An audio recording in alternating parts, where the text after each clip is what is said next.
a big solid tree. Mm-hmm. You take frost flying out over the unburnt parts of the pine wilds, Mm-hmm. and find a very strong, what looks to be like kind of the trees can be middle-aged cedar. That's not quite to the 200-foot tall extent, but it's probably a good solid 60-foot tree. Very very thick trunk. Maybe that is, I don't know. Okay, yeah, sorry, I'm trying to pull up Awaken rules, yeah. No So yeah, Winona goes up to this tree and as a moment where she thinks, should I really do this? Of course I should. She says as she puts the agate to the tree. And she casts Awaken on it. And so okay, so you'll be there for 8 hours. This will be like just one of her days over. Yeah. So should I just read out the rules or I'll read out the rules. I do have a name. We'll start. Okay. That's just the opening to the episode, and then there's the previously. Where did we start? We started with Winona flying to the island. And there she met. What was the other? Let's see. I don't quite remember. Oh, there it is. Oh, I forgot my journal. Winona met Susanna and talked about the changes that had happened to the Order of Druids, and then Susanna leaving, and then how Susanna's grandmother, the founder of the Shepherds. The Sky Shepherds. Was also a champion of Xiloscient and had both parts of the Shepherd's Crook. Winona asked for the other part, and Susanna gave it up. Winona attempted to attune to it, or we'll have Frost attune to it, but they rejected due to, presumably for the giant stuff. So Winona gave the Shepherd's Crook and the Shepherd's Armor thing to Abigail and Pitch. And I would like to point out that Winona was told that she should give it to her other half, so it's that sweet, sweet romance stuff. Sweet romance. Upon getting into it, Abigail went off to find her dragon somewhere. And then you came back, and then what else did we do? So where's your stick? Where's your stick? I gave it away. We went Why? We went to the tavern then, and we talked with some people about. I don't even hear his name. No, that was the very end. God dang it! What? Oh, What happened? We went into the bar though. no, we went to the bar. We went to Elysium to. Oh fuck! Okay, yes. Yeah. Okay. Now. Okay. Oh my god. Yeah, we went there to get this potion to dissolve the future. Yes. To the tavern and found out about it. And it was just a house of horrors there, as we kept opening lockers, and there was a new surprising horrible creature in there. Right. And we met. Fuck, what's his face? Why are we stupid? I think we had a busy week. Because you all got shot in the head. Mm-hmm. Yeah. We all had We went to the concussions. farm to get Ben and Groeneweg back and Will, because they were all just fucking around. Well, looking for. Yeah. Ben was looking for a chest for a key to open the chest to get the potion to dissolve the phoenix egg. Yep. We Had found. a couple heart to hearts. Chisa was there at the farm. You had a very, very, very emotional moment with letting Chisa go and being her own independent griffin. It's come a long way since Little Babu. Little Babu. Ben eventually found the key, and then they all went back to Barley, and the next day we went on a mission to Elysium. The astral We plane. went to the astral plane to Elysium, and we found Sadia. Sadia Glaven, and we found out she's mute, and she wanted us to help her and her mother out of the plane, which we hesitantly agreed to get her out of the house. Found out that everybody in the house was kind of just fucking rioting because there was no order. We eventually found the magic workshop of Cole. Yeah. Adriana's Cole. Adriana's Cole. I know names. It's over. Found the workshop of Adrian's school, did a little looking around, found a couple lockers that had nothing important in them, except bees, spiders, and a dickhead genie. Oh my. Oh my. Looked through a couple of them, genie gave Mattimeo a totally not cursed item. It was. Yeah, it was cursed, yes. Very heavily. So. Oh, yes. So, do you know the curses? Oh, okay. There's like 5 curses on it. Yeah, they're all fun. The first of which was you were doomed to drown if you were holding the shell, that you will drown eventually. Another one was that venom and poison from sea creatures does double damage to you. Another one was that whenever you get wet, you can never get dry again. Ooh. Any sort of water that you drink automatically turns into seawater. And the final one is that all sharks within a 2-mile radius of you gain the ability to breathe air and legs. Yeah, but you have this, right? I have it. It's not attuned to me. Ooh, well done. Yeah, And then he threw it at Well, I give Naivara. it to you because I was like, fuck it, let's get going on this thing. Also found out that it's worth over. Yeah, to be fair, that's an awful curse to have on you. Yeah. We should give it to the dragon. That's what we were thinking. We have talked about this. Yeah, I don't think that would work, but anyway. So after wandering around, we found Lady Glyvern in the room, just got reminiscing and being a cold bitch. And then she told us a very stone cold. Told us about why she did all these things. And We went cool motive, still murder, and then Cool motive, some still people murder. showed up, and we had her drink some poison. Rodaro Green.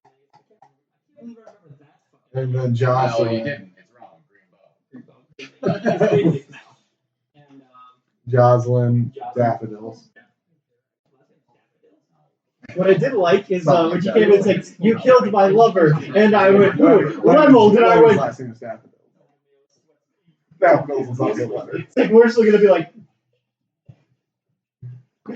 it was totally Glavin, It not was us. totally Glyvern. It was not Mattimeo that killed your husband.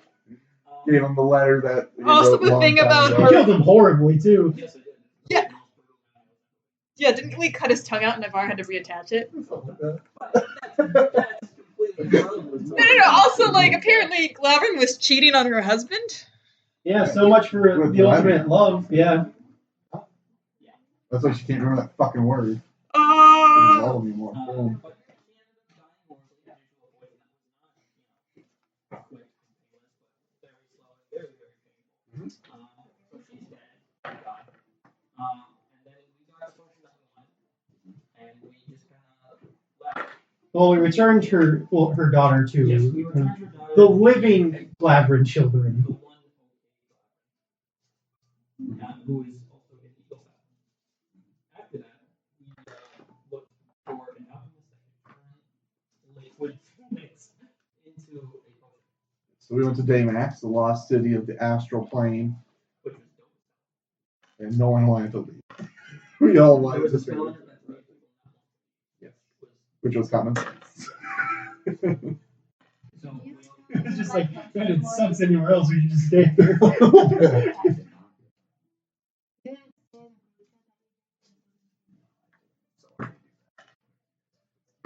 Okay. we all had our own little thing.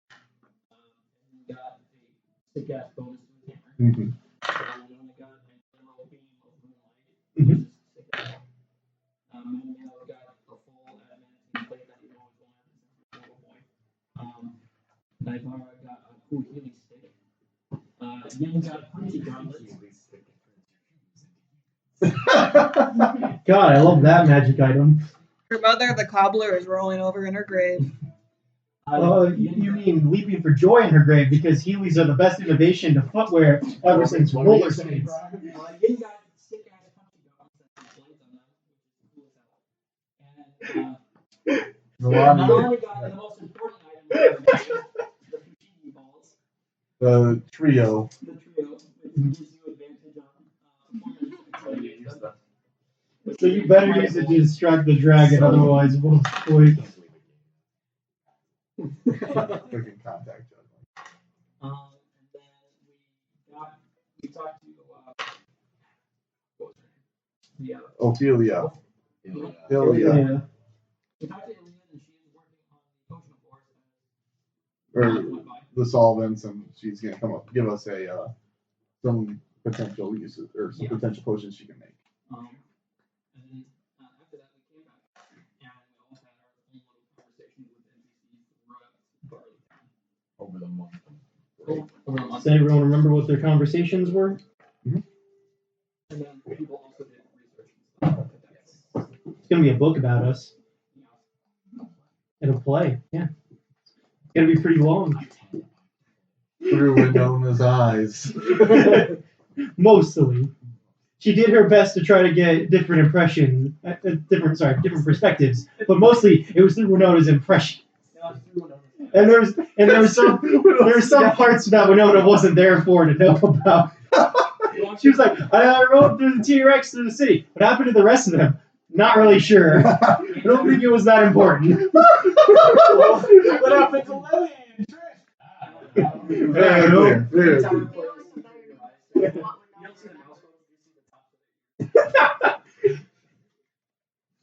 And Nalane's never fully on stage.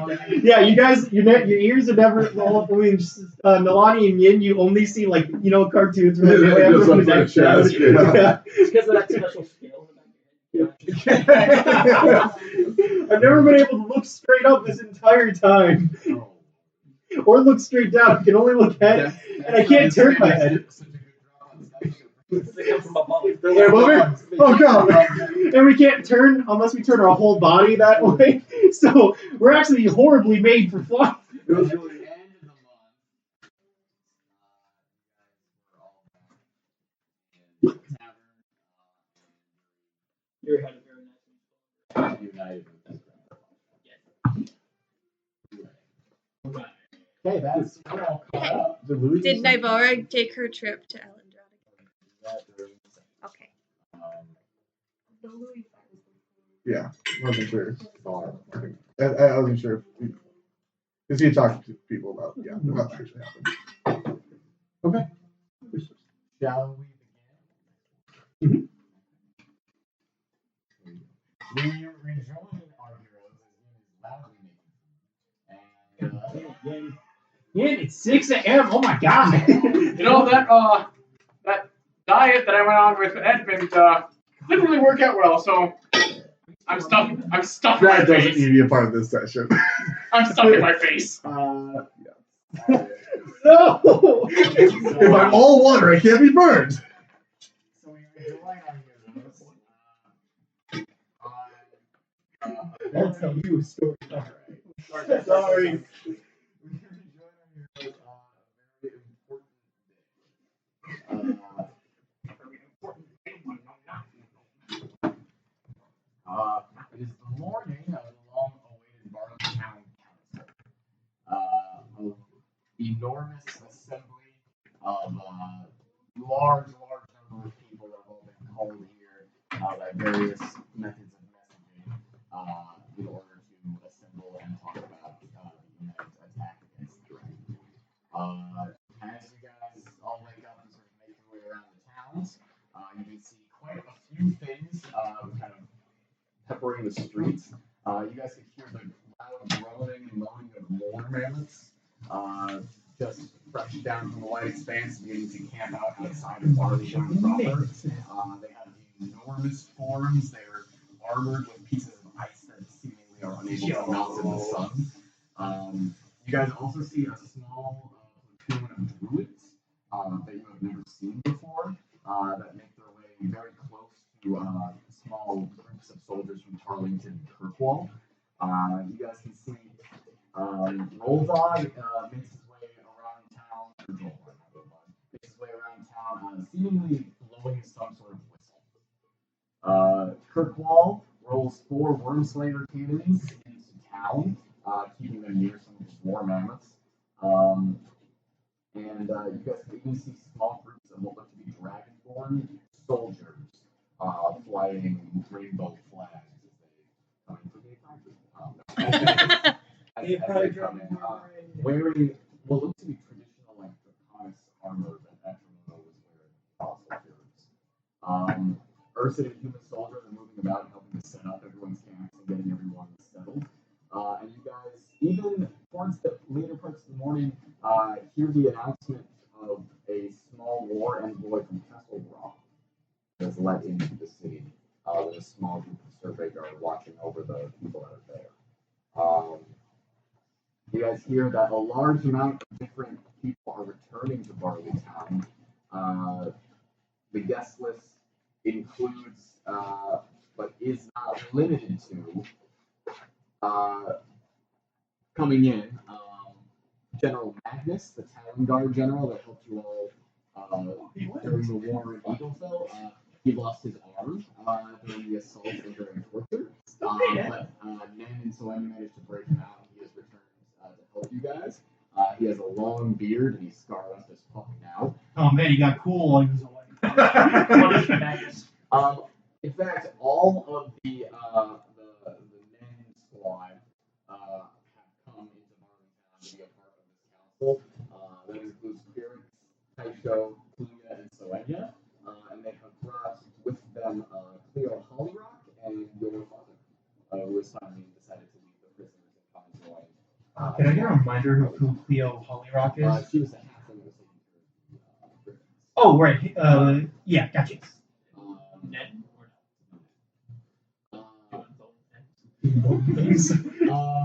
also, somebody like Elder Taller, who arrives with a somewhat substantial group of mousefolk soldiers. And as they come through, they make a big show of it and kind of try to flex on everyone else. They appear to have brought the largest host of people with them, even compared to some of the ice folk. Coming with him appears to be a large bugbear, who you guys hear rumors is the new warlord of what remains of If. And he has arrived with a small host of assembled goblins and orcs, much smaller than what Cal once had. Again, you hear rumors of two learned martial arts masters who are coming in from the kingdom of Tarlington. Matron Durda comes back down from Yarf with your group. Mousy boys. Yes, your group of the Mousy boys. Beastie Boys. And Bayort is rejoined by Jeff Bowman, who is also free from the prisons. He lived. Oh yeah, not yet. The envoy from Castle Roth appears to have some kind of general amongst them, but also joining them at their little camp. Rumor has it that the two remaining collaborators have been brought from Eaglefell here to Castle Roth at their own request, demanding to be present at this council. Hey, Castle Barley Town or Castle Rock? And Okay. they are joining the Castle Roth group, as that is really the only group that is actively friendly and willing to harbor them. So Kate and Sasha. The Arlington camp includes General Tucker and Lady Maisel, as well as the Goliath, Shadow Sorcerer, Black Hand, as we all now learn his actual title, as well as two Archdruids, a very young woman and middle-aged elder. Also, Winona, as you are on your way up to the retreat thing, you make eye contact with what looks to be Kaima among the Draconis camp. Winona rolls her eyes. So, Winona, you, all of this is overshadowed by the sudden loud, botanical roar as your cedar tree comes to life. Yeah, I like to think I did it a couple of days ago, but he just took a nap in the woods and went. And he's awake now. Yeah, and he's awake now. And what's funny about that is that apparently they just look like any other tree until they decide to get up and move. So yeah. There's no mouth, there's no face. There's sound of noise in the tree shaking a little bit. Mm-hmm. Love it. You want to hear the stats?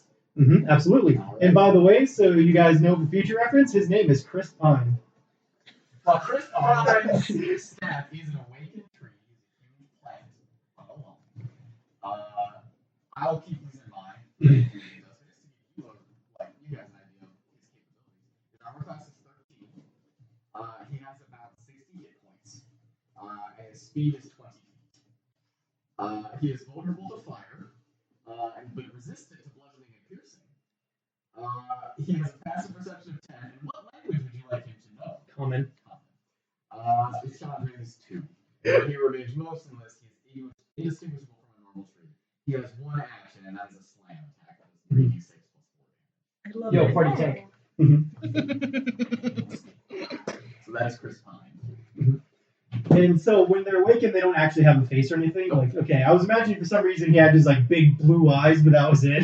No. That makes me worse. Yeah, it's so unsettling. No, Yeah. he does not have a face. All it is that it's a tree that has consciousness and moves, and it's an awakened tree. He has been hanging out outside of town at your request. Wonders if you want him coming into town. Well, suppose we're gonna have to tell everyone about you eventually, Chris Pine. So,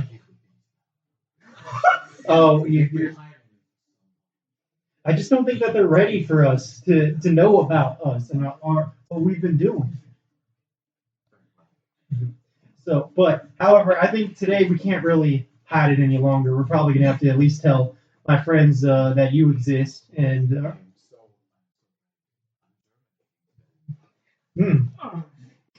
Anyway, keep that to yourself. Let's go! So you guys hear the big boom as Chris Pine comes into town. And when I was like, "Hey, don't worry, this is one of ours. Don't shoot at him." The goblins are terrified. The mouse folk are not losing their minds. They actually quite used to trees. So Fire Red does approve you and say, "He's getting pine cones all over the streets." Yeah, no, I was just thinking I should probably at least tell my friends that I made this.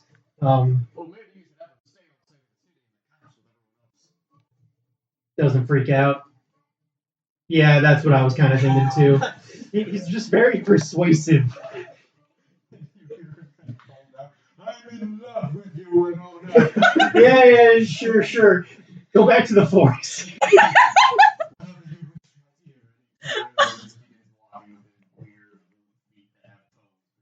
See, I kind of thought like we'd have like a mother-son relationship, but he's made it weird.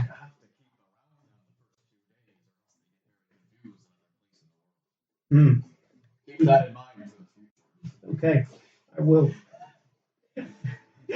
Just almost asking, have you ever regretted having a child?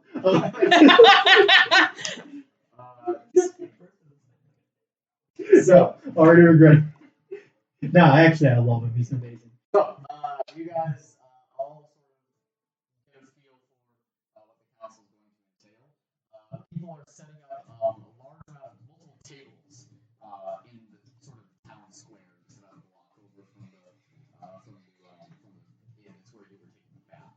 A few like earlier this month. Sorry, this morning. There are 9 different tables being set up for 9 different factions that are being assembled with this council.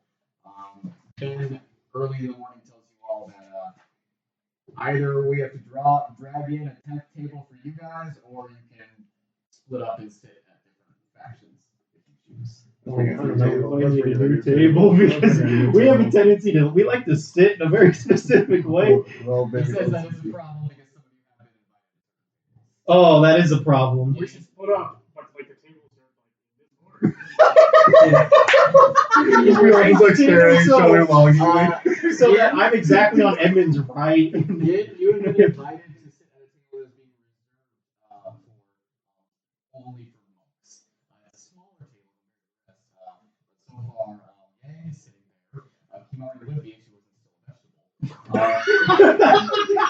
As well as a small assembly of pupils under 2 different monk masters.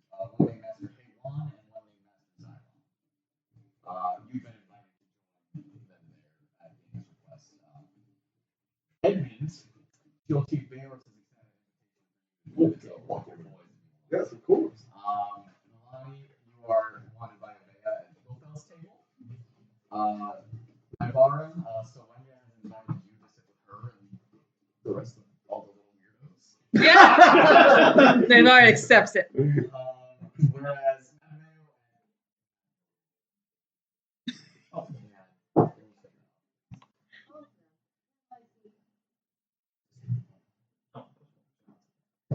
Hi Dad, I'm a little busy right now.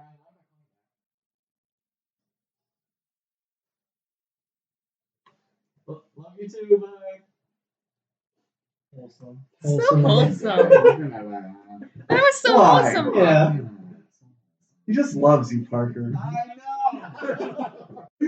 I'm you can tell. Whoa. The same guy said. Mattimeo and Winona, you guys, we're specific. Ouch. We're People. Oh, do you want to sit with the weirdos?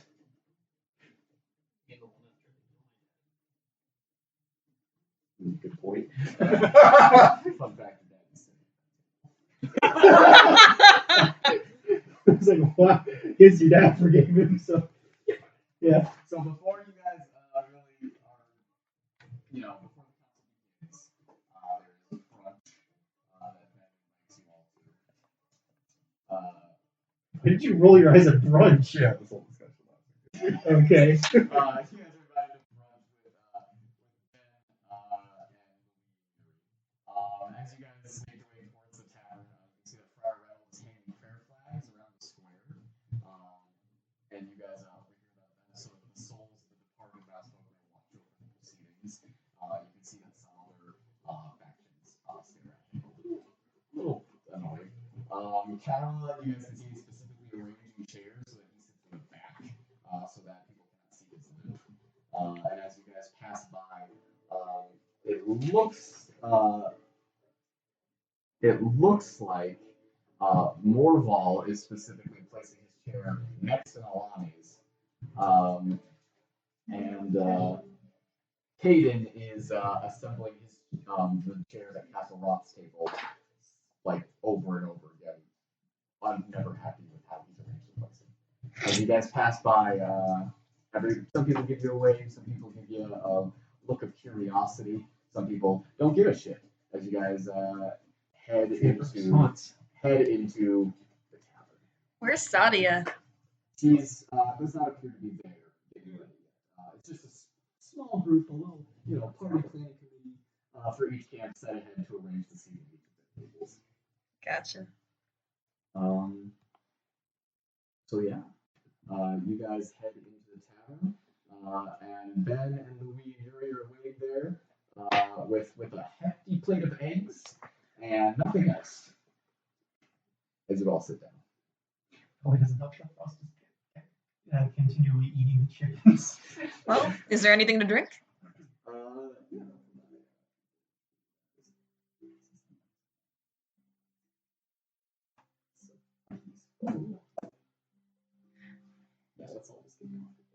Yeah.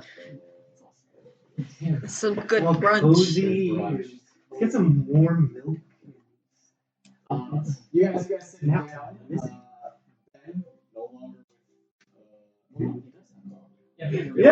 Yeah. with his new hand, his new baby pink hand. With no sunburns, tanning, no wrinkles, nothing. Oh, yeah. Liver spots all over the new baby skin. Please, sit down, all of you. I thought I would theme brunch tonight, or this morning, because I have good news for all of you. Mr. Moreau, and we have something big crate and puts it onto the table, and you guys can see inside of there are a large assembly of glass potion. He's finished. Oh. Got the gate spell this morning, and she dumped this on my bed. I was still asleep, but a rude awakening. And it doesn't really matter. I'm having a wonderful morning. Thank you again, Naivara. No problem. Pokes his fork into the eggs, puts it up to his hand. You guys can see Reggie! and just takes it and vanishes back. Looks like I haven't seen Reggie in a while. No, he was at the shop. Oh, right. Forgot. Hi, Reggie. so glad that you guys are together again. Oh, there are 13 potions in there. Okay. Well, there are 12 potions in there. What's that one? That's my own fate for doing all this shit for all. Yeah, no, that's fine. What is it? I'll get to that. 10 of these are potions of fire resistance. Yes. Your normal, everyday thing. It'll grant you a minute of resistance to fire. Okay. Still useful. Very we're going up against. 2 of them are now potions of flaming flight. Special phoenix things. I'm told that they'll grant you fly speed very similar to a phoenix, but you will be on fire the entire time. So think about that before you drink it. I would not mix the 2 of them. I don't need to tell you that potions together can often have explosive consequences. So don't drink the fire resistance potion and then drink the flaming one, because otherwise that could be real messy. Don't mix potions. Gotcha. Healing potions are kind of the only things that are safe to do that with. Gotcha. So the potions of flaming flight last 10 minutes. Are you just on fire? You are, yes. Is it painful? You are on fire, so I assume so. It's not bad. So are any of you guys particularly good at being on fire? I've done it more than once, so it's not so fun. Mechanically, these potions last 10 minutes. They give the drinker a fly speed of 120 feet. Okay. But you also take 1d6 fire damage at the start of each of your turns. Oh, awful. Can you drop? Do you have to go the full 10 minutes? Yes. So that's 60 d6. Yes. Okay. So if you drink it, make sure you got a place to be. Yeah. What if you fly underwater? You're underwater, I mean, Yeah. She says that she's going to work on a few other things, but that this is what she could make for you on such short notice. Oh, it's okay. She did a great job. Yes. I guess I'll take a fire resistance potion. Assume that's what we're just doing. Winona says that she's sliding it towards her. Yeah. No one's gonna stop me. Okay. I won't stop you, but there's only 2 of the flying ones. Now, I don't have any way of getting around. I can fly all the time, so I would say take those in an emergency. It's if like you're falling. Is that okay if I take one? I'm down. I'm fine with it. What's that you doing on The third of those. Oh, all right. You always need an escape plan in case things go south. Yeah. Does anyone else want the other one? well, they mentioned. I asked you to be here because that was something that I wanted to bring up, but she gave you 10 of these things. Not sure that you kind of want to do them up between yourselves, but of course, there is also a chance that you might want to bring certain very capable, very handsome people along with you in a sort of fight. I'm not suggesting anyone in particular. I'm really getting a vibe of Yang from that description. Yes, she is. I don't know. Very handsome. Probably the most handsome person I've ever seen. Yes. Honestly. We love you, Louie. I don't like reaching to the flying fight. Also, is Feathercap the dad? I just need to You got know. something to fly. What? Oh, Chisa had eggs. Oh, congratulations. Feathercap might be the father. Very much doubt that. We don't know Expecting- Was he fixed? Yes, he had to go to be part of the militia. I mean, wasn't a part. She was never part of the militia. She was just taking care of. Yes. I Hold on. What's this unless? I'm beginning to wonder if I'm gonna put the Same. no. See, we thought we had Chisa's spade as well, but we just assumed Nen kind of fucked us. well, there were rumors of some people being on the I had them twice just to be sure. What? What? Feathercap. I'm sure he is not the father of your. Well, one for each of the balls. So we're very excited for the council today. Just self-check the Griffin's nuts, Lynn. We're very excited for the council because well, I guess we're just all excited to hear your guys' plan. Yes, of course. Yes, no, you were both very quiet about it only last month, so we assume there must be something to be cooking. We're doing a lot of research.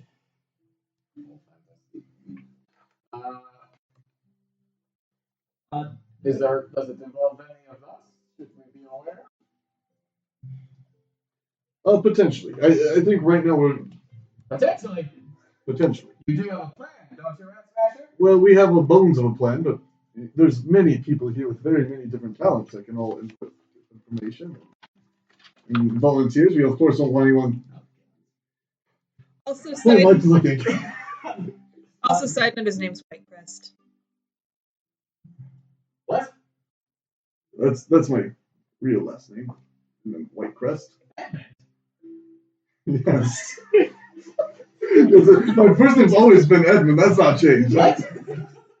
I thought you were just Ratsmasher. No, that was a title long ago. That's no more. I apologize. Nice to meet you. My name is Edmund Whitecrest. You get to shake Oh, it's so Benjo-Lee Yes. of the Beans. Yes. The last name. That's right. I'm glad we finally had a proper introduction. Edmund. You didn't know I was Edmund. Okay, so let's get back on Yes. Thank you. How many other people on the council know about what's going on? Everyone. I put them in all of the letters. Alright, perfect. They're all aware that the dragon is in Eaglefell and that you all plan on killing it. And that if you do not, it is going to cause a cataclysmic return of all dragons. Pardon me, these eggs are quite gassy. So, they're all expecting quite a bit. Good. Good. Well, yeah, we just might need a moment to talk over the plan one more time. We've spent Go ahead. alone, just the few No. of us. It's okay.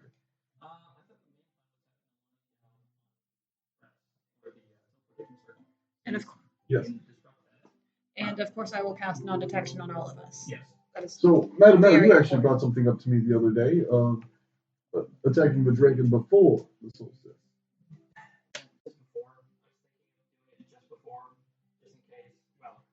To give us a little bit more time, potentially. Not have to worry about the potential of the lighthouse. If we kill it before, it takes a little bit of pressure off of us, but still, at any point, you can just run away, and then we'll just have to stand there and wait for it to come back. But also, I had a thought. Can I cast an anti-magic sphere? How would that interact with the orbs? With the runic spheres? I have no idea. Honestly. So, It might not be a good idea because I did a little bit more research on all those areas. And like the biggest thing out is literally like an infinity loop of magic. It's like an infinite amount of energy. So. well, and one Well, other what point, if I one- just have one it point up I- on the top? Yes, one point I want to make real quick. So, do you remember the anti-magic field we found in Ellendraw? Yes. There's, Oh yes. yes. Space. I had a very strong magical item that would still work. It was a little artifact, a legendary artifact. Fear not. I'm assuming that these spell engines might be of the same quality and power, and they might be able to surpass that. I appreciate the input.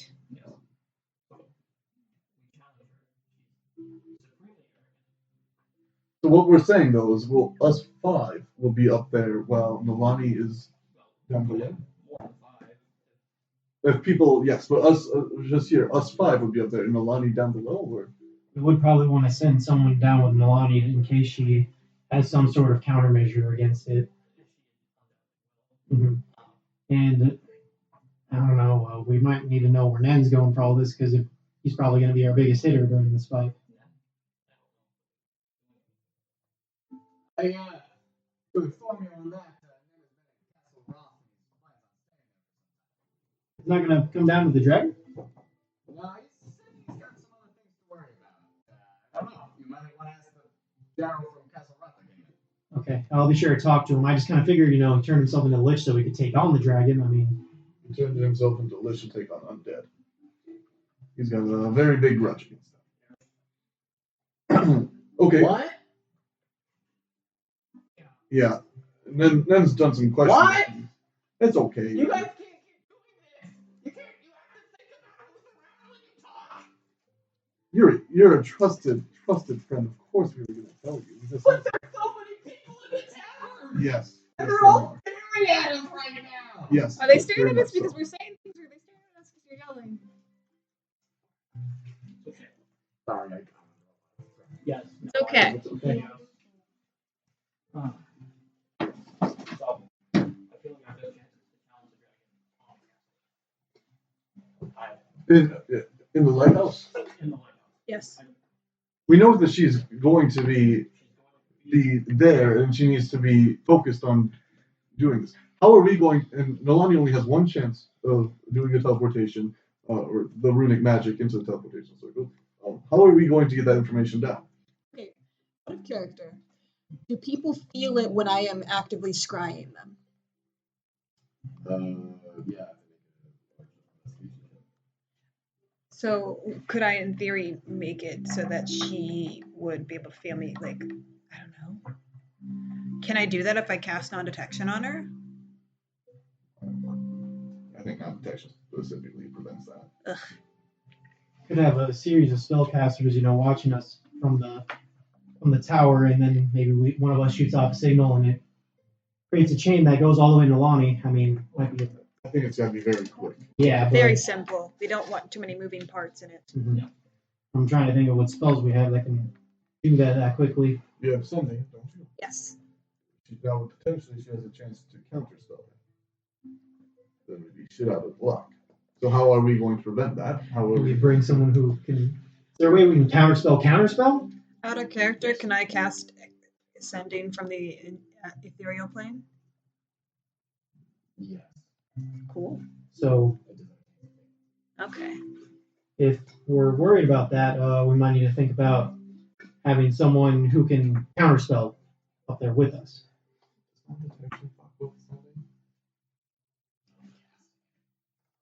I mean, like, it's not. Sending is evocation? It's an effect. Got it. Okay, sure. The only people I think can counterspell would be Chloe or Sonia. I can ask Sowenyu at the booth today. Yeah. Okay. So right now our plan is to have a squad go down on Ardiak Peak, and to there's going to be forces there, so they're going to have to keep Nalane safe while she's prepared to do her runic magic.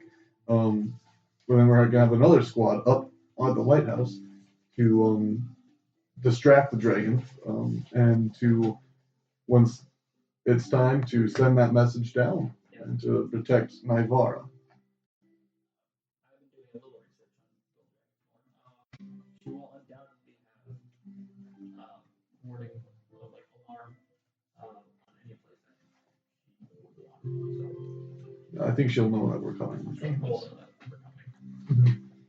Probably prepare for it too. Yes. Probably has some nasty surprises for us on the castle already. She's had a month to prepare too. We can't forget that. I was thinking that maybe I could go to Elendra briefly and get a relic from the ruined smart temple. What are you thinking? What am I thinking? Yeah, Any- more room.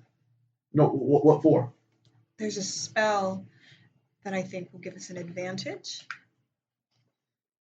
That requires an artifact. Mm-hmm.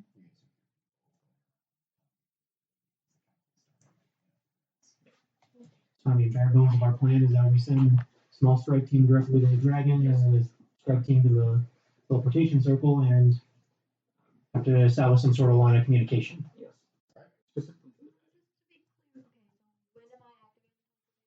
When you get the signal. Okay, but like what's the main objective of using it?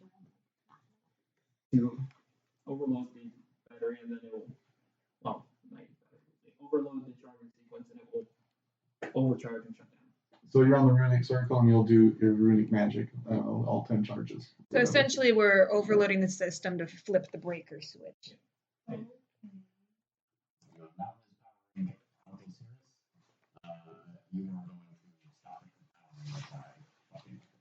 Oh, thinking maybe if we get those cannons near where Nalane's at, it can protect her while she's there. Or we might need to strategically set them up. Yes, Okay. We go to the table. The tables. So, out of the tavern and towards the small council. So the tables are all assembled in a large circle. Some tables are a little bit larger than others, some of them are a little bit smaller. First off, as you guys assemble, you guys begin heading towards the tables that you're joining. Edmund, you make your way towards the table, and it's mostly just the horses. Your mousy boys are there for you. Lancelot is there. He looks to be standing upright and kind of like trying to like look around and look professional. They're all dressed in what look to be small robes of fur. So yeah, as you get towards them, they all nod to you, but they do not say anything as you make your way over towards Bjorklund, who is standing nearby and watching you approach proudly. Mattimeo is also there. Ford is standing nearby, sitting next to Jeff Bowman, as your group kind of assembles as the guard. There are also going to be some pretty prominent Urson shield parents that are also at the table. These tables are fucking huge. They're like twice the size of this one. And as you approach, Beos says, Edmund, Beos. thank you for accepting my invitation. Of course, I can never deny. One second, Beos, and I'll give the proper respect to Matron to go down my knees and bow down. Come back up. She just nods and smiles at you. You have done very much for my people. You have brought us into a world that we can make into our own. I have something for you. He reaches onto the table and he takes a small bear hide for you. Fuck yes! Fuck yes! You okay? Oh, Yeah, I just choked my own spit. I turned around.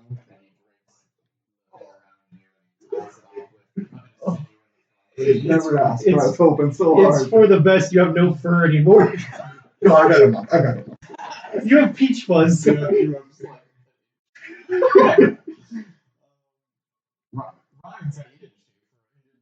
for months. You see what his hat? It's you all over your body. Ryan said that he didn't shave for a week. That's what That's Sure. I'm very honored. Yours. Do not tell your friends they wanted them to feel. Yes. We thought the first Thank you, Beos. I reach up. I jump up and turn that. You got like a 6-foot vertical, man. sit down.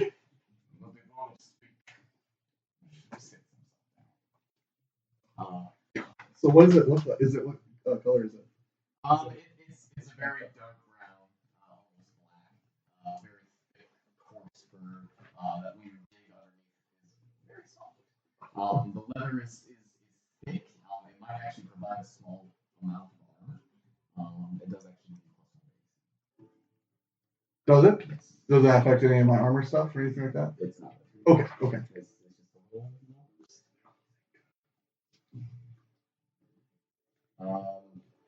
You three approach the what has been marked as the auxiliary eagle found table.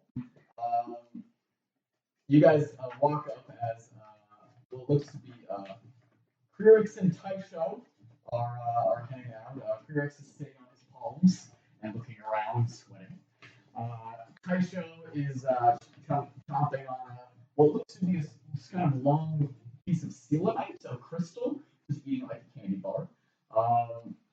Sonia and Kluya are both kind of sitting at the edge of the table, preparing to sort of begin their speeches. While Kluya is fiddling with some weird bullshit that you can't really make out from where you're at. Your father is also there, and he's talking to Kale Hollyrock, who wanders off to go speak to some other people. I would like to ask Kluya or Sonia if either of them can cast Counterspell. They both say that they can, yes. Would one of you be willing to go with one of our teams? This place again? Yeah! Yeah! No, I'm busy though! This is later. Would either of you be willing to go on one of our teams against the dragon? We want someone with Counterspell. Counterspell her Counterspell. So I just Excellent. who else do you think? Whoever is willing to go, you know? Maybe I can come! And she just kind of puts her hand on his head and says, no, you just keep fiddling with that piece of you can see, you got a closer look and Keep fiddling with your wood. it's like a piece, it's like a twig that is like Winona remembers, oh god, do not introduce Clea to Chris Pine. Do not introduce Clea to Chris Pine. Your father stands up and comes over to you and out your father's son. Yeah. What are you? You've been in a prison camp for a month. Well, I'm there. Well, wait. I don't know. You can see that he's been given what looks to be pretty fancy metal guard leather armor. And it has a design of a tree down the center of it. It's got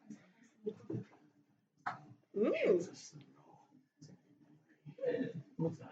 No, I don't know. I think I would just rip it off and just dump the ethereal plane, leave it behind. So, big day. Yes. Yeah. Are you all ready? As will ever be. Fantastic. I know that they'll be looking at you, son. I heard about your fancy book. So, you and you are kind of our sources of information. So, are you ready for that? It's really You actually, so when you actually overhears that and says, well, like attend the meeting, of course. Actually, they're going to be asking you a lot of questions too. They were going to make a separate table. Gave that to the monks instead. I mean, that's fair. I mean, monks need a table and everything. I don't want to sit alone. It's kind of a situation. She's off to see her kid before all this stuff.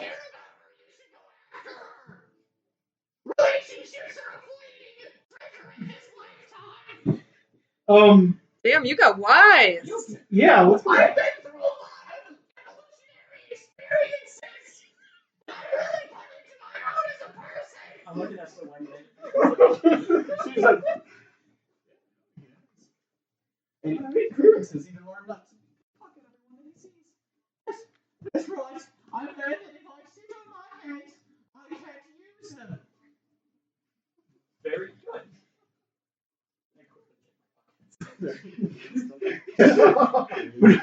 Yeah, Winona's like, oh, Taisho has a point. Oh no. You can see that visibly on her face, just kind of sitting down. You see Frost fly over to a rooftop and sort of curl up on the roof next to Rollball, who is leaning over a rooftop and looking down at you guys, and he has his whistle in his mouth, and he's just sort of blowing into it as time of the night. You can hear the whistle. Not even the mouse smoke. Yeah. Yes. You make your way over to what has been designated as the monk table. You can see that Yan is here, and she runs up to you immediately. That is a turtle. That is a walking person with a turtle. And you can see that there are two people there. One is a drow, very tall, looks simple. Hold on, I have descriptions. A middle-aged drow, wet hair pulled back into a ponytail, dressed in very, very simple, dark clothes, speaking with what looks to be a person in a large turtle shell, a turtle face, everything. It's a turtle. It's a very, very old turtle. It looks like a mini Peruvian. They do exist. The sort of snapping turtle style and huge jaws. He's moving very slowly as he blinks.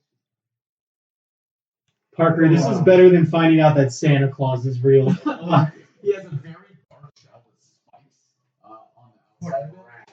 And he's turned away from you, and you can see that he has burn marks across one half of his shell. And he is actually walking with what's it called? A cane? No, not a cane.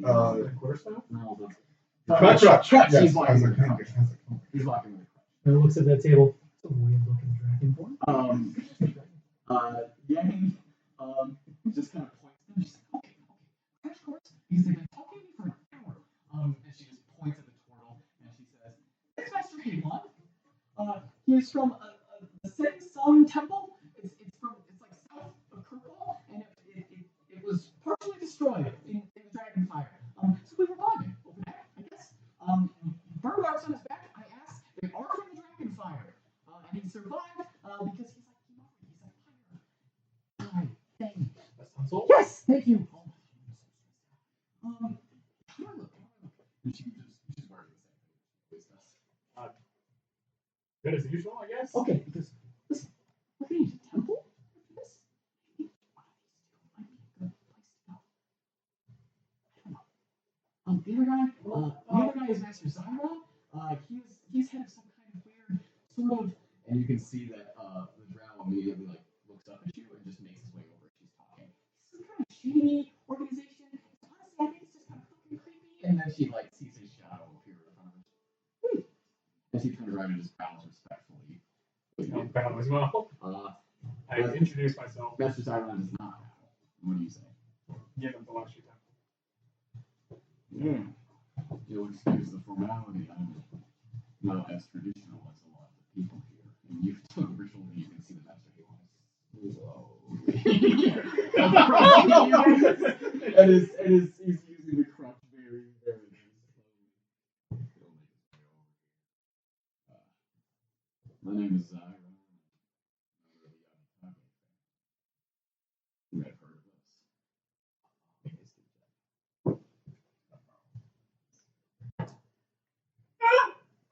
What? Nah, you've never heard of that bullshit.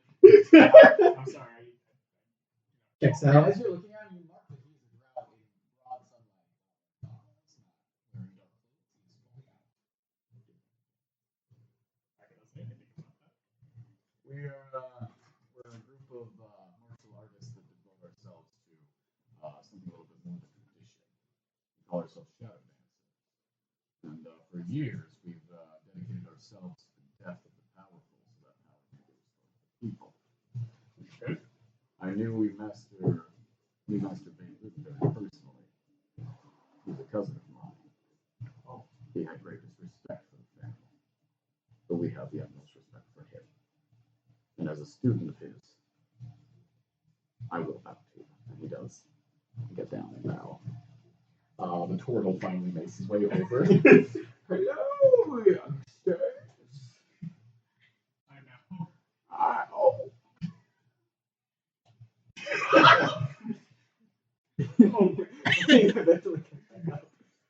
I am Master Haymon, the Setting Sun Temple. It's not an old folks' home.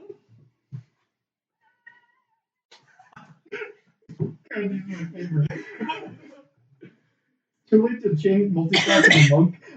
This dragon, I have something that you youngsters are intent on doing something about.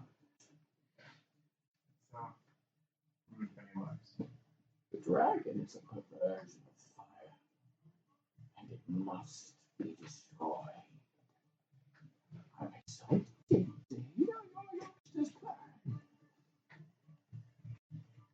Thank you. A lot of things planned.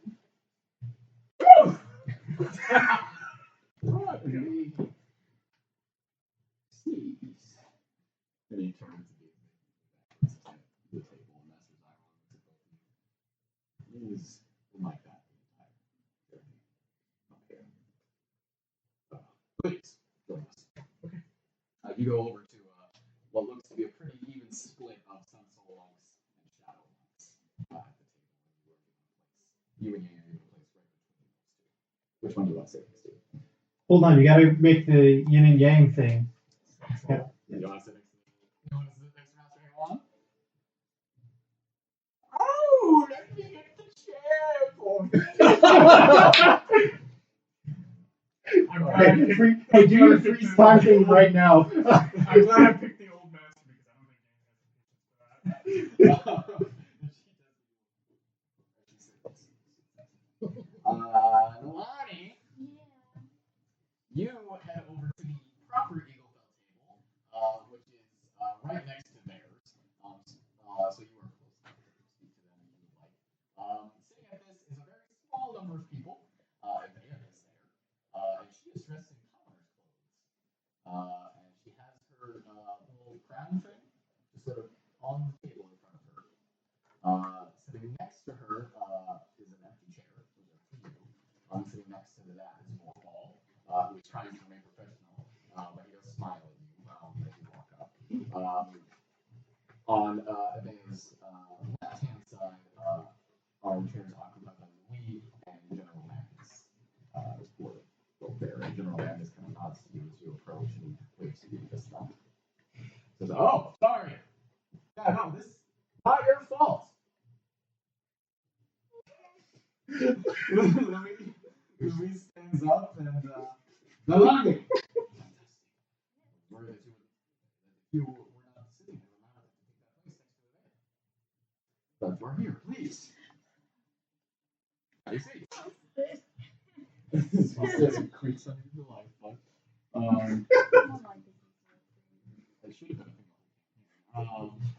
Evea sort of keeps her composure as she looks around everyone. You can tell that instead of trying to keep like a stoic, stone cold facial expression as she normally would in these settings, she is relaxed, calm, just sort of composed as opposed to putting on a face for everyone. You guys look around and you can see that there are the other tables that you are not sitting at. There's a Barley-town table. The one that Groeneweg is leading behind, that has Ben Perrin and Lawrence Quill. You can see that Ben kind of has a little gavel that he is holding in his new hand, and he has a little drum that he has placed in front of himself. Perrin is not sitting; he's standing off near the shadows. You guys can see that's a running character. Lawrence Quill has an enormous book and like several quills and an inkwell in front of him, and he is vigorously taking down the appearance of the council as quickly as he can. Also at this table is Yuri and his grandfather, who are giving kind of a smaller little bit couple of chairs off to the side, and sitting next to his grandfather is the dog, the older dog, Roscoe, that you guys saw. You guys can see that Yuri is looking very excited. He waves to all of you as you come in and sit down. And his grandfather looks very nervous and is just sort of looking around a little bit embarrassed almost. And he looks to be staring over at the Tarlington table. The Tarlington table looks to have General Tucker. General Tucker, who to remind you guys is a tall, 50-something man. He is dark skinned, and a very closely shaved head and a beard that's trimmed very close to his face. He has a very bad burn that looks to be on his neck and probably goes onto his shoulder. He's wearing very expensive looking armor, polished, and he has a helmet that is sitting on the table in front of him. You guys can see that it has a plume cut off. Sitting next to him is Lady Maisel, your ward, who is a 16-year-old girl with blonde hair that you can now see that her head isn't covered in bandages. That is very long and just sort of braided up down her back. She is dressed in what looks to be a very expensive dress, and she's looking around. Seems to be very shy. She's not really making eye contact with anyone. She's sort of staring down. But at one point, Yin, she does look up and like stare at you for a little bit, and then go back down. Also at this table is the Black Hand, who Nalane Mortal points at him and kind of leans over to you and says, "I don't know how it works. How come? I've never seen him with the Grey Tribes. He's never visited home once. And I don't recognize his family name. I don't trust him." You can see to remind you guys of what he looks like, he is basically just in Edward clothes. He has long black robes and a hood that is pulled over his face. So you can only see his mouth. And his mouth seems to have very dark Goliath tattoos around his chin and his mouth. He is sitting very near General Tucker, and then two other people are sitting there amongst another small amount of lieutenants and captains. Are two archdruids. One middle-aged elven woman who's wearing wooden and stone jewelry on top of her furs, and a very young human woman with kind of a shock of red hair with flowers braided into it and a cape of feathers draped around her shoulders. Can I make a history check to see like what kind of circles these guys are from? Please do. 12 and history. Is that intelligence? Yes, it is. Okay, so I'll let you use wisdom for this. Okay. 16, 17, 18. 18. Judging by kind of the way that they're looking around, the way that they're dressed, you can see that the middle-aged elven woman, her jewelry looks to be made of very specific kinds of wood and rock. And you can tell that it's like almost like she's wearing sort of an emblem of where she's from, which would tell you that she is a land druid, someone that's protecting a very specific area of land. The other druid, very young one, seems to kind of bob in and out of consciousness as she sits at the table, and her feathers seem to ripple as she falls asleep and comes back in and they come back down, which tells you she is a dream druid. Oh, she's not going to get that sash that I just got. So the elven woman, the land druid, is dedicated to a very specific piece of land, whereas the dream druid is concerned with the differences between consciousness and subconsciousness, as well as keeping the Feywild in check in regards to nature. Okay. And they're both sitting at the Tarlington table, so you can assume they're from circles within that kingdom. Okay. Right next, you guys can see that the archdruid, the elven archdruid, sees that Sam sees Jerry's grandfather looking at her, and shoots him back a very glaring look. And Sam drops, doesn't look at eye contact, but she does wave at the dog, who sort of stands up on two legs and does this, and then goes back down. Insight check. Go for it. What is their relationship? 15, 16, 17. Is insight, wisdom, or intelligence? Wisdom. Wisdom. Okay, 15, 16, 17, 18, 19, 20. Holy fuck. Oh. Elf and Sam. As Winona, Okay. yeah, as Winona's Sorry. looking at those two, you see my eyes go wide, and I go.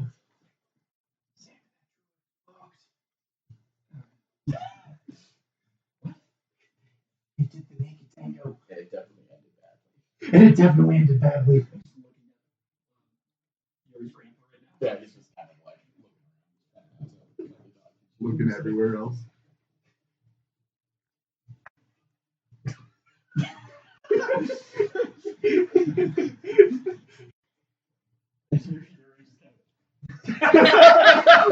And then Winona looked at the dog.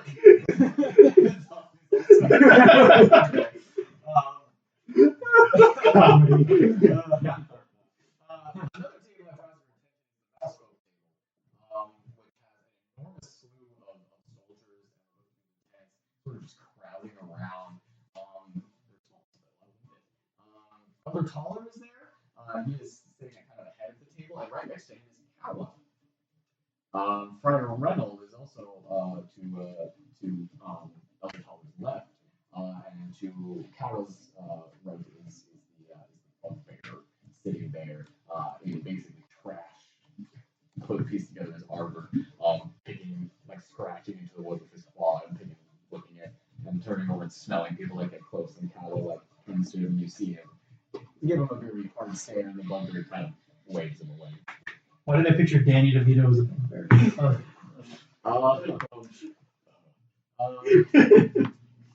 Castle Rock table is very small, even though they try to bring an enormous amount of soldiers. The soldiers are therefore forced to stand right next to the Vosburg army. They don't seem to like that very much. They have what looks to be a survey guard man sitting next to a general who's kind of familiar to you guys. He's tall, he's very muscular, he's in his 50s about. He has long salt and pepper beard, long salt and pepper beard that kind of comes down around his armor, and very short mohawk as through his head. And did you say if this was a human man or a dwarven man? Human. Okay. And he looks over at the. Recognize them?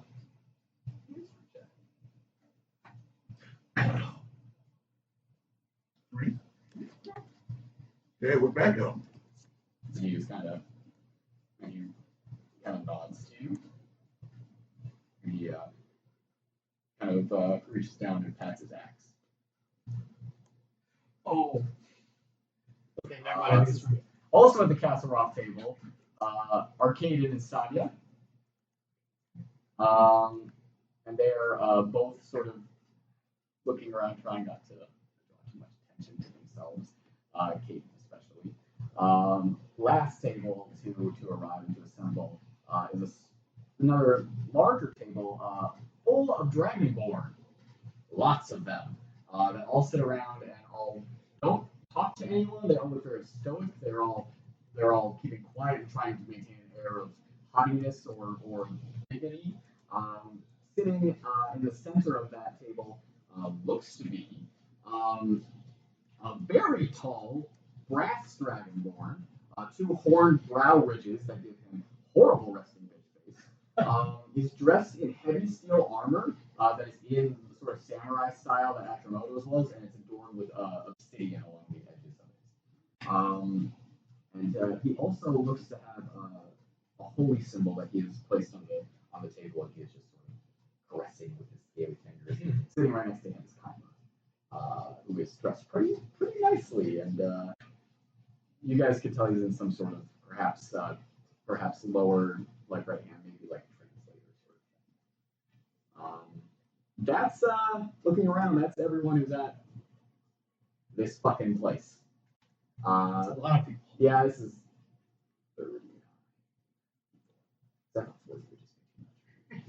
So, What, are you counting Roscoe?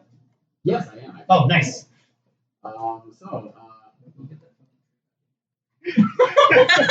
Race the fuck up. Winona. Okay, so after everyone assembles and people all do their little eye contact things, It's actually just 10 minutes of that one scene in Return of the Jedi where everyone's just nodding.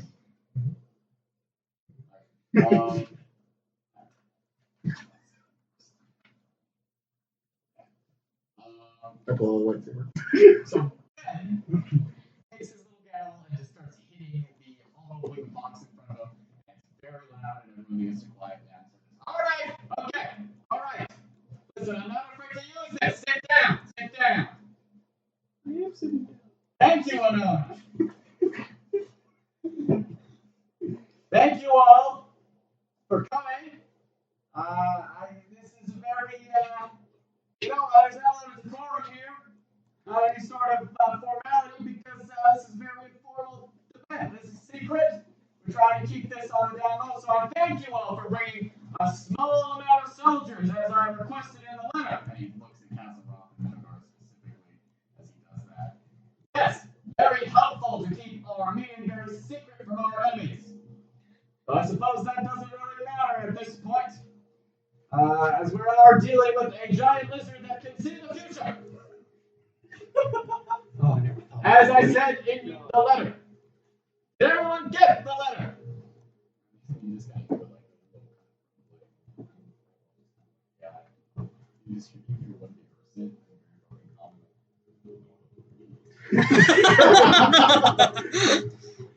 Fantastic. Wonderful. So basically we're gonna divide this into a little bit of parts. First of all, we're gonna go around, we're gonna have introductions. My name is Ben of the Beans. And one of the people from Charlington Thought you lost your hand. Yes! Yes, I did! I have regrown it through magic! Let that be a lesson to you! Naivara's gonna stare, give him a look like. I mean, yeah. I, along with my associates here, are representing the small town that you find yourselves in. Just a quick rundown. And he sort of introduces everyone, and he finally gets to, he goes through everyone very quickly. And he gets to Yuri. Yuri Applewood and his grandfather Samuel. And you hear someone go, what? And you hear someone else, Samuel Applewood? That piece of shit owes me money! Now, listen. Any pets can be incurred after the dragon is dead. Alright, okay. So you're saying gamble and hope you die. The elven archer calls out, what about gifts of love? Those that will after the dragon, please. Get your freak on. You see, you're die.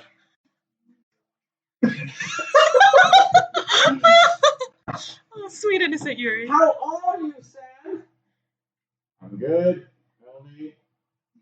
Roscoe, how are you? And Roscoe looks down. What the fuck? What? Alright, talking dogs aside. We don't know if this dog has been awakened. Talking. Yeah. Talking dogs aside. Let's go around and introduce ourselves. He kind of points over to Bjorklund, who is immediately next to the Barley tavern, and Bjorklund stands up. I am Shield Chief Bjorklund. I can see that some of you do not wish to make eye contact with me. He looks directly at Castle Ross. Because we have fought, we may pass as enemies. I am willing to forgive this, because we all strive towards a singular ball of golden death. These are my men, and I have sitting with me one of the recipients of the Lioness medals, Edmund Whitecrest. He is old, much respect by my people, and he bears the sign of respect of our bravest warriors. I would also like to take this opportunity to invite another of the Lioness medal holders to the table so we may conduct something. Grandmother, and Matron Gerda stands up. Yes. Where is he in?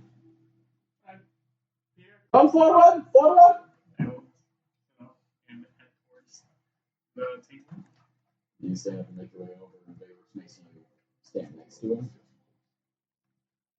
This is an honor in our people, and we think it important that you all understand it as we present it to them.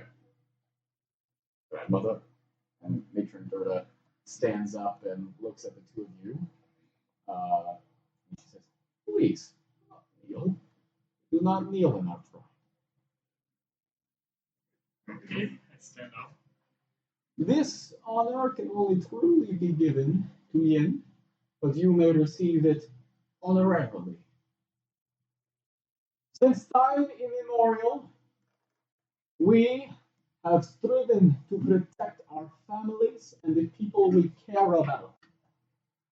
And the greatest of those people receive an honor much like the medals that have hung around their necks. We call these honored warriors, these true members of the family, Kuma.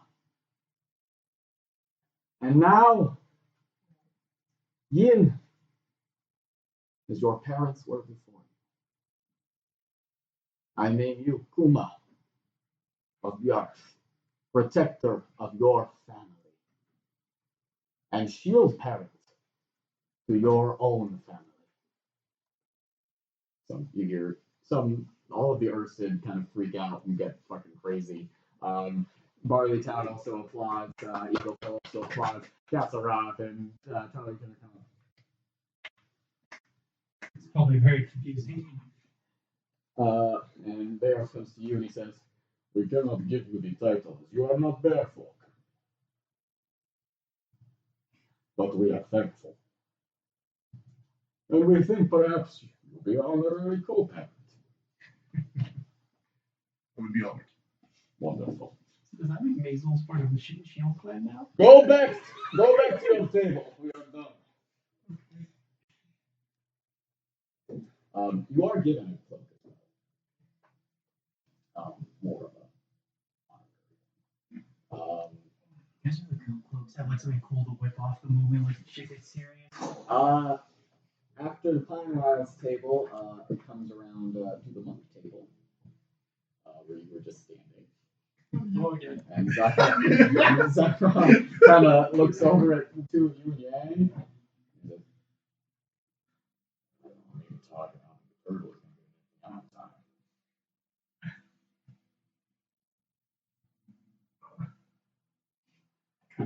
Still blown away by.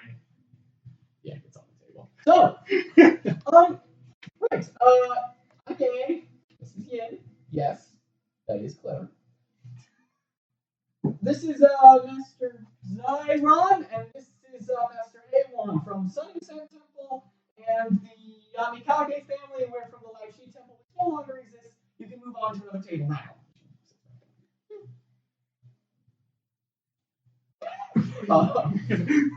Directly next to the monk table is the Castle Roth table, where the general stands up and he says, "I am General Townley. I served under the Three Kings when they were the Three Kings. And upon King Ronald's return to Castle Roth under the care of Spymaster Kuvraz, we have decided that we would like a place in the world after this dragon is gone. And we need to help with her demise if that is to truly happen. So, at the request of the king and Spymaster Kuvraz, I return to Barley Town. And I am so happy to see you, Master Whitecrest.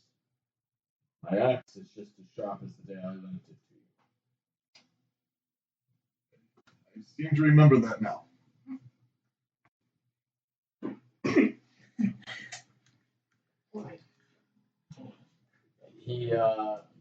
He says his official title is Commander of the Bulwark. He also gestures over to Caden and Sadia. Caden stands up. "Yes, and I am Caden Lavran. Yes, no, I know. But in light of recent events, I have decided that my sister and I are safer in your hands, and we understand that includes some sort of sentencing." And Ben says, "Sentencing will commence after the dragon is dead. Sit back down, please." They both sit back down. And then goes around to the Meadow Guard table. Elder Taller introduces himself, and he stands up with Kala. "So we would like to announce something as well. It's not quite any sort of strange knighting ceremony, but we think it is quite important. I will allow my associate, Kawa, of the Isle of Leiden, to speak." "Thank you, brother. If and Meadowguard have been speaking over the last few days, and we have something to announce. We are both a people that have been put down upon by many institutions before, and we see that now, and we see that our years of fighting have been pointless. So today, we are announcing the formation of the Saltwood Pact, a military pact between Mouse and Orc." Immediately, Tarlington and Castle Roth look very, very upset and you can hear a low buzz coming from their tables. People in the backs that are watching begin whispering to each other. Ben begins banging his small gavel on the box and goes, hey, stop it! Listen, you're all making my ulcer really act up, so Bella, this is in direct violation of what we agreed earlier. I know. No acts until the dragon was dead. But it is no secret that without this initial show of solidarity, we would have very little bargaining power here. So you will excuse us if we share our deal. He sits down. And people are very quiet about that. And the Ursid sort of give grunts of approval. And Morval claps very loudly in front of everyone. Winona does it. That was a good thing. Sorry. It moves on past the Meadowguard table, or excuse me, the Saltwood Pact table, over to the Eaglefell table proper. And Abea stands up, and she hits you. I'll stand up. Hello, everyone. My name is Abea. You may know me as the Queen of the city captured by the dragon and by Castellarons. But I'm here to introduce first the people that sit around me and then make an announcement myself. You guys can hear Ben mutter from those. Oh, these announcements are supposed to be going much faster. This is Nalane, fearless leader.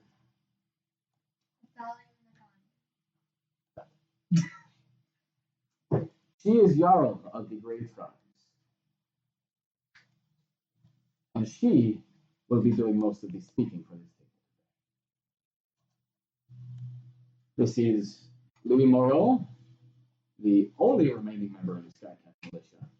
He's the only one with a griffin. And General Magnus, the still general of the Cavalry Guard.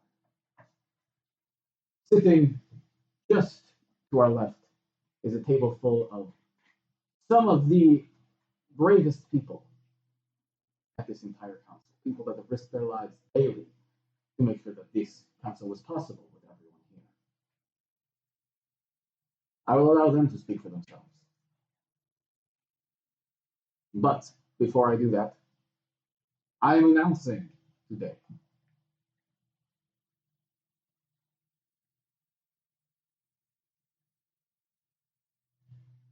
she kind of looks at you. She kind of looks over, sort of through the crowd. Her eyes rest on Sadia and Lady Maisel.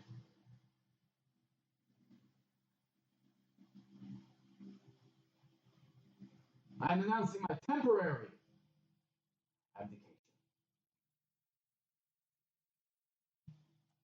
During which time the people at this table will fall to the earth. Thank you. And she sits down. The crowd is somewhat shocked, stunned. And Ben says, yes. Okay, next table, please. And that's you guys. Why don't you stand up? My name is Mattimeo Graypaw.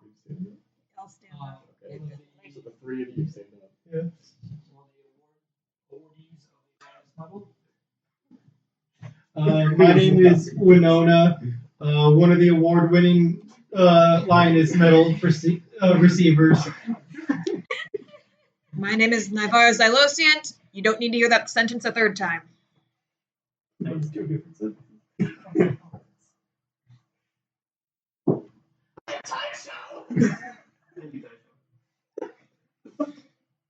Anyone else want to speak?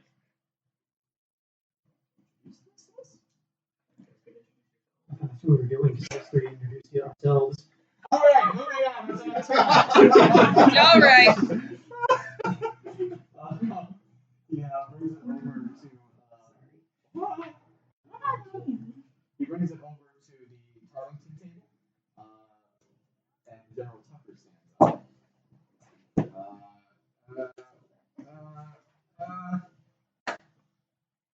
General Tucker stands and he says, well, I am General Tucker. Some of you may have heard of me through Tarlington's Civil War, the war with Graypaw, that I was on, ultimately, Graypaw's side. But it was the losing side. As both were the losing side. As everyone except for the dragon is on the losing side. My great-grandfather slayed dragons in the old world.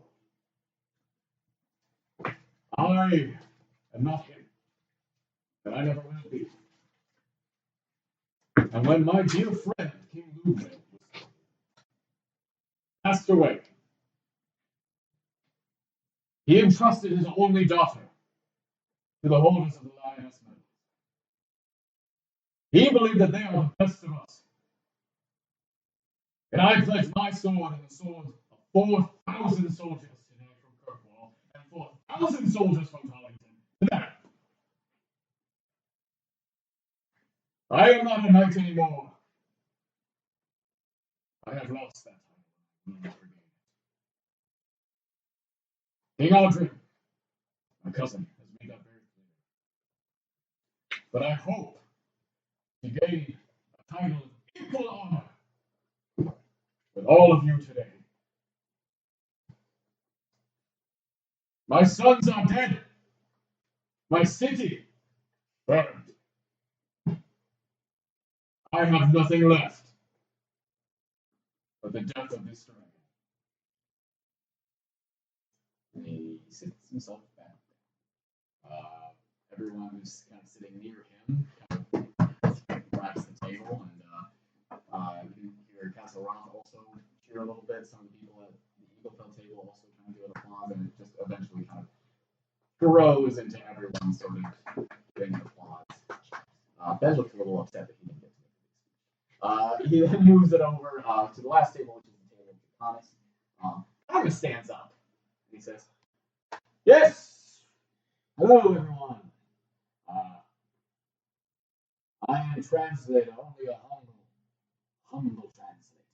When I was rolling your eyes so fucking hard. For someone that only needs introduction here, far from his home island. I present to you Hino the Fireborn. The tall dragonborn stands up and just sort of nods to everyone. He is a holy man, called across Amyssia to be here, in solidarity with you. Although we have no army,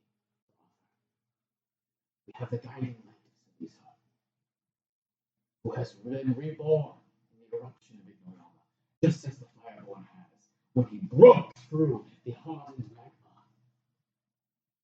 and was reborn. He is Xiloscient's chosen. And he has traveled very far to tell you that Draconis does not stand with this dragon despite what you may have heard.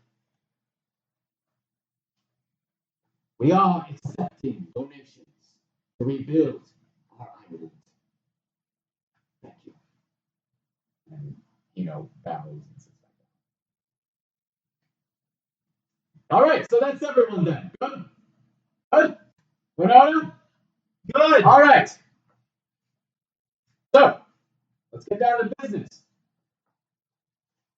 I will present the state of Sepul, our only current great adversary. I will then ask General Tucker to brief us on the state of Kirkwall, General Tally to brief us on the state of Castle Roth, and then Xiloscient will brief us on Eaglefell, the place that we all are so eager to march into. After that, we will review our targets, and then we will hear from our Lioness Medal holders on what their plan is to deal with these targets. And then we will have a brief recess and reconvene tomorrow to speak about our plans for after the dragon attack. That council will be smaller, and we do not require the attendance of everyone here. All right? All right! Oh, yeah. Everyone just sort of, yep, yes. I thought it was a rhetorical all right. I'm sorry. No, I'm trying to be clear. So, April, we have been looking at it for quite some time through a spy network that has cooperated very nicely with us. The remains of what appears to be some people that call themselves the Mitten. So, That's not really. The glove? what? The glove. What? The glove. Glove. He looks at horror and I'm lost in translation. He looks like an idiot. No glove. We know. Terence Glavrin. Our second biggest priority after this dragon has publicly denounced you and your sister. He points at Kaleb. Called you a bunch of treacherous lice that have fed on the luscious hair of the Glavrin family for too long. And you hear Kaleb. It is, isn't it? He has also said the same of our common golden enemy. So, it seems that Mr. Glavrin is on something of the same side as all of us today. He has claimed that the dragon conspired to make their mother disappear. I would like to ask all of us very quickly, Caden, is that true? No. Insight check. Go for it. I would also like to, so.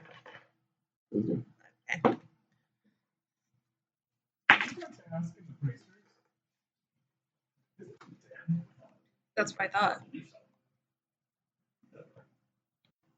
8. 24. Hey, he's telling the truth. Okay.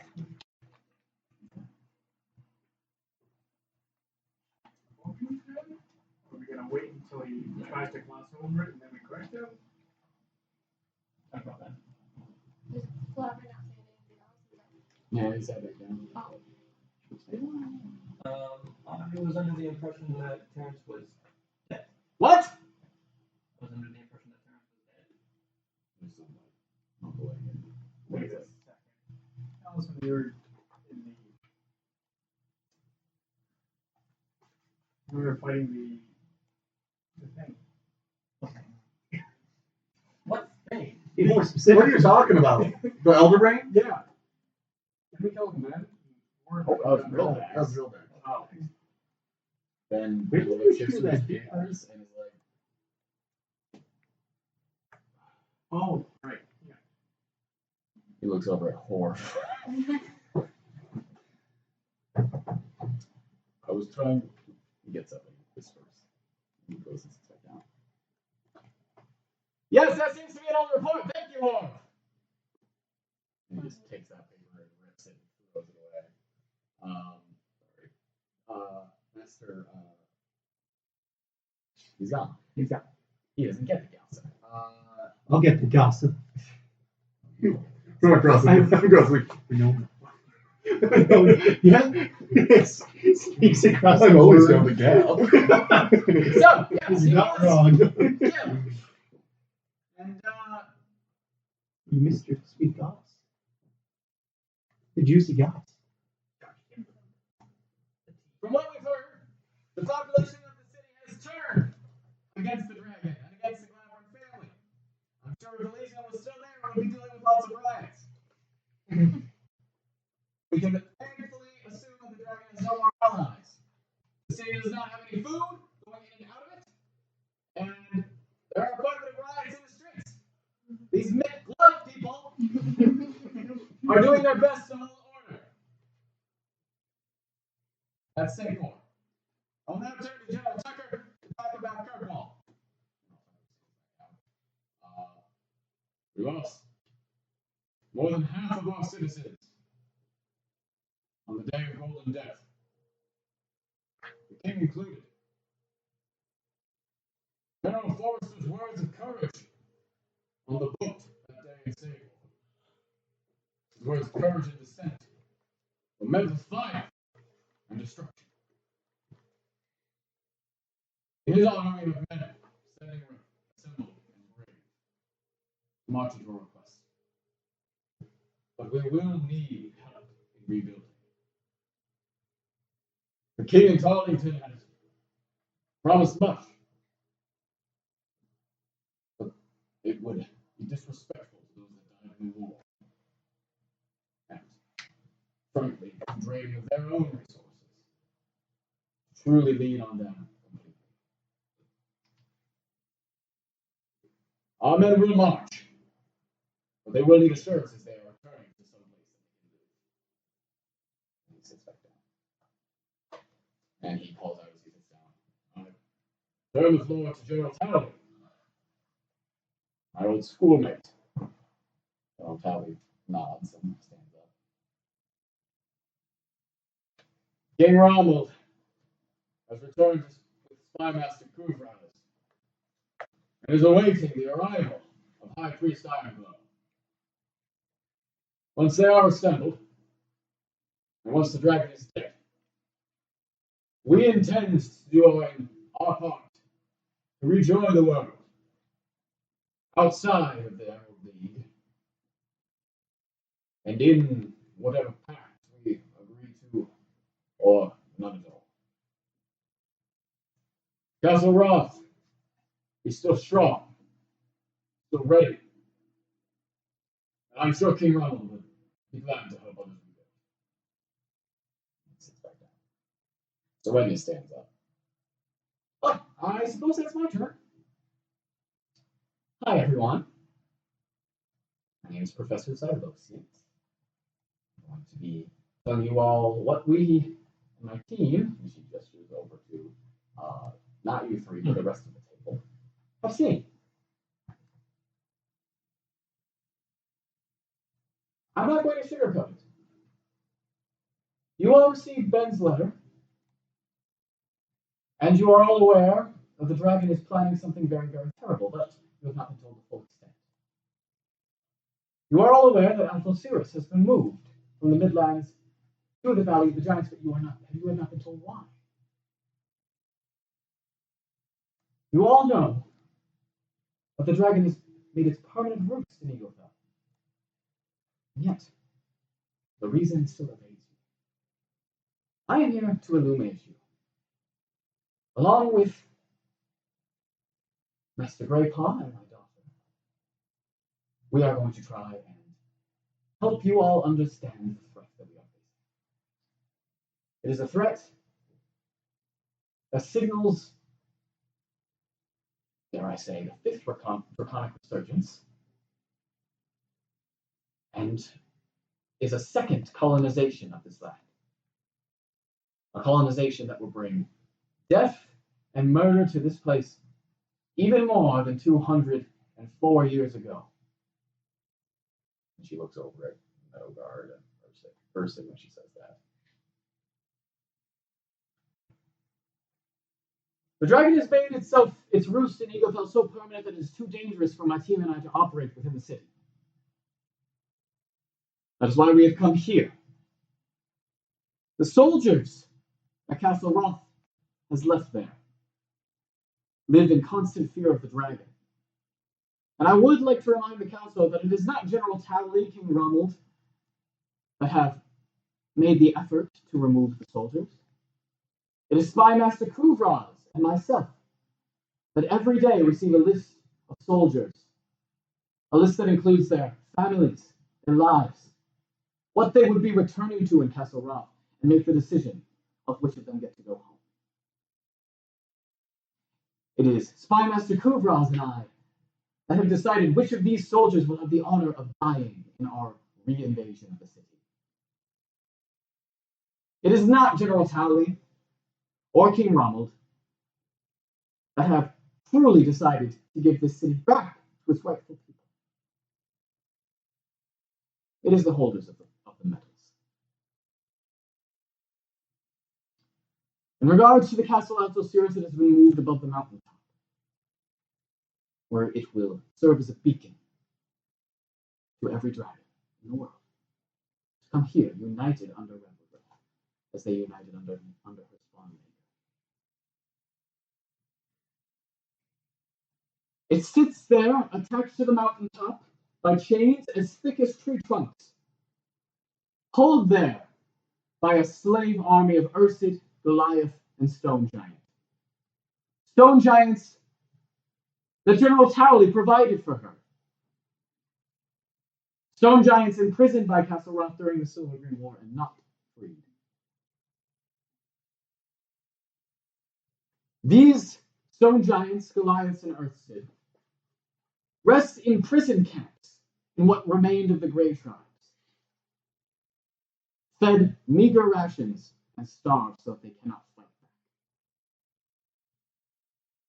They are Eaglefell's people. They are Amyssia's longest legacy.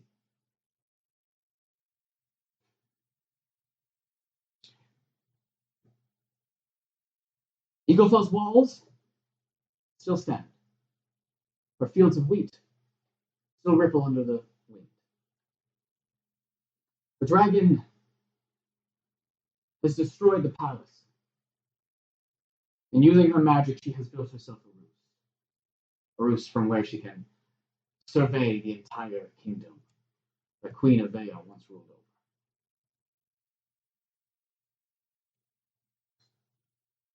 She is our target, which I will now cede the floor to. Just speak more about that. She sits back down. She looks at you, kind of exhausted, and wipes a little bit of sweat from her brow. I appreciate the call out. Someone needed to say it. Yeah. There's a whole lot more that I'm not saying. Right, thank you. As you all know, we have 3 targets. 3 things that must be dealt with. The first and most important is the dragon. If she cannot be killed, then the other 2 goals are pointless. The second is the Castle Osiris itself. It must be secured and brought away from the mountain so that no other people try and do something crazy like this again. And thirdly, the Isle City of Sapor must be taken and occupied, order restored to it.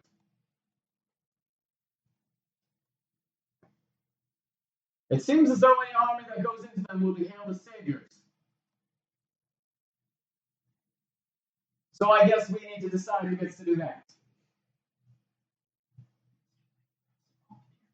Yes. If each of you might speak very briefly about what you are willing to contribute and what you have brought here for all of us to look at. Barley Town can offer up its full force of 3,000. That is Ursid Horde and volunteers alike. General Magnus stands up and says, Eaglefell has been working with the Ursid for a plan to free the prisoners being kept to the north of the city. Once freed, that will add more than another 1,000 troops. Sits back down. General Tucker stands up. Darlington and Kirkwall, as I said before, have each offered 4,000 men. But I'm sorry to say that they are still in Kirkwall, awaiting my orders under Ben's request. If they are moved, the dragon will know. We have also brought, as a show of our strength, 4 Wormslayer cannons, developed by our brightest minds. These cannons were designed to kill the Golden Death. They have not been tested.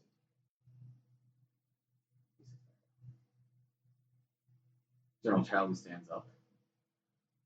As you know, Castle Roth is overseeing the strategic removal of troops from Eaglefell with the aid of Spymaster Kuvron. Although his recent behavior has made that somewhat difficult. I would like to answer for Professor Xiloscient and say that Spymaster Guraz has been of great help to us, but his erratic behavior and disrespect has made it very difficult. Yes, he is the one moving troops out of the city, but he is only allowing himself and his group of trusted advisors to do so. I have not been allowed to see the manifest of troops, nor has King Ronald only but in glance. I would like to remind everyone that he is a lioness medal holder, and that the woman that gave these lioness medals just abdicated her throne. We do not offer armies. We are allowing our men to die, so that an abdicated queen may reclaim her throne and what remains of it. Good soldiers, we are letting you kill them. That is our contribution. Sits back down. Elder Collar stands up, as well as Kawa. But the Saltwood Pact, they still get some numbers down, so if we could hear from perhaps some other people very quickly. Draconis and the Monk Table both stand up and say that they have no troops to offer, but they are here in show of support and desire to build a better world in the wake of this battle, and they are pledging their people for that. After that, Kawa is handed a piece of paper by Friar Reynolds. He stands up and adjusts his spectacles. We have just received word, your animal messenger, of Meadowgar's full commitment of troops. And thanks to the formation of the Saltwood Pact as a show of confidence, they have pledged 10,000 troops. Their entire army of assorted mouse folk, goblin and orcs. But they still remain in the Westwood. They can move quickly. Thank you. He sits back down. The Elder Collar kind of leans back in his chair. And he calls over to Castle Roth and says, "That's our contribution." Winona doesn't do this one. Very good. Are there any other things that we want to lay out on the table? You guys can see that.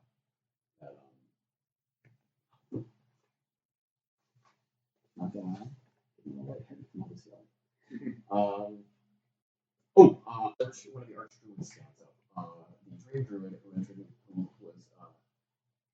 identified as Archdruid Willowseed. Archdruid. That's it. Just Archdruid Willowseed. Or next. Oh no. Viveka. She stands up. Hello, everyone. I am an Archdruid. I am the very young Archdruid. And my circle is very close to Kirkwall. It's called the Lily Glade. And it is very large. We have members in the Southwood and members in the countryside near Kirkwall. And I would like to speak to some of my experiences in the Kirkwall Civil War and talk about what my people can do. Not a lot of people know this, but the Civil War was fought in trenches. Spells are quite devastating, and the best way to counteract them is to dig in and make sure that you are not a target that can be seen. The king approached me, King Audrin, and asked if I would help with this trench warfare, digging it, keeping it open. I agreed. I thought it would stop the war sooner. A year into the war, my people were flooding trenches, closing them with men still in them, buried forever, growing thorns through the trenches that grew through men.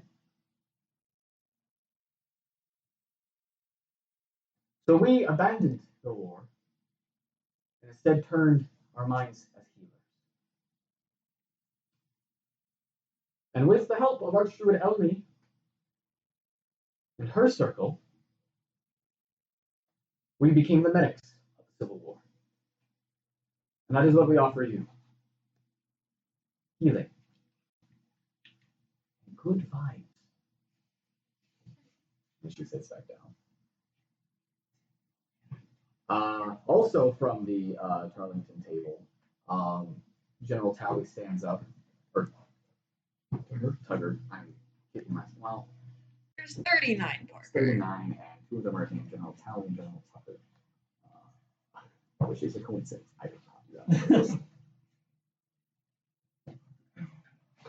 General Tucker stands up and says, "We also have one more piece of our army that I have not announced. You may have only heard of him in rumors, but sitting at this table with me is a Goliath.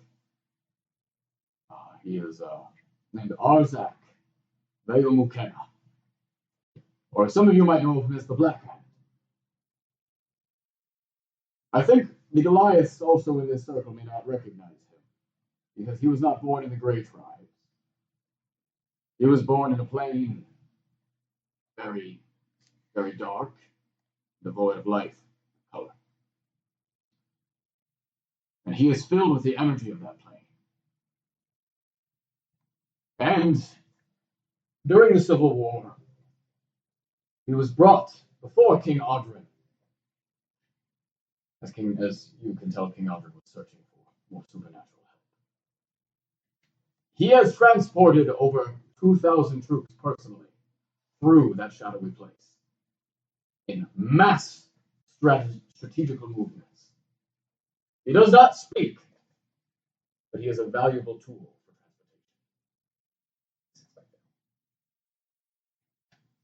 transportation. Master Zyron and Master Haywan.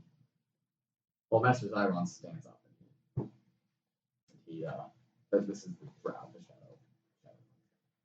Master Zyron stands up. Some of you might recognize me as the head of the Unedited family. And if you do, that's strange. You should be dead. It's a joke. My family has been operating in the shadows of Tarlington's kingdom for a very, very long time. And we have been assassinating nobles. You may remember Lord Grey. That was us. But we're ready to help. So I guess what I'm saying is that we are the best assassins in this continent. And I'm offering a few free contracts to the right people. And he sits back down. All right, anyone else? Oh, Yuri, tell them about the right. He stands up and he pulls his lyre out. This is called the Lyre of Many Ears. It was owned by an elven bard who wrote all of the songs that you know. By playing this, I can project myself and up to 12 people into any gathering of up to 12 people. So if anyone wants to be part of a band, I can help with that. He says, I'm making eye contact. He said he can out of character. All right, we're going to take a brief recess. When we come back, I want to hear about this dragon plan. I'm going to go. Talk. I'm going to bother Yuri. And in real life, too. Yeah, I gotta pee. Winona and Dylan have to pee. Okay, we're going to pause this fish. Do my bit and then be a way to get me up to you guys once that part's taken care of, then I can help. Yeah. I can't. We can have Fluia with you. You can have Fluia with you, or I can have soap with you. You could also have that flaming phoenix potion if you want to fly. Oh, yeah. Oh, fucking. Yes, that's 10 minutes. What the? That would be so cool. I already know what's done. Yeah. Exactly. What the Super fuck? specific thing. Yeah. Never seen before, ever. You were wearing that same shirt. I don't like this. Whatever. Did I do this before? It's like a really weird. The timelines are broken. Yeah. But also, remember, Parker's from a different timeline than the rest of us. Because of the, what was it, the bird scene we were saying? Never mind. Yes, This is let's get back to, because this is actually pretty important. So let's just actually say I'm traveling. But so we're gonna have one group of people break the chains. That's I don't think we need any of us. nope. No. I agree. That's plan A is for the castle to drift away from this, or not to actually enact your plan. Is that we agree on that? Yeah. Plan 2, or that's also being enacted at the same time. It's our second. Maybe. Yeah. Second plan is for us to also be up there in this lighthouse with the projection of Yuri to let him know when it's coming, or like when Nalane needs to. I'm not looking at it. Oh, I wasn't gonna increase it. So we'll be up there fighting the dragon while Yuri's projected there and can see when the lights blow up to tell Nalane now's the time to do it. Plan 3 was to do sending at the same time. And then I guess plan 4 is to. I don't know if that's fast enough. I really don't. I mean, we can try it, but. And it's all got to be in the same round.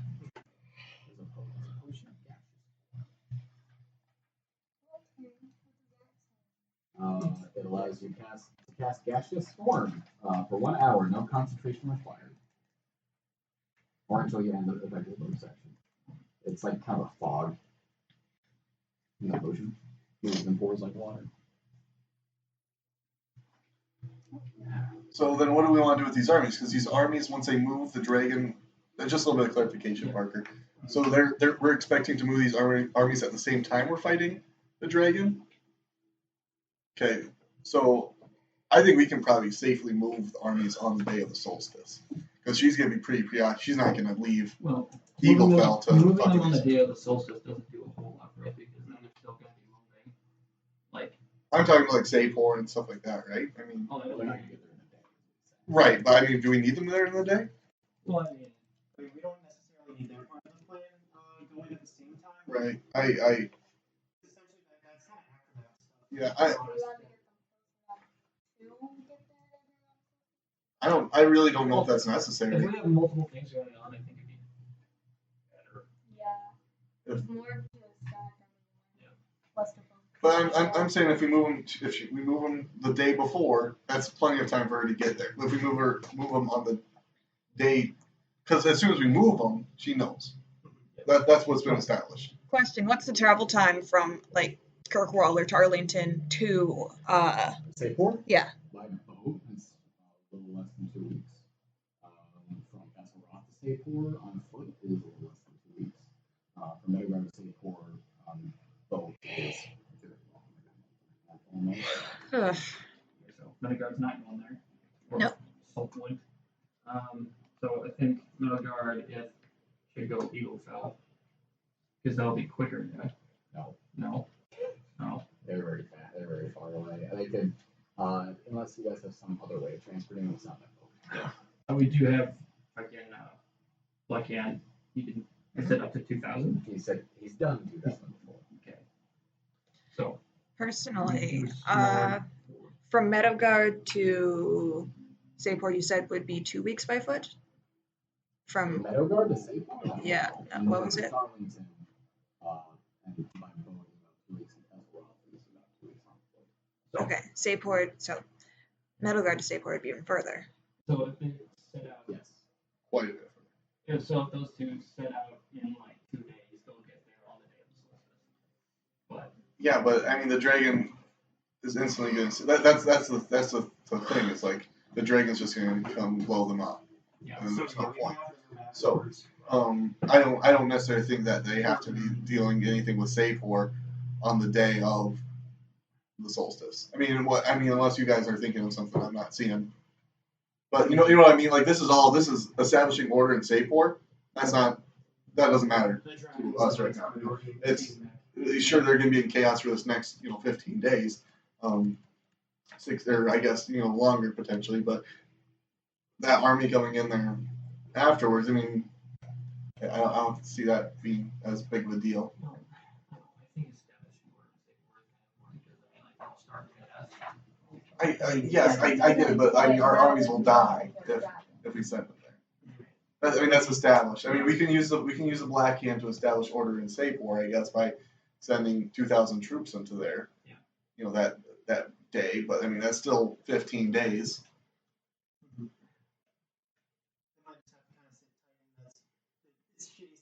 Yeah. I mean, yeah, think about how long Eaglefell had to sit tight. Yeah. All right. So 3,000. Is it 3,000 troops from Barleytown? Mm-hmm. All right, 3,000 troops from Barleytown. 1,000 from potential prisoners in Eaglefell. Burlington and Kirkwall have about 4,000 each, so that's 8,000. Council Roth is saying that they're not going to be pissed that we kill their guys. Metal Guard, it has 10,000. Draconis and the monks have nothing, but they're there to help afterwards. The Shadow Monks do have an assassination attempt that they're willing to do, so that's pretty fucking dope. So I think we can honestly use them as a team. For our strength team. Yeah. Well, who are we assassinating? The Dragon.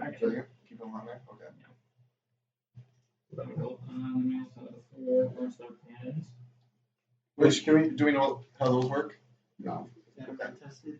So, like, I don't know, like, I'm thinking, like, I'm trying to think of how we can incorporate them into the strike team, and I'm having a hard time seeing how we can.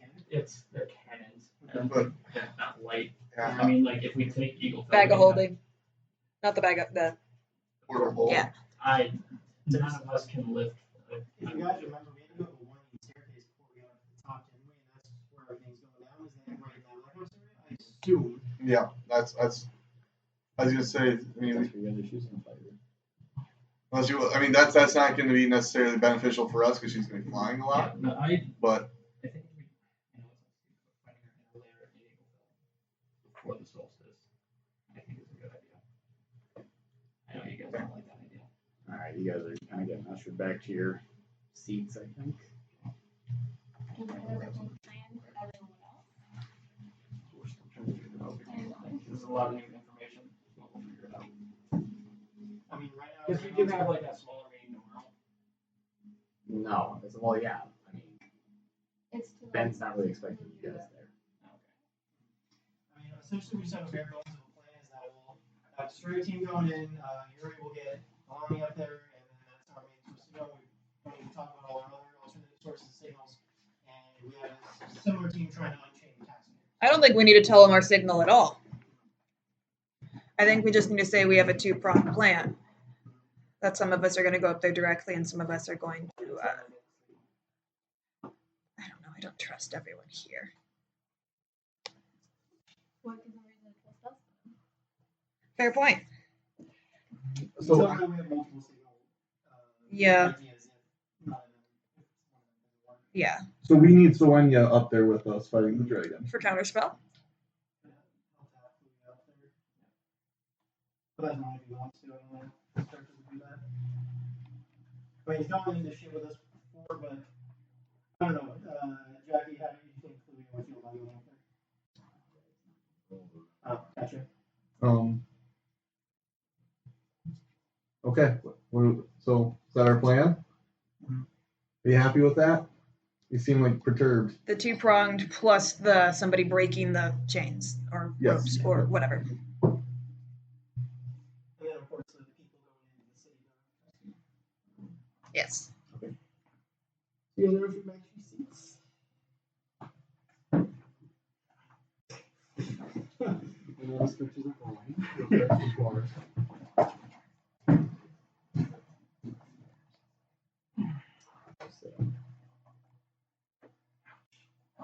Noticeably colder in Vermilion something good. Noticeably colder in Vermilion tomorrow. Fuck. Gross. Global warming? Yeah.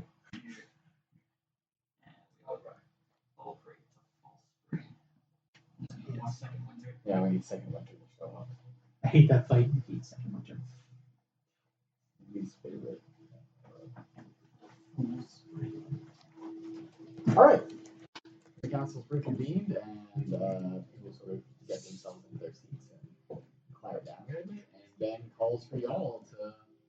Ben seats the floor to you guys. Just immediately. Okay.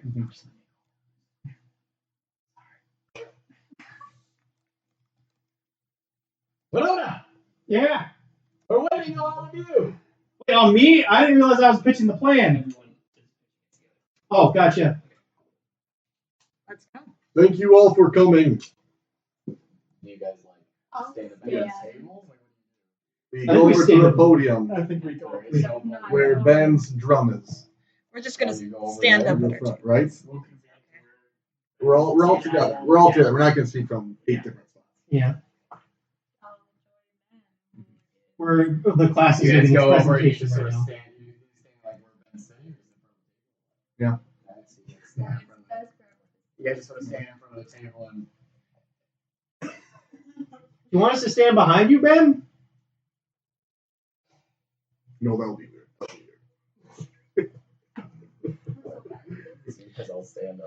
Doesn't matter. You can see pretty much everyone at the table sort of settling in. The Castle Rock guys are sort of, the general is sort of looking at you guys suspiciously.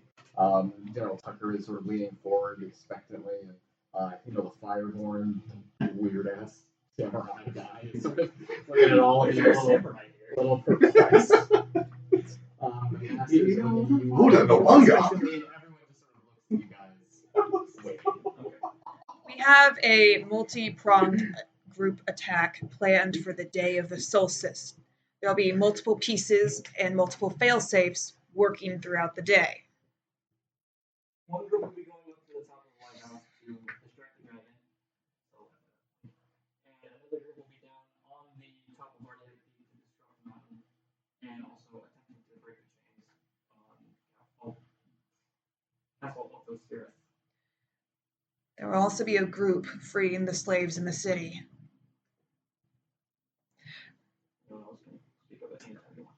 Yes, so a big portion of this plan, as was previously stated, our plan is to create a beacon for the dragons to come. We are going to disrupt that and not allow that to happen. So our group will be split a little bit.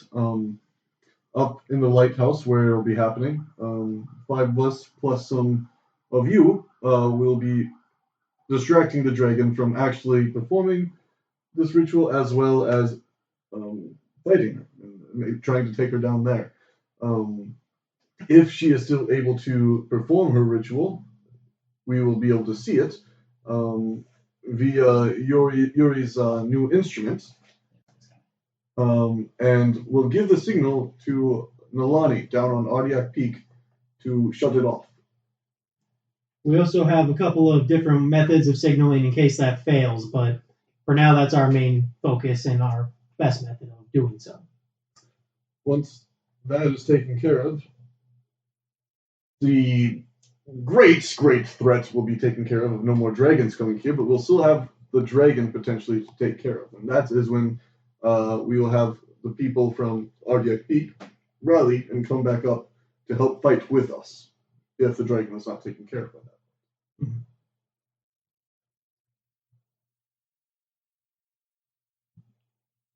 And done? Are there any Well, questions? Yes, what about with Both the general's hands go up. Yours kind of looks around for a moment and sort of raises his claw up. Elder Tolerant kind of both raise their hands. We'll go left to right. As does Moorball. As does. We'll go down the Lots of people. We're gonna go left to right, guys. Okay. Who's there first? Ooh. Baylor, of course, Baylor. Yes.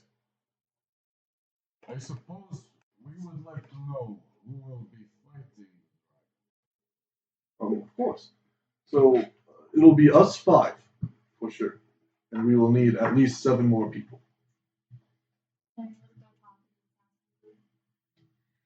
There was talk about maybe incorporating some of the monks over there from that table. Master Chiron comes forward. When I am for assassinations, I can need dragons. Already offered. Can't take back. Yeah. So I'm sorry, friends, but we deal with war. Always in the lords as they lie asleep at night, not the into dragonfly. So I'm sorry, but I'm going to have to respectfully decline. Everyone's back.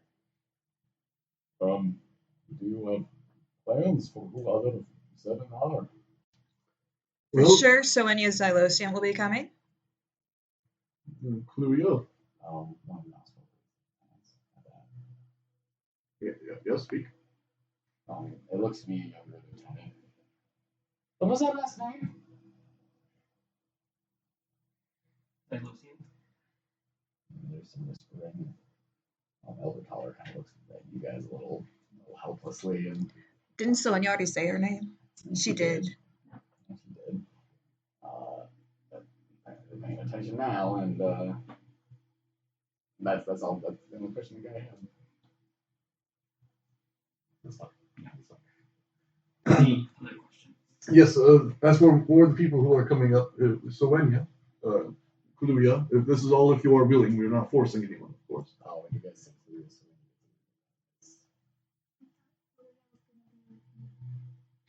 Okay, That's what I thought thought. that's what. sorry, maybe I misunderstood. If anyone willing to volunteer. Louis, would you be willing? He stands up.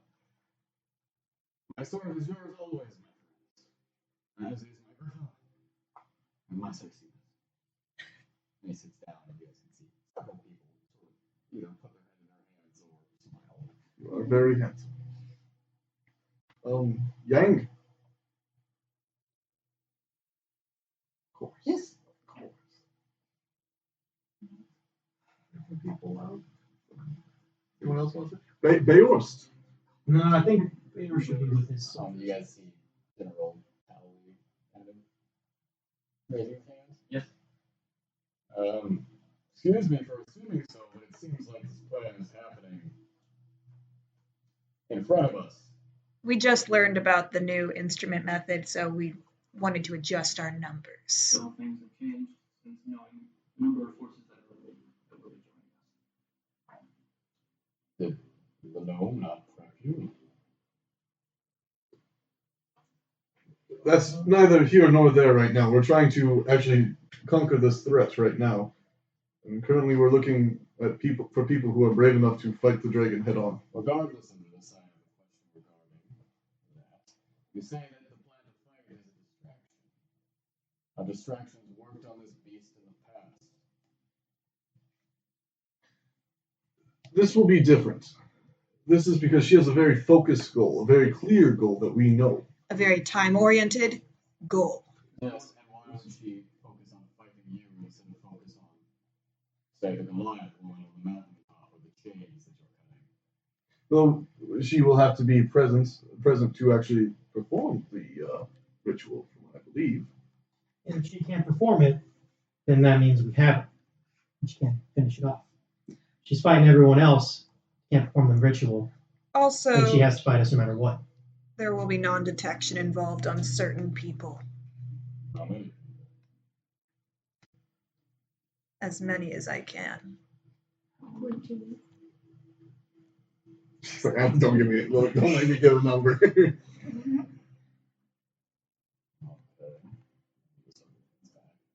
So essentially, what we're saying here is that there's not going to be a 100% guarantee safety for everyone involved. There's going to be danger, and I think all of us were aware of that coming in. They're right. We all came here knowing that some of us would have to give our lives in this fight. But there is a question that I'm sure is waiting in all our minds. What if you can't kill it? Even if we can't kill it, we can obstruct the machine long enough for someone else to take care of it. Essentially, it's going to be every man, woman, and child against that dragon. If we manage to stop it here, it's just one dragon, an entire continent against it. Well, the fire wishes to know, won't it just wait? wait until next year. Or another solstice. Not if it doesn't have all of its pieces. So you're planning on disassembling then? General Tally, I don't remember that being part of what you said. No, we plan on killing the dragon. If we tell them about the engine, will the spell not let The them? what? Were you asking out of character or is In character. Okay. What is this engine? There was a machine many years ago that could be operated by champions to alter things on a grand scale, which is why it's so hard for like the older ones of you to remember the old lands. Your memories have been altered. She's gathered the pieces of this machine, and we can get rid of them. Used by champions? Correct me if I'm wrong, but I've been told that all of you are champions. Formerly. Or.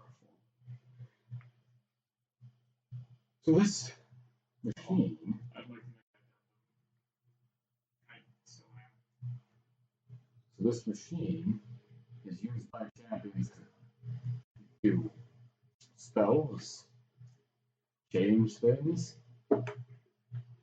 Forgive me for the accusation, but how are we to know that you are not all trying to seize this machine for yourselves? Because we don't have enough people to operate it. Pardon me, but this is a lot of hearsay on things that I do not understand. It comes down to trust. It really does. We don't even have the ability to use it, but we have to trust each other that after this threat is gone, there will eventually be peace. That we're not going to just abuse what we've all said to each other and jump down each other's throats the very next second. No, these pieces, they were scattered across the continent before. Almost each nation actually had one. Forgotten, lost to time maybe, but that's not something unreasonable. When they're split apart like that, when they're not being able to be used, they can't be abused.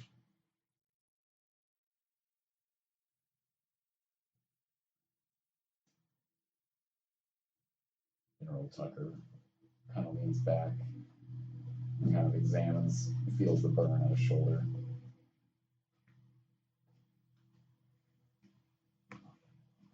I've asked Friar Reynolds, Friar Greenstock of the Mouse Folk, to bring something. Have you brought it, Friar? I have. He reaches into his coat and takes out a mason jar, puts it onto the table. You guys can see it looks filled with dirt. General Tucker stands up, goes around his table and into the center of the circle where you guys all are. And he just goes and kind of opens the jar and pours a little into his hands and holds it. I've asked Friar Reynolds to speak on this. Friar Reynolds also comes around and takes the jar. Thank you, General. This is something that I picked up. My journey through the Blackwood, Leiden, 236 housefolk through that horrible trauma. This is what we walked on. Ash. He pours it all out onto the ground. This is what threatens Eagleville. That's what threatens the rest of the world. And during the recess, General Tucker and I were speaking. And we want to know from you all know me quite well. We want to know if you are putting your best work into this. Because without that, he just sort of kicks the ass at his feet. That's what will be. If it takes all of you against the dragon, then so be it. Find a way to do that.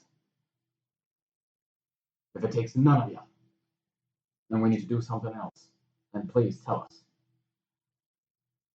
I am a simple man, and I've walked through many things, but I know that if you have secrets, you have them for a reason. So I don't want to hear any more of magic and machines unless it's very important. Get very muddled in here. Wouldn't you say, Shield Chief? Nicholas just sort of stands up. I agree. I trust them. They have brought great honor to me and to my people. I know that this dragon will die.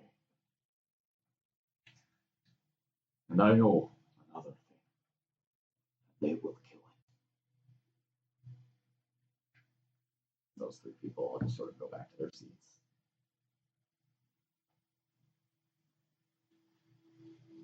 Yuri comes around.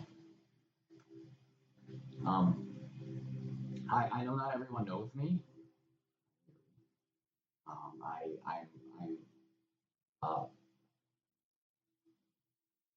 a bard, and I sing songs, and I live here. This is my place. And I met these guys outside of Castle Roth, and they were famous when I met them, and I think they're even famouser now. So I think I guess I don't know. Let me trust you guys. Guys, we're all just scared. We're all just worried. And we want to know that you guys are going to do it. Because if you can't, we shouldn't be here. We should be somewhere else. Running or hiding.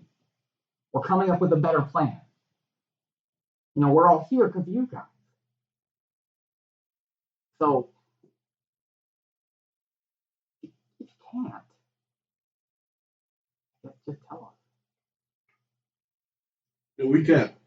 We can. We will. I genuinely think we can. I'm not going to say that we're all going to make it out alive, but I genuinely believe. We come at her with everything. We'll win. Every fight we've had with her, the ball was in her court. But she hasn't had to face all of Amyssia yet. And she's always had time to wait. This puts her at specific time points where she has to do it. She can't just wait another day or a week. She has to do it at specific time points, which gives us an ability to sort of corner her. She thinks that she can see the future, manipulate outcome. But we control our own fate. All of us here. We get to decide what our future is.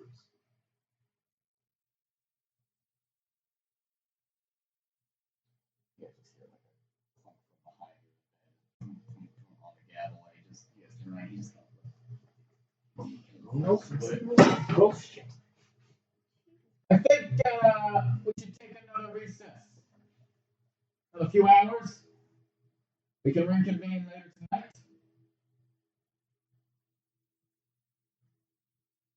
Adjourn. Sounds good. I want to go talk to someone from Kirkwall.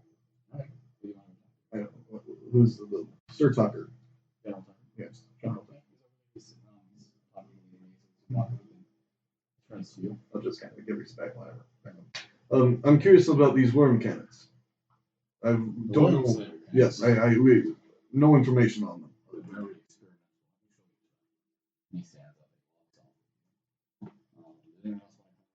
Yes, I did. I will as well.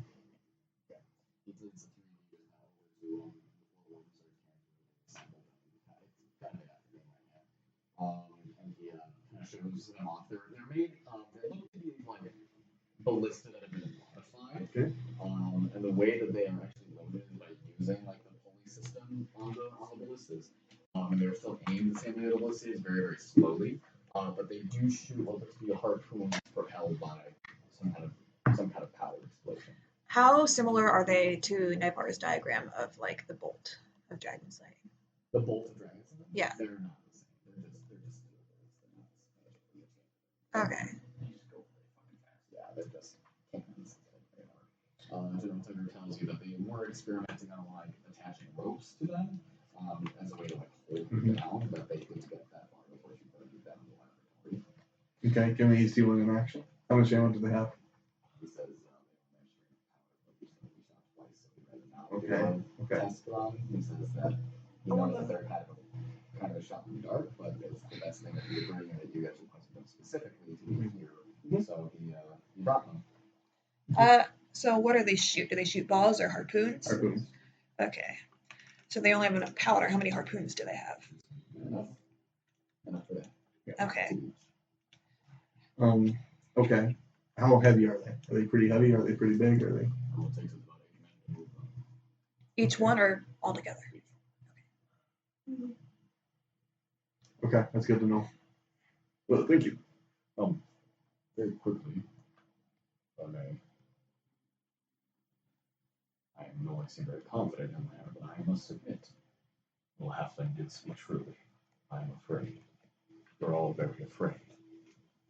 And I appreciate the hope that you have all given us. But I do worry about splitting up too much. I do wonder about that giant. He didn't speak during the council. Do you know anything of him? He's been helping us. He's a pretty powerful fighter on his own. Bit of an alcoholic. What place does he have? I guess if we were gonna place him anywhere, we was hoping that he'd probably help I'm practice. just I'm worried that you're not considering all your options. We've had a lot of information very quickly. If you have any counsel, of course we'll respect it. My counsel is to kill the dragon. That girl I was quoting. She's supposed to be in your care. And we have agreed to postpone that until this is dealt with. I'll take that into account, thank you. I want to go introduce myself to Maisel after that. She's hanging out at the table. You want to be told? Very shy. Is that the girl? Yeah. Yep. You can walk out. I'd rather be cool.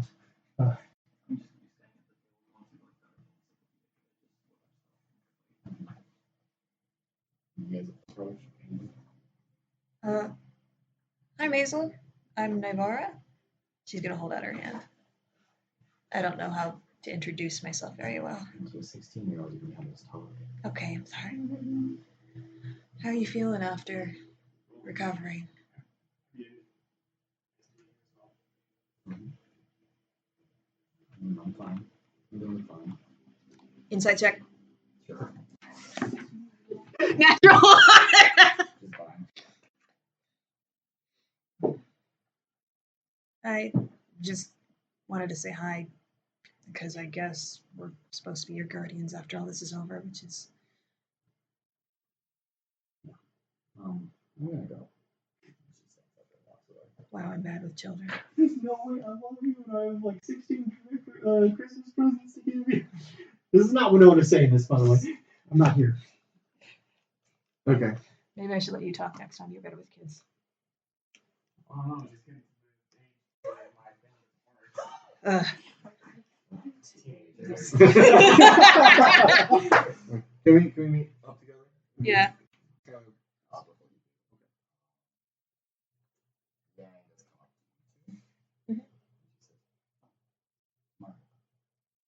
How's she doing? Okay. I need to apologize for punching her in the head. Yang leads you back into the inn as you're kind of beginning to assemble people. As she does so, she takes you guys into Kamar's room and she is sitting up, kind of like leaning over, holding her head very tightly, as if she has very bad headache. How are you doing? Kind of holding it, she kind of looks up at you guys and she says, "Sorry. Sorry." I'm also very sorry. Well, you didn't make a Phoenix. I punched you in the brain until you stopped. Yeah, no, how did you do that?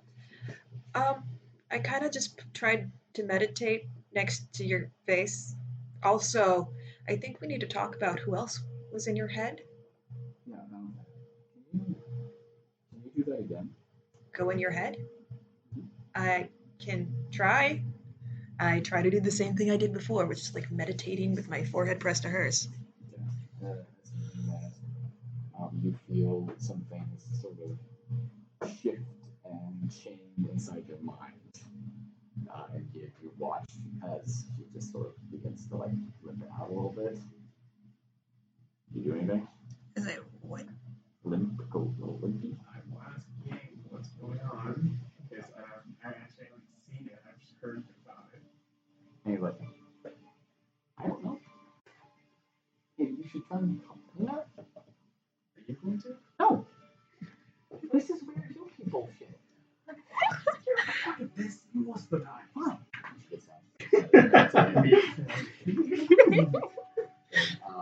We'll do a 4-way You also begin to go limping just before yeah, you and then you guys both find yourself in that same like a perfectly formed chamber that the elder brings to you.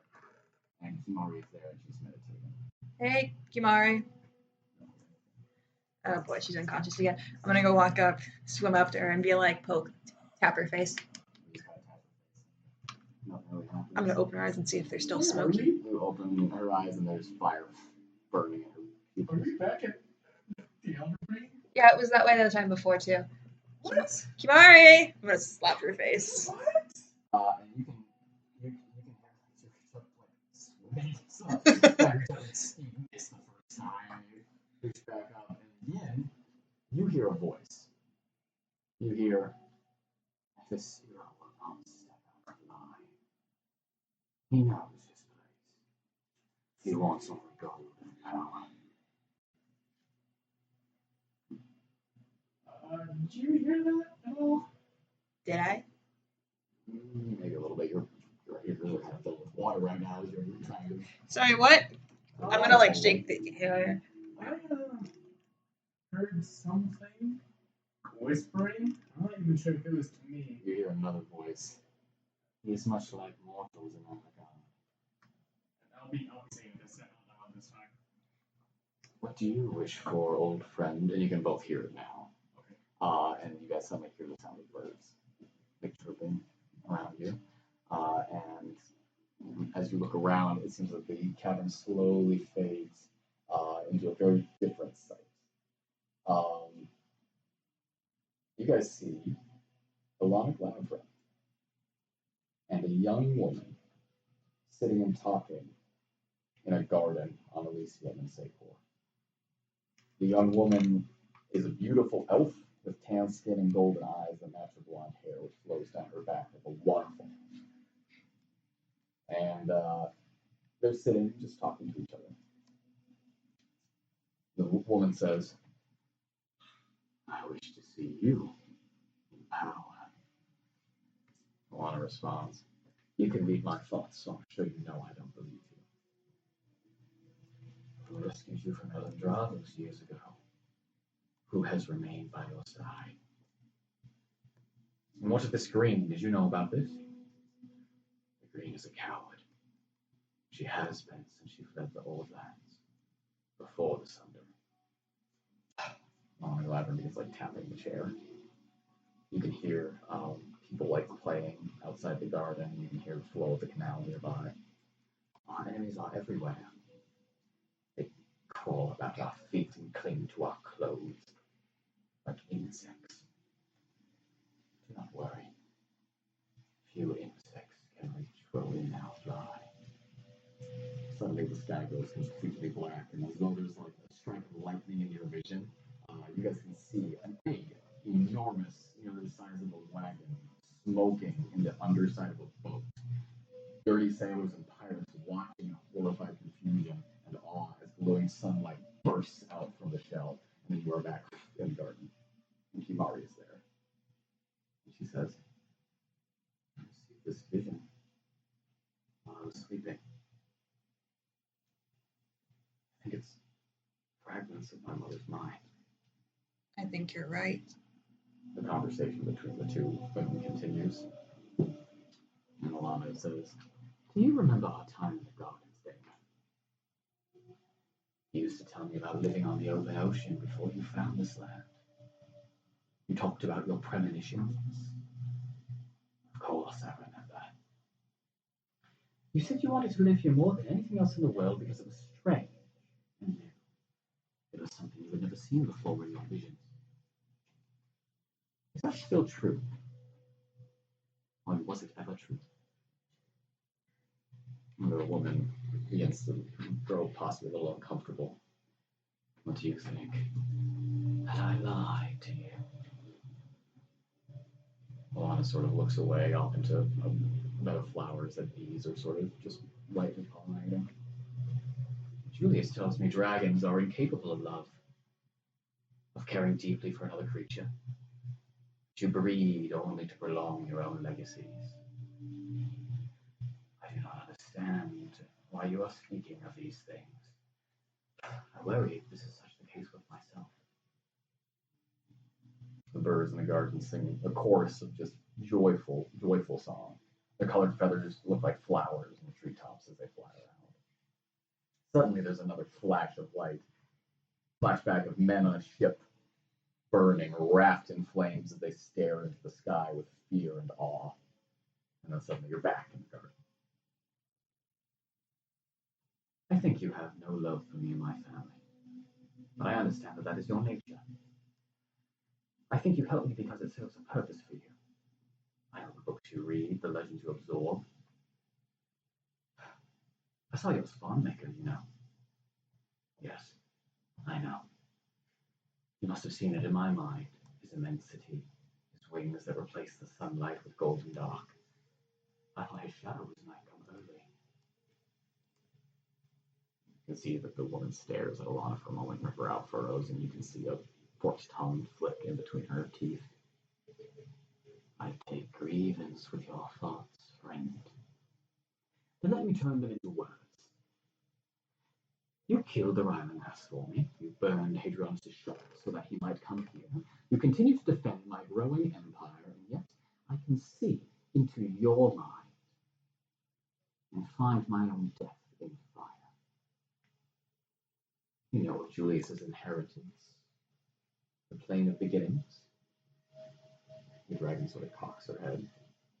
You know what slumbers there. Look. Look into my mind and see what I have. See the dark words taken from cavern witches and underseers. The words of stirring that wake the thunderer from his sleep. Look and see the key to the deadliest vault that has ever existed. See all of it. The components of a destroyed world over which no one, not Glavrin, nor dragon, will rule. The dragon laughs and turns back to her. You are mad. What is it to stop me from killing you the moment you try it? Nothing. I am defenseless against you. You've always known that. You are a powerful, horrible foe that I could never hope to defeat. Like the golden tyrant you could burn safe to the ground in hours. The immortals cannot hope to defeat you, as they could not defeat him. Yet, he died, did he not? There's a moment of silence between them, and Dragon grows very serious. You know of champions. You may remember when I visited the Oracle, don't you? What he said to me. I'm sure you can read it. He told me that one day my greatest achievement and my greatest fear would be one and the same. Two things together as one. She points directly across to the dragon. And that it would die only after I did. Yeah, I'm sure that's the only thing keeping me alive right now, friend. The dragon scoffs. The oracle is a fool. Is he? I believe the gods are one of the few things you still fear, friend. There's another horrible flash of light in your guys' mind, and you can see a priest, Smarrowson, his holy symbol dangling from his neck, praying for deliverance as he falls from golden claws towards the sea. The dragon leans forward. I will glean the passphrase from Julius. The lover's vault has 2 keys. Friend, you are a fool to think that Julius is my most trusted lover. Our deaths are ahead of us, Dana. So long as you respect the friendship we shared in the orchid gardens of my youth, they are firm. The birds continue to sing, the bees continue to buzz.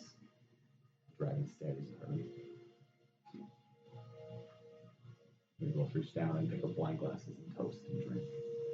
And you two, back out of Kimari's mind, you are thrown onto the floor, and Kimari nearly collapses as she grabs herself. Well, Oh no. that's a problem. Oh no. That's a big problem. What if we gather everyone? Yes. I will clean the bracelet. Hey, good news.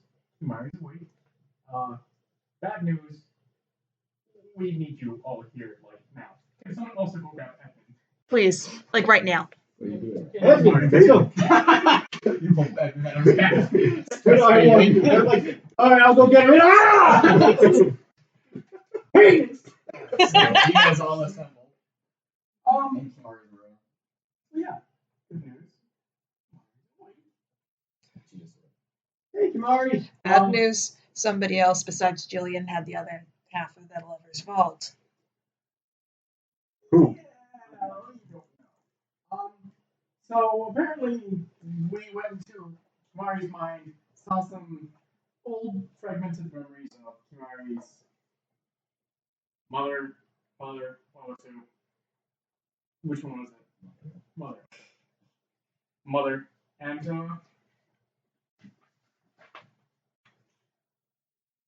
there was a conversation that was had between what I assume is the Golden Dragon. And the good news, the golden dragon will for sure die. Okay. The end is in sight Okay, hold on. for that dragon. Well, there's a new threat now. Oh, yeah. The potential for Ellen Tor to be woken up. Was it, important question, was it Lemmy? No. No. Okay. Let me ask something. A lover's vault. Someone you love. Could it I be a mean, kid? Could it be I was one under of the your kids? impression it was 2 keys. Do they only need 1 key? I thought works is that passphrase that only 2 lovers can know. You don't need both of them. Okay. But only 2 people can open passphrase. So maybe I can just go bother the Glavrin kids. No, I don't know. We need to be very, very careful about who we're telling about this. We're not going to tell them that. We just need to know that we need to know their moms. Sexual No, history. they don't know. They don't know. Because our moms are great and forthcoming with all the men and women that they've slept with. Like, they just love telling their kids about that. So, wait a minute. In this vision, did Glavrin tell this directly to the dragon? Yes. What they said, what she said, almost word for word, was you're a fool for thinking that Julius was her. My most trusted lover. Yeah. So, if the dragon was reading her mind in that moment, the dragon knows who that is. The other might be Racer. Is that right?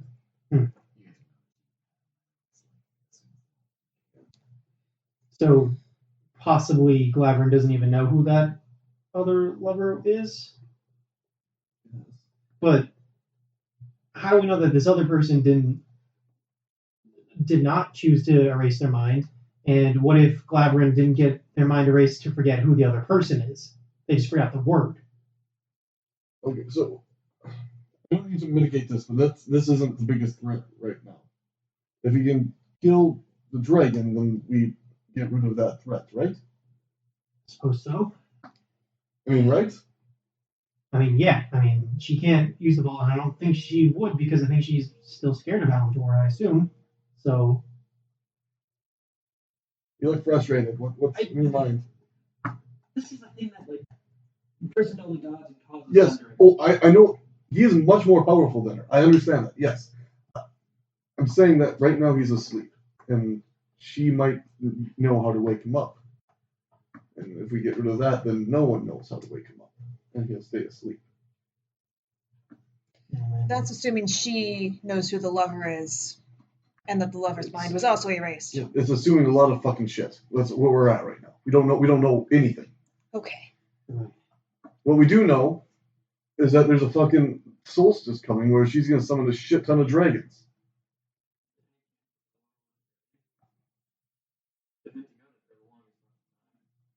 I don't think that the dragon would have worked with her if she had already. Yes. Yeah. Dragon's just as straight around as everyone else is. Why would they have that whole conversation about who you're a fool if you think Julius is not trusted lover? She would know.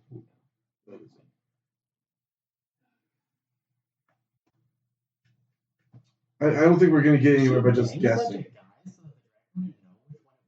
Probably.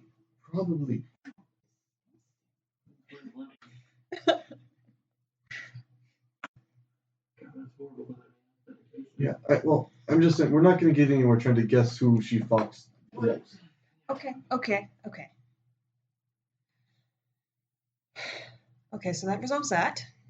It doesn't resolve shit, first of all, but yes. Let me clarify. That gives us permission to kick that can down the road. Okay.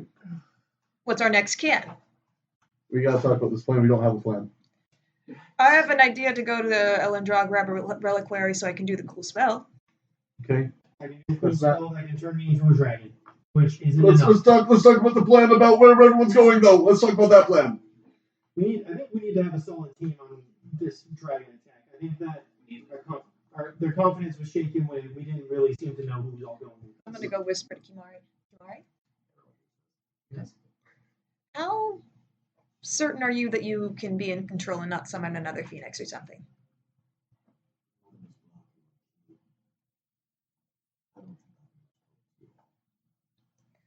Okay. Okay, that's fine. Hey, Nalane, would you be willing to give up your bracers so you can fight with us? Who would you trust with them? How about Drovok?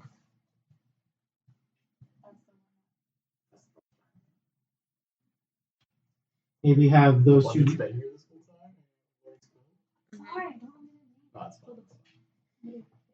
Those two go together. It would be. I guess Morball and Drillball can go down there in case something happens to Morball. Drillball can. So that gives us 6 up top. Yang for 7. Louis for 8. Sowenya for 9. If Cluia's going to be down below, he won't be up with us. That's okay. They'll need protection down there just in case. Now, also, am I crazy for assuming that the dragon has to be in the lighthouse for this to work? For her to do her thing? I don't think so. Am I absolutely...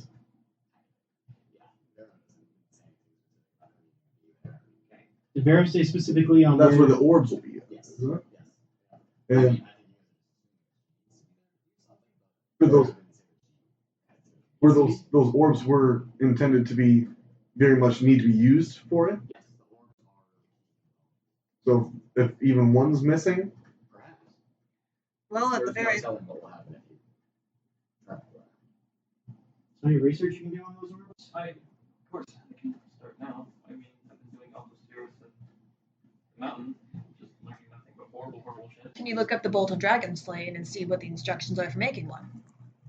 I don't know. We actually have materials for that. I know that it takes adamantine and gold and silver and fucking What are the time limits on it?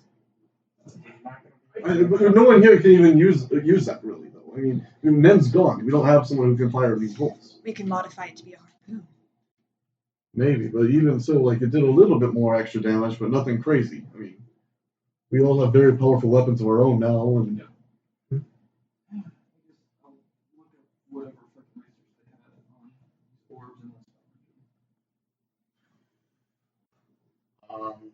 Not much. Yeah. It's all barrows. All barrows and personal notes. But fun fact, you can get the book that he was using to do all these calculations that he showed you as well. And there is a strong chance that due to the very integral nature of these things and what the dragon would have to do with the house to make it work, these things will probably be linked directly to the battery in the castle. Okay. So there is, maybe 50-50 chance if you pull one out, the castle will turn on. Okay, so pulling one out is going to be. I think it'll follow so fast. Yeah. But okay, it would stop the thing. Okay. But then dropping a castle like that on the mountain is probably. Maybe. And then the castle isn't necessarily like a powder keg that will just explode from anything. That would say mountain is. Yeah, mountain is. So I'll say, so yeah, pulling the orbs out, yeah, like a 50-50 chance of the thing just dropping out of the sky. Where it's sitting right now on top of the mountain, that causes large enough explosion, but probably just to get it. So we need to get rid of the castle. Yes, we need to cut through tree thick steel and then get the castle to just float somewhere else. Uh-huh. well, what's your plan, man? I think that's a plan. There's so many fucking cards right now. You want to fight the dragon beforehand. I think that's a safer bet. How are we going to keep the dragon there, keep fighting us? Because she has no reason to be like, okay, sure, I'll fight you here. I'm just going to run. Here. I will just teleport to the other side of the fucking continent and then wait until the solstice and come back. She doesn't, apparently, she doesn't even need to be there. She doesn't need to be anywhere close. The only reason she'd be there is to stop us from fucking it up. So we need to go fuck up the castle. We can say something. Someone did bring up, wind and tornadoes, and they're pushing the castle away from the mountain, and that isn't probably. I mean, I can do wind, but I don't know if I can cut through the... Just moving it out of the way of the mountain, which might take a couple days. Winona, can you summon something really big to work through those fans? We like don't even need to cut through the steel. What do you, Don't we? like we said, you just remove the things once it's out of the way of the mountain, it'll fall, right? That's what I was getting. Yeah, but how's it changed? It's changed into the earth, right? We have very powerful druids who can mold earth. So we get them to get rid of that? Well, I'm just saying that we have tools at our disposal to get rid of these chains other than just hacking through them. Okay.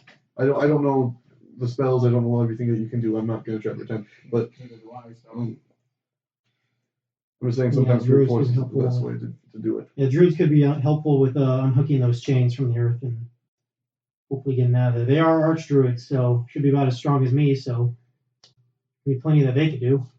But they didn't seem quite interested in fighting. They said that they wanted to heal, but I feel like having them remove the chains might be something that they might be better suited for. It's true. I'm going to be done talking in character. On a solid plan. So, Yeah. I mean, the reason why this dragon is so... If the dragon doesn't have to be up there, then she's going to be down on Ardiac Peak. I think for sure. Because that's where it can go wrong. Then, from our point of view, with the least amount of damage done to the surrounding area. Yeah. So, I think that's probably where she's going to be to prevent us from doing anything down there. So we think that she'd be at the peak instead of the castle? Yeah. I mean, yeah, if we blow the peak, then we don't risk destroying the castle, and we don't risk destroying every single thing, because we can... Naivara and I could possibly blow the peak with an earthquake, Or Well, that's not what we're saying. No. That's not what we're saying at all. Because if we do that, like the mountain explodes like a nuke. essentially. We're saying do the runic magic on the peak, and I think that's the only way for us to get out of this safely from that. And so she knows that, and so she's going to be there trying to prevent us from doing that. Absolutely. And we know that that's staffed with guards and shit like that. so I guess the important thing is where do we want to be? We want to be on the peak. Just clarify. Yeah, I guess then, right? Then we can have other people. We can fucking send Yuri up there, up to. We need a guard of people protecting him. Yes, absolutely. And then people who are able to get them out of there if it falls. I can do it. I don't think we should split up early. I think we're getting kind of warned against that. Unless you guys have other shit you want to say it. Because I mean, I don't want to just be like this is.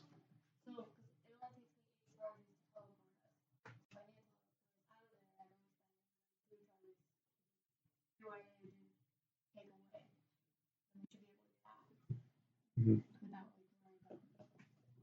But wouldn't it shut it down, the mountain?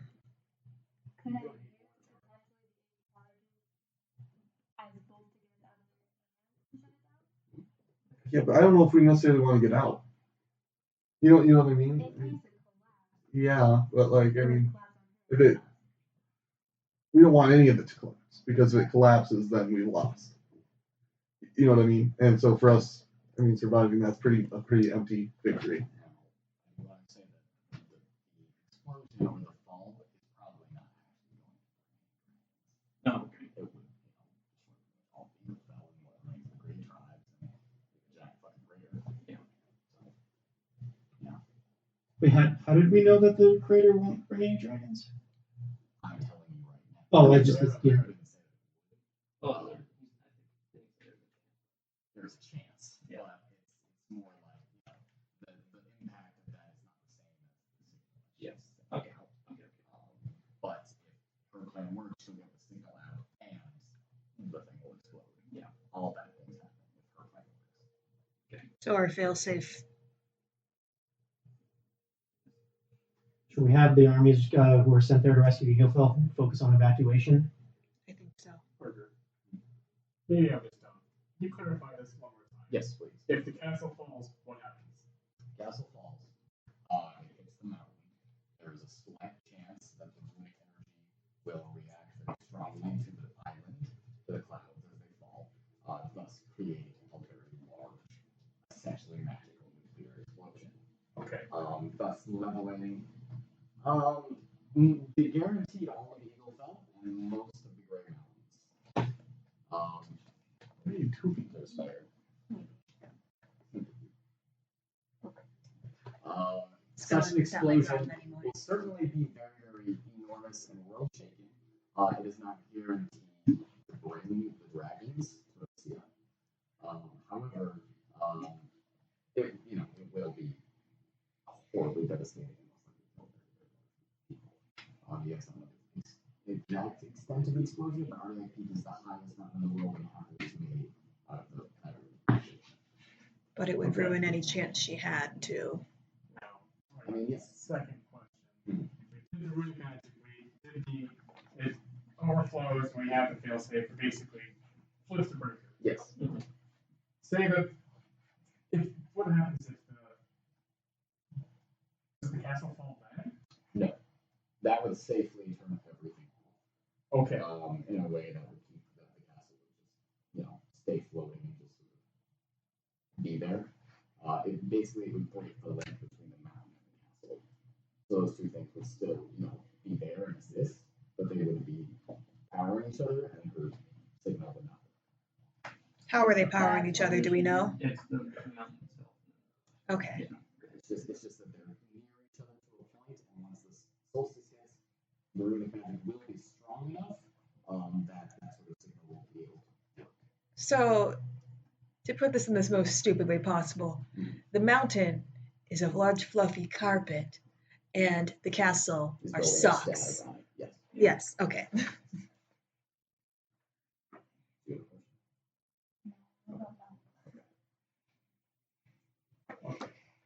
what I thought is that if we did the runic charge, and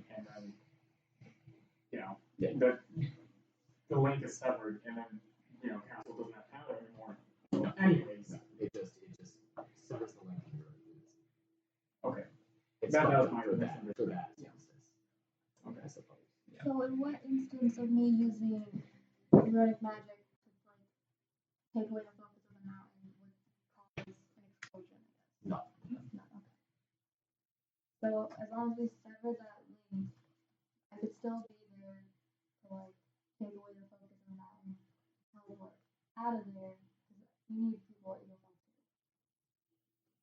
That would take away focus, and then as long as we sever the link, right? Why do we need to take people out? I mean, what do you There's mean by no that? point in us just staying up there. Right. I think the dragon will be there potentially.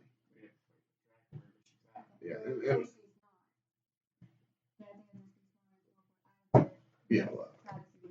Yeah.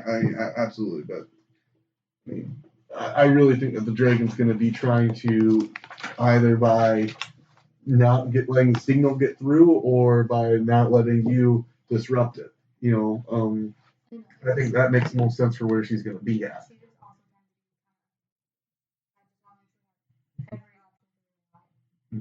How many charges do your bracelets?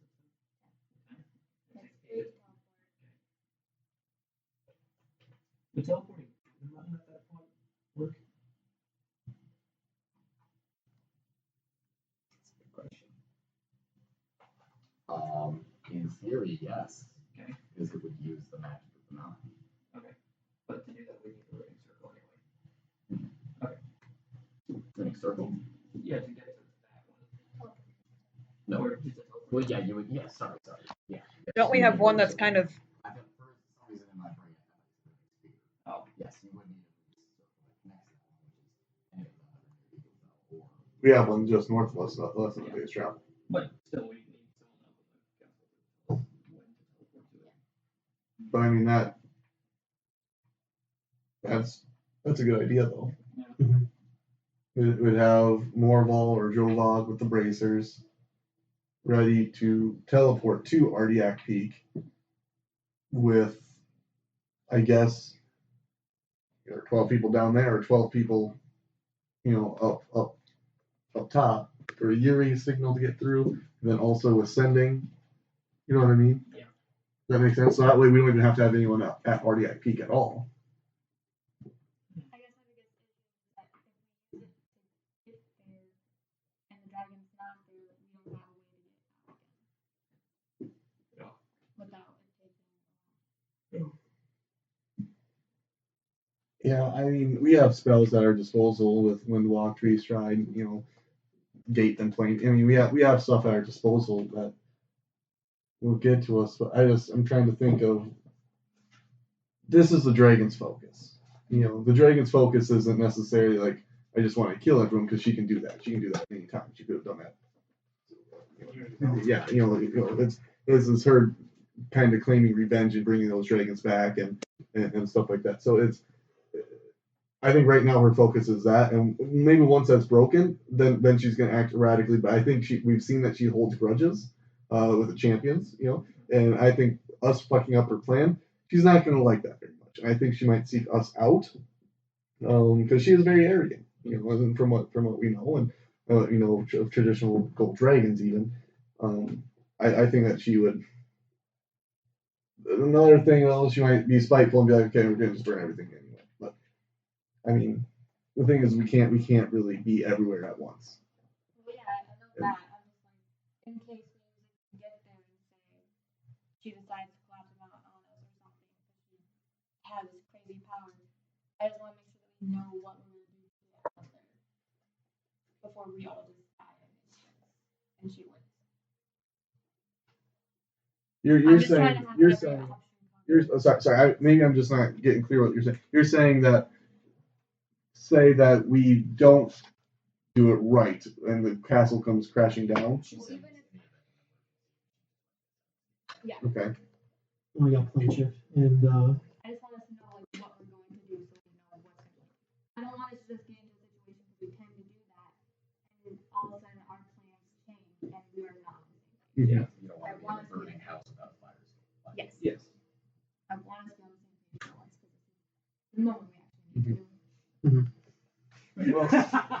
well, let's figure out where everyone's going to be first, and then because I don't think we can really plan for an escape if we don't know the layout. Mhm. So, are we going with some of the stone giants or the frost giant or Goliath with your bracers, just kind of north of Barley Town to teleport in? Is that what we want to go with? Let's think besides that first. Who's taking care of the connection Is the Goliath a Goliath or Frost, whoever you trust with that power? the chain? That- Oh, you mean the chain? Yes. Oh, Because we talked chains. about the archdruids. We can ask Okay. the Archdruids. What's our backup plan?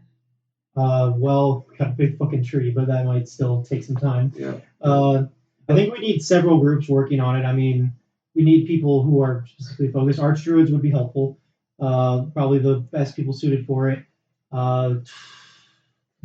Ursid, Goliath, we have 1,000 prisoners there with another 3,000 here.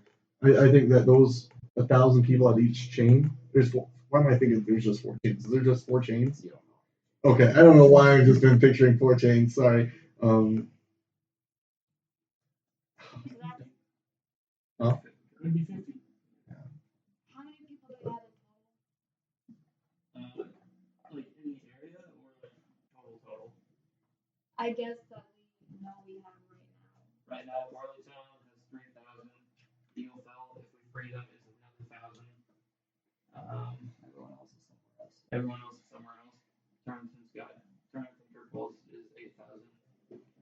Metal Guard, and it is 10,000. Do we want to spend 1,000 people at each chain? We don't know how many chains there are. We don't have. Because we don't have, like, we have 1,000 people, but 1,000 It's a lot, and for only a tree chain. I was just saying. I thought there was only, I don't know, but you know what I'm saying. We have a lot of people that could be. We can throw 50. We can throw 50 at each chain, with a bunch of shovels and whatever. But I mean, I don't know what we all have at our disposal for magic users and stuff like that. But do clerics know mold earth and stuff like that? I can earthquake, but I feel like that would cause a lot of problems. That's not earthquake. Do you have spells that can deal with the chain like that? Do we know what the Naivara? chain's made of? Steel. Steel? Yeah, I don't know. I don't think I can mold steel. Well, you have heat metal. Yeah, but I don't think that necessarily damages the metal. Yeah, like I have like erupt earth, which could possibly like break the earth around the chain. I mean, I feel like that's gonna be more effective than trying to slice through that metal. Can you use a smite to like burn through it? That's gonna. It's like a tree. Yeah. It's gonna. I'm just trying to think of the least amount of people we can have on it while still being able to. Well, they have people moving them. I mean, they had to hook them into something. Like, something has to be physically holding the chain there. Yeah. You guys saw these.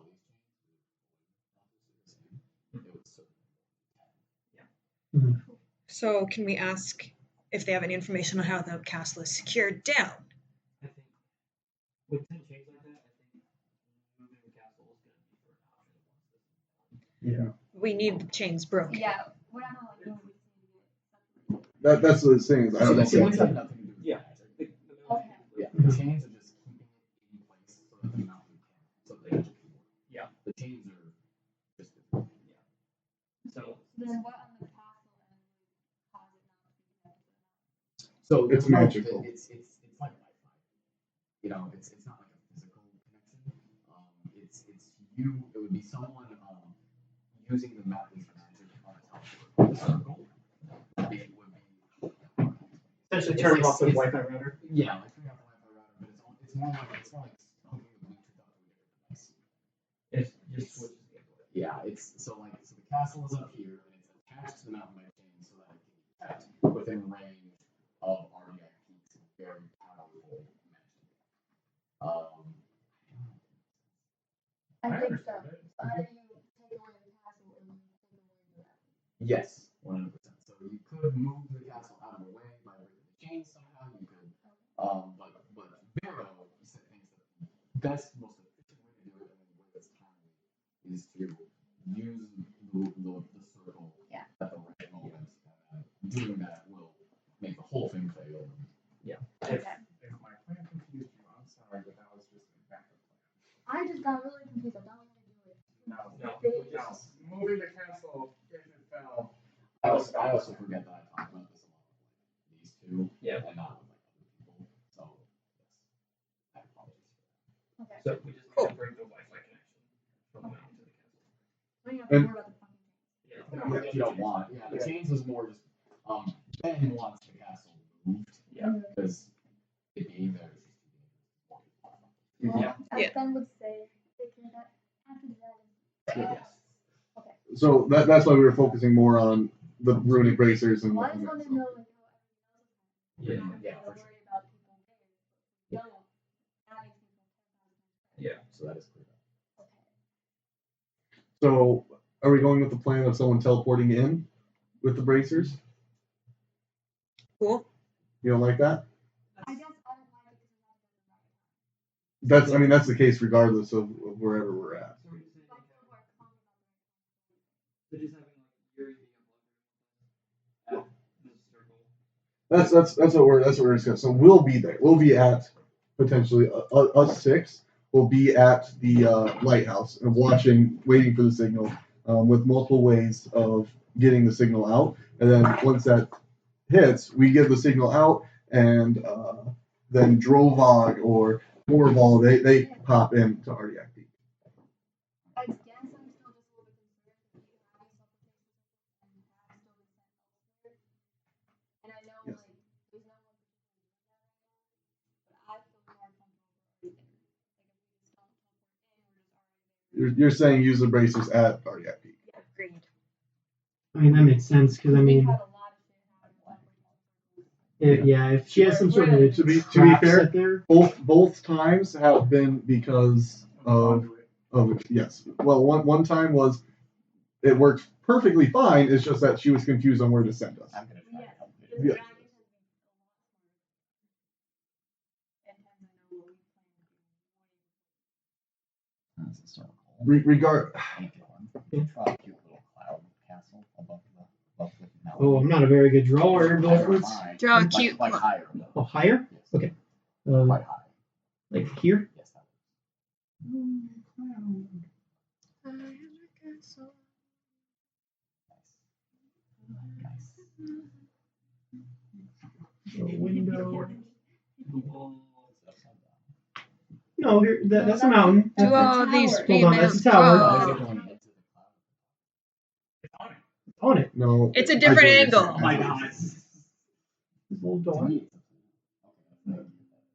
There's a door there, so you And know then which way there's it's 100 chains attached around. We'll just draw two. That Attached connect to the mountain. somewhere. They don't connect to the They're mountain. very loose. They are very, very loose chains. Yeah, there's some chains, and I assume it's not hooked up directly to the mountain. Yeah. Oh, we don't I know. don't know.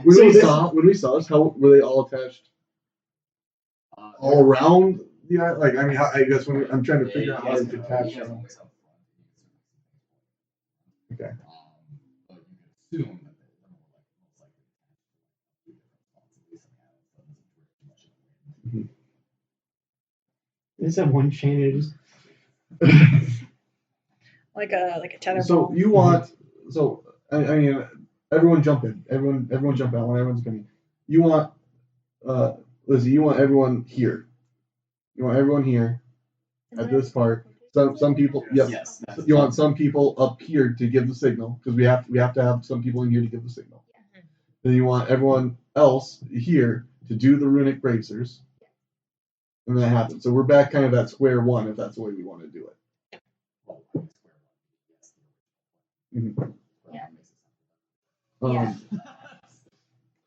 So but I mean we kind of are though. It's kind of going back because The now we still only need question is who's where. exactly because this is open to air. So if we have I don't know where the dragon will be at. She might be here. She might be there. You know, and we need people who can give that signal out up here. So that's sending. That's animal messenger. Animal messenger is not even gonna be fast enough. No. Sending and Yuri's thing. I think that's the only thing we have. So I This thing's a have mile up, right? Bracelets would work. We assumed it was way too far. But the things are in the basement. And that's it. Will it work through that? Okay, I thought the power source was in the basement. Well, Yep, but the spheres, this is my bad. The glass spheres are going to be at the top of the lighthouse. Okay, Okay. I was confused on that because that's where I was betting on, but then we sounded confused.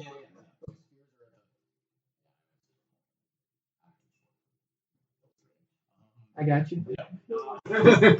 You don't like my drawing? I put a little door on the castle. So yeah, so the Yeah, it does the look a little castle nice. battery is in the basement. Yes. That's the thing that turns on the castle walls. That's the thing. Try to send them back from Puerto Rico. That's actually where you guys all have a good present. That one, that's Well, we're facing that problem again. Directly above it, at the top of the lighthouse, about 50 feet or so up, there is the actual glass sphere. You guys don't know how they're going to be arranged, what sort of thing they're going to be set into. Daryl just knows that's where they're going to be. So that's where the signal will be pulsed out from. Whether it's noise, light, magic, whatever the fuck it is. That connects to the basement battery, which through the magic Wi-Fi connects to Cardiac Peak, which is fucking filled to the brim with druid magic. Literally, the top half of the mountain is made of druid giant magic. Druid giant magic draws from the border between the planes for its power. And in the same way that nuclear fusion is based off the fundamental properties of atoms, giant runes are based off the fundamental properties of the multiverse. Everything being put into its own little dimension. That dimension, those borders will be thinnest on the solstice, and so that is when the battery is going to be strongest. That's when the teleportation circle will be at its strongest. The Wi-Fi will have the strongest signal, and that will be the juice needed to do the signal at the max. Okay. That is what is happening at the base.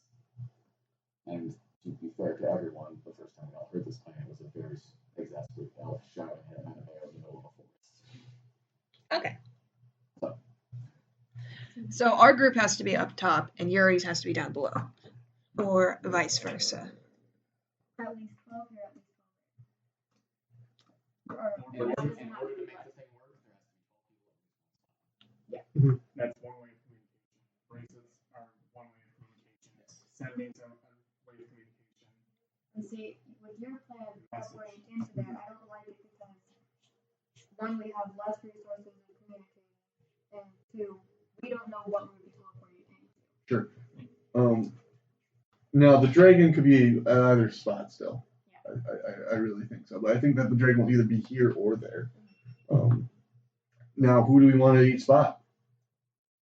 I don't think we want to split the party from what it sounds like we all want to have us to stay together. We don't know where the dragon's going to be.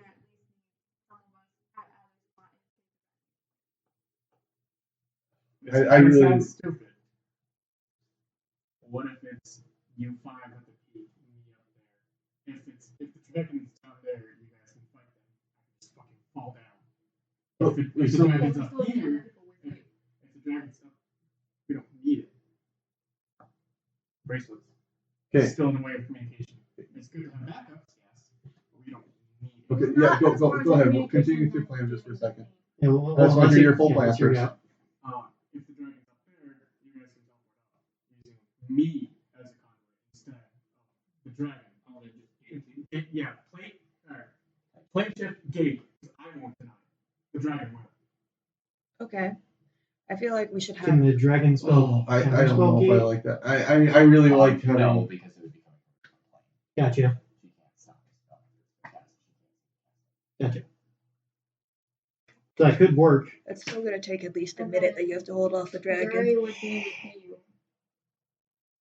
So it gets thing up to us, but we still need at least. Like I said, it's not needed, I'm just saying. We need it. We need it. We need a backup. It's absolutely needed. I don't think it's smart. I to don't go think in one any of way our and plans have absolutely- ever worked on the first try. We need a backup. That's why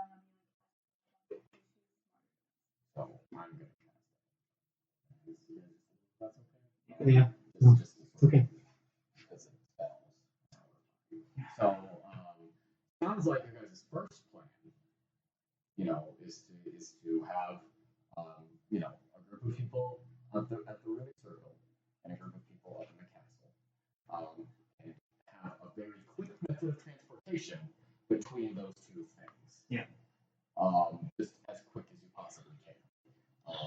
Whether that's through you jumping down, whether that's through plane shift 8, whether that's through anything. That's what you guys want. Yeah? You all agree on that? Mhm. Okay. So then the question becomes, what method of transportation do you think is best and quickest? And that should be a very easy thing, just learn. And what is the best composition of people at both locations? I see it sounds like you guys don't want to split up, which as the DM, I always advise for not splitting up. So then you just have to decide, what's the best way to get about doing that sort of thing. So I don't know. It's once again, it's kind of up to you guys. I don't want to railroad anything. Do we know which NPCs would be available for us to use for this? If you ask around, just for this hour or so, Yeah. just really quick, taking a break. Naivara will also go. If you guys are going to bother NPCs, Naivara. Okay, we're not having conversations. I just want to talk. Quick. Just volunteers, yeah. Yeah. Actually, quite a few people would like to see the dragon. Can you specify which part? Well, I just want to know He who's just wants to available. know. So we can Yeah, I know. I'm just trying to think. Like, if they have a Oh, if they would have Okay. Yes. Okay. track. Okay. So. Yeah. Ben is a no. Ben would not Well, I think want to come with you guys. That's a bit above his pay grade, and he doesn't want to lose a shiny new man. Aaron would. Aaron would be more than happy. And I'm actually doing it? checking them. Good, I'll good, just good, hand you good, guys good. this fucking thing. Lawrence Quill would love to be there as an eyewitness during this. Okay. He'll be a warm body for. Rolvog, Me you too. would have to ask and perhaps persuade for reasons that Yuri would follow you guys to the end of the year. No. His grandfather would never. Yep. His dog. By the way, is Frost counting as one of our NPCs? No. Yeah. Just wondering. Abea is not. He's smarter than me. Obviously. Morval, he's not a warrior. He's a stone cutter that survived by being resourceful. He is willing to help in any way he can, but understandably, he doesn't feel like he would last very long. So he will help in any way that you guys need, but he doesn't have, it's more he feels like he's going to martyr himself. Yeah. Louis, fuck yes. General Magnus will, if you absolutely need him to. So I'll put a fucking little. If desperate. I'll put a check minus. Your father, Matthias, yes. Through the Holly Rock, no. Clerics, yes. Taisha, yes. Kluya, yes. Kluya would. So many, yes. Pretty much everyone on that team that Ned has been working with. The Saltwood Pact, no one. Not Elder Taller, not for Reynolds, Cow, no people. They don't feel like it's their place to do. The Monk Table, Master Haywan tries not the best turtle to bring along. Master Zyron he doesn't know you guys very well. He's worried they might run into a death trap. So the two masters know. Yang 100% yes. At the Pinewoods table, Bayor's would rather be with his people. Okay. Nature and Dirta is not a fighter. Orv could possibly be convinced, but he is probably more wanting to be with the. Jeff Bowman is going to be with Bayor's, and any of your boys would probably come. Oh, I don't want to sacrifice my boys though. Might have to, buddy. I know. In terms of the Castle Roth table, General Tully? No. He doesn't even want to be. Sadia? No. He could possibly be. Found chicka wow. I'm putting two dot dashes next to it. The Parliament table, General Tucker. General Tucker might. He could be convinced. Lady Maisel, no. The Black Hand, he won't even talk to you guys. The Archdruids can be convinced. And at the Draconics table, they're not really here to fight. They're here to hang out. So. Most of them are just sort of willing to go where you need, especially the people you guys have adventured with for a very long time. So when you would prefer if she and Cluey are at different places.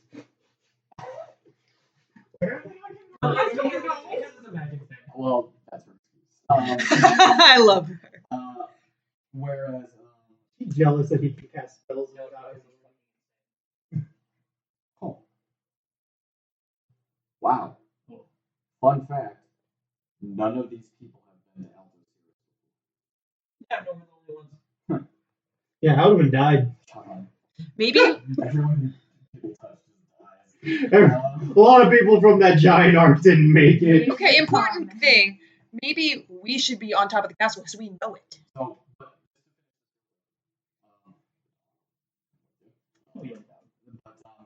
people don't have so much of a preference.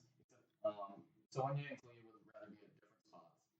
Morval thinks he probably do better, like on the mountaintop because he's been there before. He's not been to the fucking castle itself. Would he feel comfortable doing that Of like the people on Eagle? yeah, he'll do whatever he has to do. But he, other than that, why did I check next to yours? Oh, yes. There is one NPC you overlooked, Parker. Who's that? Chris Pine. Oh, Chris Pine will do literally whatever you tell him. Yep. Yep. And I was thinking, and I kind of talked with this Brian a bit, if we needed to transport via plants, we could bring a small pine tree up with us and just teleport straight to Chris Pine. That's very true. Parker, why do you think he's a pine tree? Because we planted a fuck ton of pine trees. That's genius, Dylan. What is my purpose? To live in the time I teleport to you. If we do the whole thing where us 5 and Frost are here, and then you're here, if we feel comfortable with that, I would also feel comfortable with Cluey up here. Cluey? Wow. Cluey is a boy. Whatever. I don't know why the name something goes. Sorry. Oh, what? Oh, yeah, something.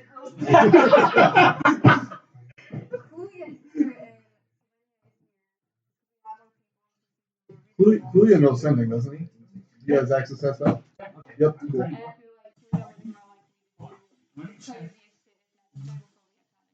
I will say, there's still, I think, 1 or 2 more things that you guys might want as info.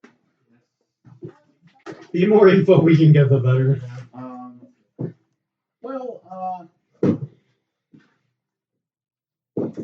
Let's do 2 things. Okay. Naivara, are you going to that temple? Yeah. Okay. I'm It's gonna a say Trollbog. BRB. I get along well with Trollbog, but I can't understand him. Well, So I need someone who can translate with me. whoever goes to Trollbog is going to find No. Sorry. What? What? He does not know something. Leah? Okay. Do you want to I need someone who can translate because, yeah. So you two go out to Rollbog, just, getting people's opinions on where on the mountain of the castle they'd like to be. Where would you like to be? And you guys go out to Rollbog, and he's standing outside near the camp of war mammoths. Whenever you get a nice, good sense of smell of what it would smell like. Like shit. Oh, like most animals. And as you approach, They poop human poop. but you two make your way out of town towards that, where he is standing. He sees them. Among all the mammoths, he is sort of running his hands Well, I can't really talk to him, but I still think I will say, "Hi, Drollbog." He doesn't turn to that. He just sort of gives a whistle in his mouth. Very big one. Very thick. You can now see that it's carved in a mammoth. Okay. I'm still listening. I need you to translate. No, yeah. What are you saying? Can you ask him what he's doing out here? Hey, I was kind of wondering what you're doing out here. Sorry, I'm only here for help and translate too. He kind of turns down towards you. He says, "Call him Alvar." He's calling Alvar. Who's that? Alvar? My bird. Bird. Your altercation. Give me some remembrance. Times pass. The frost shines. We kill many animals. And I wish to see her again. He continues to blow his whistle. You guys can't hear anything coming out of it. Has he been blowing that whistle all day? Can you ask him? Yeah, she was asking if you've been blowing that whistle all day. Since last night. Oh, since last night, actually. So he was telling me earlier that. So if my memory serves me, Parker, he did talk about how he used to have a winter wolves. We fucking killed the we're gonna keep that silent. Yeah. Mm-hmm. Can you ask him what kind of bird that is? Because he kept winter wolves before and other kinds of animals. He's a shepherd, and I want to know exactly what kind of bird that whistle makes because that could change things. Okay. Yeah, when I was asking what kind of animals you kept around, wanted to know. I kept wolves. Some people of my kind say fireworms. Fireworms? Okay. He Mammoths. said his kind, mammoths. We taught the others to keep them. But Alvar is special. She is beautiful. Alvar is special, beautiful. She commands the wind. He continues to blow the whistle. Well, not anything for me, I think. I'll use my telepathic link to call Frost over, and yes. Oh, gee. Know how that feels, Drollbog. But to be separated from your flock like that. But, yeah.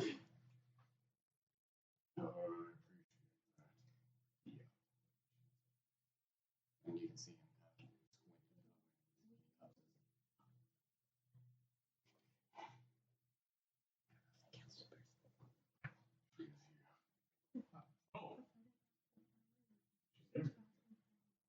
He sort of squints up into the sky.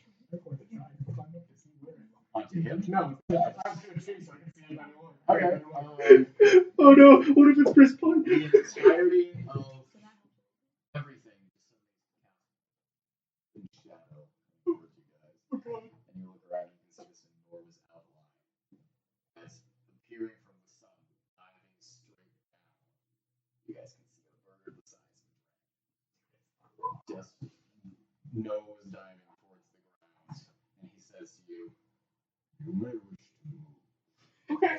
Jump on the Frost! Move! And I move. a rock, almost exactly like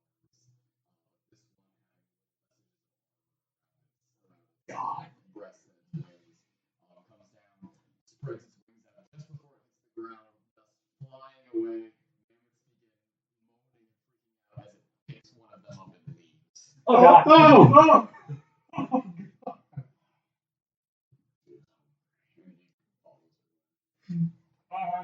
So, hungry. what? Hey, Drollbog, I say it's been follow. Just a quick question. Wait, I'm not fast enough. You're faster than Frost. He's like jogging. Yeah. Drollbog, can you fly on? Can you fly on?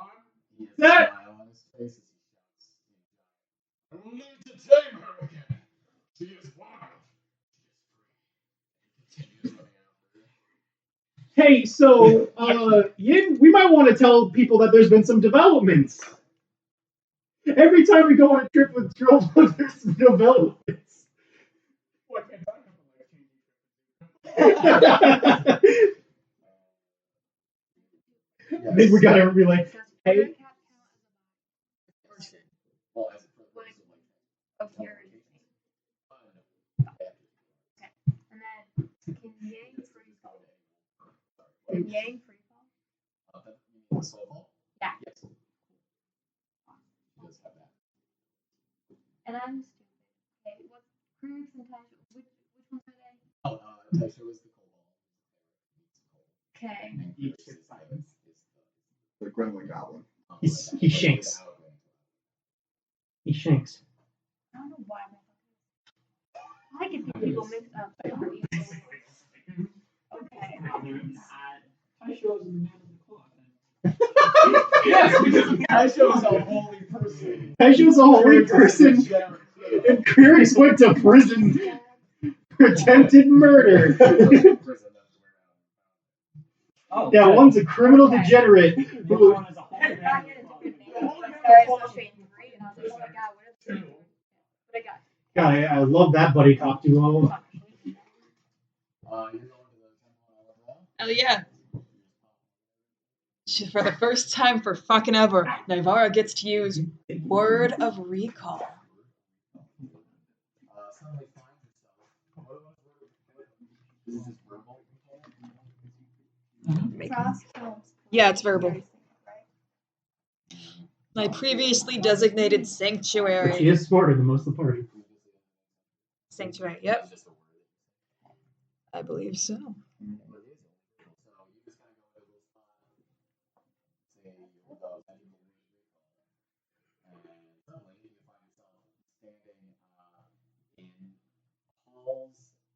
Overrun with vines and dirt. And she did it specifically to a statue in Smartins Hall. Dirty, unpolished.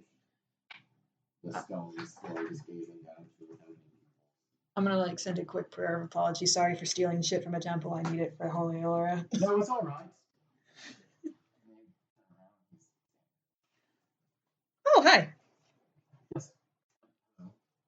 I think I had a thought about why. You hear a toilet flush, and the door opens up, and out walks a very tall, very scary looking man, in full black iron armor with spikes all over it.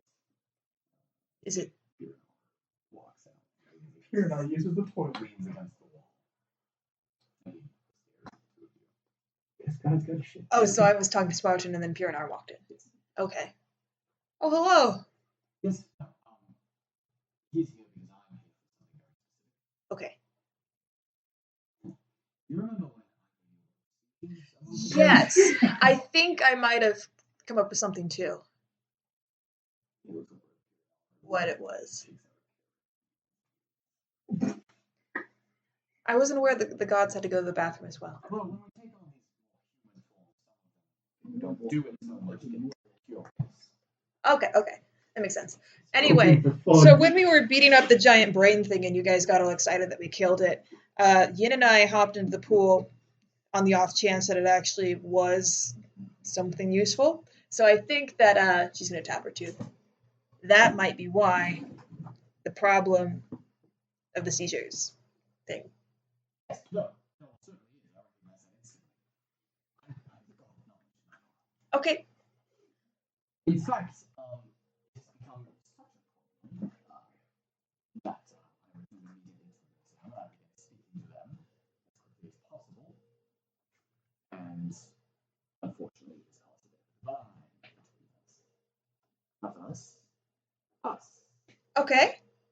See, my friend here, brother-in-law, he believes me,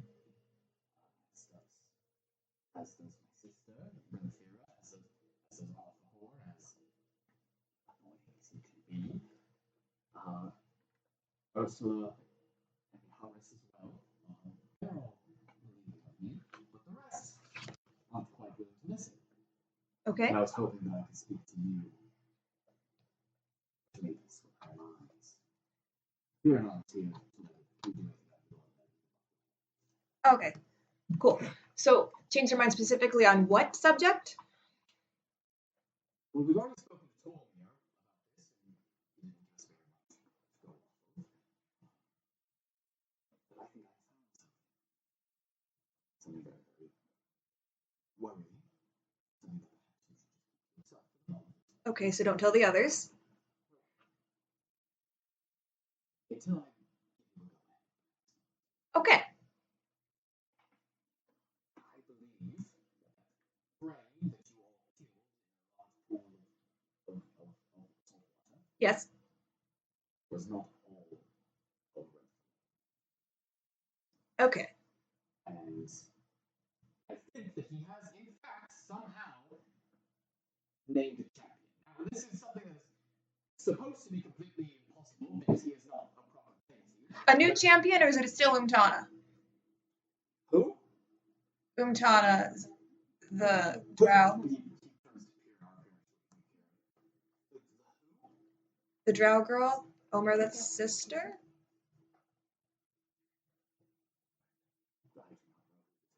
She claimed to be Umtana. She claimed to be a champion of Renthalal, which is why we went there in the first place, so we could get some secret so that the dragon couldn't find us. Oh no. Oh no. So I am correct. The elder was just a messenger. A king. Oh no. Okay, do you know what she is? No, she kind of pops in and out of the Underdark at her convenience. Sorry, no. Don't make Let me explain something. Okay. Renthal was the elder that is still somehow commanding the arms of my slaves in Stargrave, which means that the elder was not the true commander. Okay. It follows that some sort of other avatar's presence still on the material plane, still commanding the mind slaves, as it were. Yes? Okay. I follow. And it's this Winona who you're speaking is alive. I wonder quite a bit of angel gold on it being her. Oh, she's probably still alive. Her brother committed suicide, but her other brother committed suicide. Okay, there are 3 Relanath siblings. There are 3 of them. Omeretz, which runs there is Grildax He is turns to dead. Bjornar and he says, "Do you believe me? Do you understand?" Bjornar.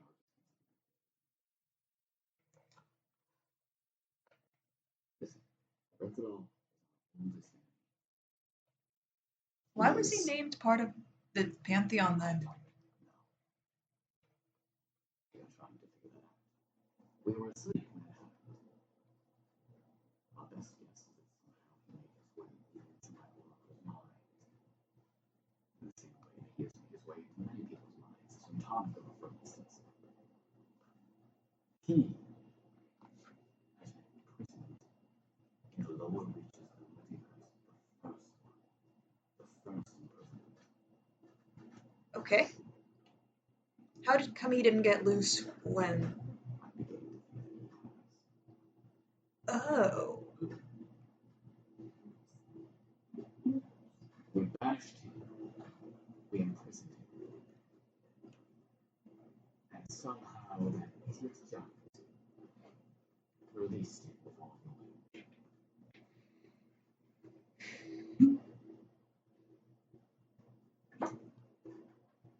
You and Yin go through your things with just a tad, and Carol wants to kill both of you, but I'm holding it back now for now. I think that perhaps this information will be enough for us to make this in that right, brother-in-law. So Carol will right. I just want to clarify, I didn't mean to offend you doing that. I was just kind of desperate. Honestly, I thought it was an Elderbrand who might eat me. I didn't think it was actually him.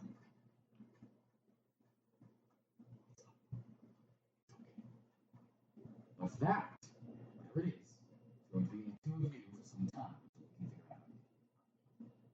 Okay. But until then, if you learn anything more of this girl, you tell me.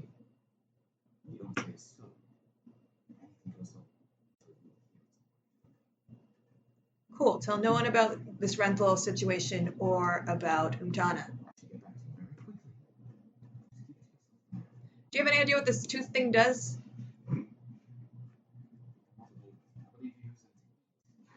No, the weird one that Renthalaw put there. Okay.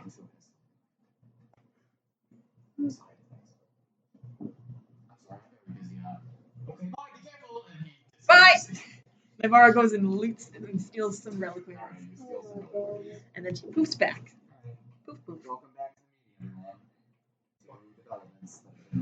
everyone. Fun fact, your nose actually a rabbit. Wait, am I saying something? Yes. Okay. So according to who owns willing to go, I kind of divided myself for the and I made it so that way I had a way to get into one or the other as needed. So on the cloud is Yin, Yuri, Kuya, and Yang. Yin and Yang can free fall as needed. And Kuya can do a teleportation circle, giving Yuri a thing, or Kuya just doesn't have to wait. And then down here would be me, Mattimeo, Winona, who has Frost, but Frost doesn't count for the 12 people. Naivara, Edmund, Chris, Selena, Louie, who has Feathercap, but Feathercap doesn't count. Agnes, Karen, Quill, and Hanso. And then Naivara can do planes, drift, which would take her and 8 other people. So if Winona flies up on Frost, Louie flies up on Feathercap, she gives her carpet to someone else, probably one of you guys, He to also go has up. soap. Soap too. Awesome. So we don't need to worry about the carpet. If you take soap, then she can take all the rest of us up as needed. Is that something we're With- playing with? with- or no? Planeshift Gate, which would blow my 9th level. Mhm. What we could do is have someone take a. This is a weird plan, but we have someone take a small pine tree up here in the jump car, and we could have Chris Pine down here. A pine tree of at least like what? How tall are you? I don't. Hold on. At least an 8-foot pine tree. Hold on. Spell it's got to be a larger plant. Okay, that's a problem. Okay.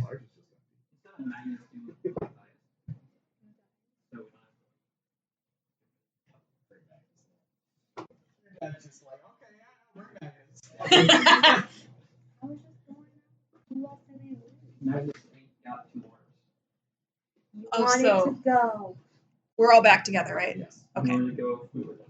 Well, if we're worried about flying, On the there. rock does make transportation between these 2 points a lot simpler because we can move heavier people and a lot more people between these spaces. I don't know how much that helps our plan, but I feel like I can help out a lot with transportation. So how many? What do we have for signals down there? We have who's up there? Who's So up the up top? there would be Yin, Yang, Yuri, and Kuya. Which Yin has his bracelet, Yuri has the whole run thing. And then I don't. Kuya doesn't have his. Should we give another bracelet to Yang?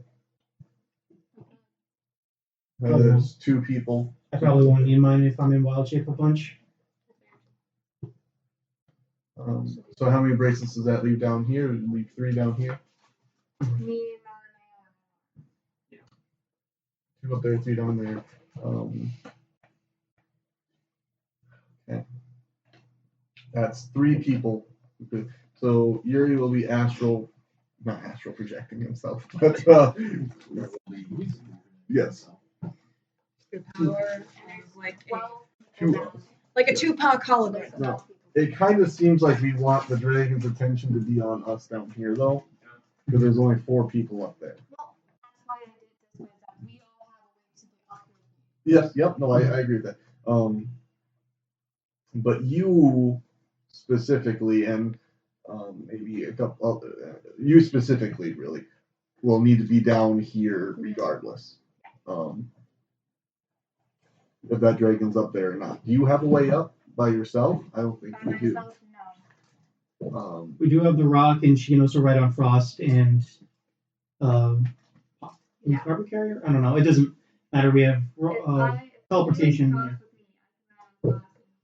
with me, I can ride on Frost and he can take my spot. Okay. So if I remember right, Ardiac Peak. How big was that range? That was a circle. Like, was it very big? I feel like it wasn't all that large. It's pretty large. You guys brought all of you, and then like it's just a room on the dragon type. Yeah. Yep. He's about 15. But like, was that? I guess like for like a meteor swarm, from what we've seen, would she be able to cover the whole thing if she wanted to? Quite. I know meteor swarm can cover quite an area, but yeah. Oh, we've seen meteor swarm. Okay. So, stupid question. I'm Could curious. take a What severed does tree. Naivara's reliquary look like? What does her relic look like? What would a relic look like? A fucking book? Just a giant eye. It's a beholder with no pupil.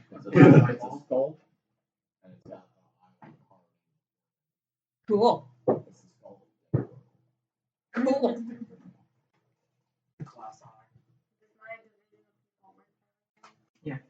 I think so. I think that works out. Yeah. I have flame flight. Which I'm gonna use during the dragon fight, not necessarily with your transport. Yeah.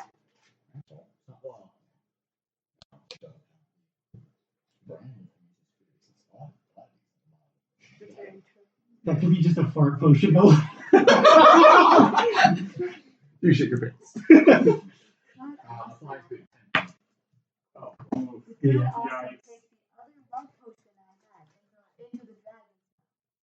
And then make it high as balls. Yes! The other love potion? Don't you remember when she got icy fuck? Oh no, that's right.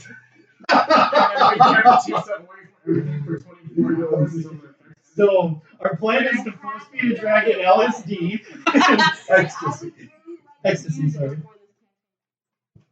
He's a Morball. Why don't you just Oh! love potions aren't cool. But yeah, love potions aren't good. Use it on yourself. Love potions are magical roofies. Here's we want to keep the dragon magical LSD, just coat our swords in it. Oh, damn, I thought I'm gonna throw Yeah, just pour it on our swords and then stab the Oh, dragon. you said swords. I Magical. don't have any swords. That That's too. swords. It's seducing the dragon completely out of. Naivara will take one for the team. Okay. Is this? How's everyone feeling with this? I feel like this works. Yeah. Okay. What does everyone else do? In a sense of so you're gonna be Who are here. we setting to do evacuation? I see what you're saying. Okay. Yeah. Okay. People not on this list. Very closest. Mhm. Easiest. Then we just have them evacuate Eaglefell? I think Is that we have- what we want? I don't know if they necessarily have the time. I think we need to have some forces evacuating, but we need to have some forces trying to man those worm cannons. In case the dragon gets close and tries to pursue them, they can blast it. Which means we need people who know how to use those, which is Kirkwall. Which we can send some of those people who were with the cannons to Eaglefell. But we don't need to send all of Kirkwall's forces to one place. Just the people who are manning those cannons can be there. And I can probably move those people. Well, we can also have a big tree carry him. True. He's all there for that manual labor and to be an emergency travel. So we're having them evacuate Eaglefell? The ones that are there Like the ones that are Enslaved. enslaved? yeah. Students, sorry. Free the slaves. Then decide if they want Prisoners. Yeah, let's see if they want to run or Because stay they're and fight. purposely weakening them. Yes. Okay. Mhm. What about the Castle Roth guards in town? Are we just killing them? Well, we can tell them, we can have our troops order to kill them and or tell them to stand down. And if they're smart, they'll stand down. If they're not smart, they die. It's that simple. Because we don't have to forcefully kill everyone. But we can give them that choice, and if they say, fuck that, then we kill them. Because at that point, hey, you threw away your one life ammo we were giving you. Okay. What about with Sapor? I mean, what are we doing with these 14,000 people that are on the other side of the continent? 18,000.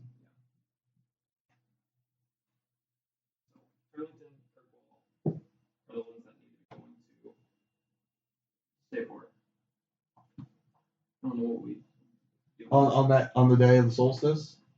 Is that when you want to do it, or when do you want to do it? Okay, so then we're using Black Hand to bring the mouse folk? I think maybe just to boost up our army that we have here. Because, 3,000, it's not much. And whatever we can get from the Black Hands to get from Meadowguard would be very helpful. Yeah. And especially since, I don't know how much of the forest got burned down, but the mouse folk were really good in fighting in that forest. And if we need to, they'd be pretty good at that. So I think we get whatever forces we can from Meadowguard. We might not be able to get all of them, but we can get hopefully a sizable force. And with the minute we need to Where do we want we'll set up? Because they're not super mobile.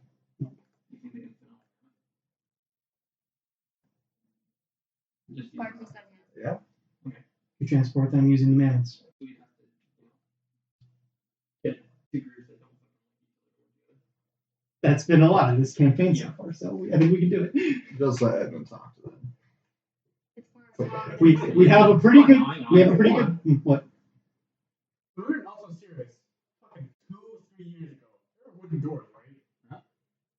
What were the doors made out of? Wood. Yeah, I think it has to be a plant. It has to be a plant. If you're thinking that I can transport via plants into the door, I don't think that's how that works. I think it has to be a plant. So it creates a magical link between a larger or larger inanimate plant with a range of another plant. Oh, inanimate! I can't use Chris Pine as a transport. Dang it! I shouldn't have read the spell out loud. Yeah. Okay. But there were plants on Altos Heroes. Yeah, some of them were. I kind of remember that.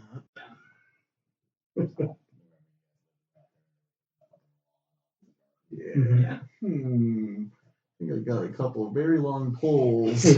So here we have the rock fly up there with the tree, and he drops the tree onto. Yeah, no, transport via plants might not work very well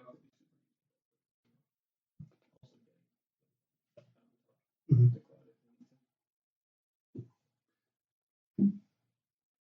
Okay. So is that what we want Drovog and his giant rock to be doing though? Is just a taxi service?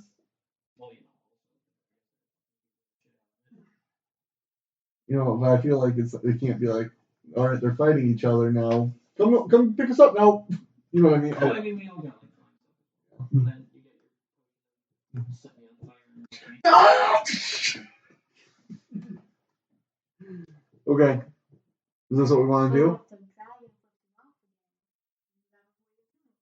Yes. Plus, if it lights you on fire, you're already on fire. So it's like, what are you gonna do? Set me on fire twice? Yes. Okay. We sleep and skip to the fight, and it goes perfectly. You don't have to do it. Wait, hold on. That's an at 20. 4. That's high enough. Wait, what? No! No! Naivara is not going to.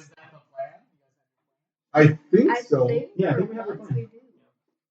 You wanted to talk about an escape route, which I think we have just with this. It's the same principle as us getting from here to here.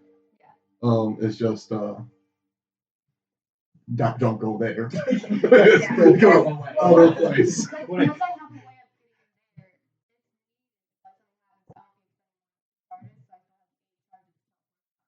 Yes. Okay. I could have still turns to fly around with nuts if we need to jump.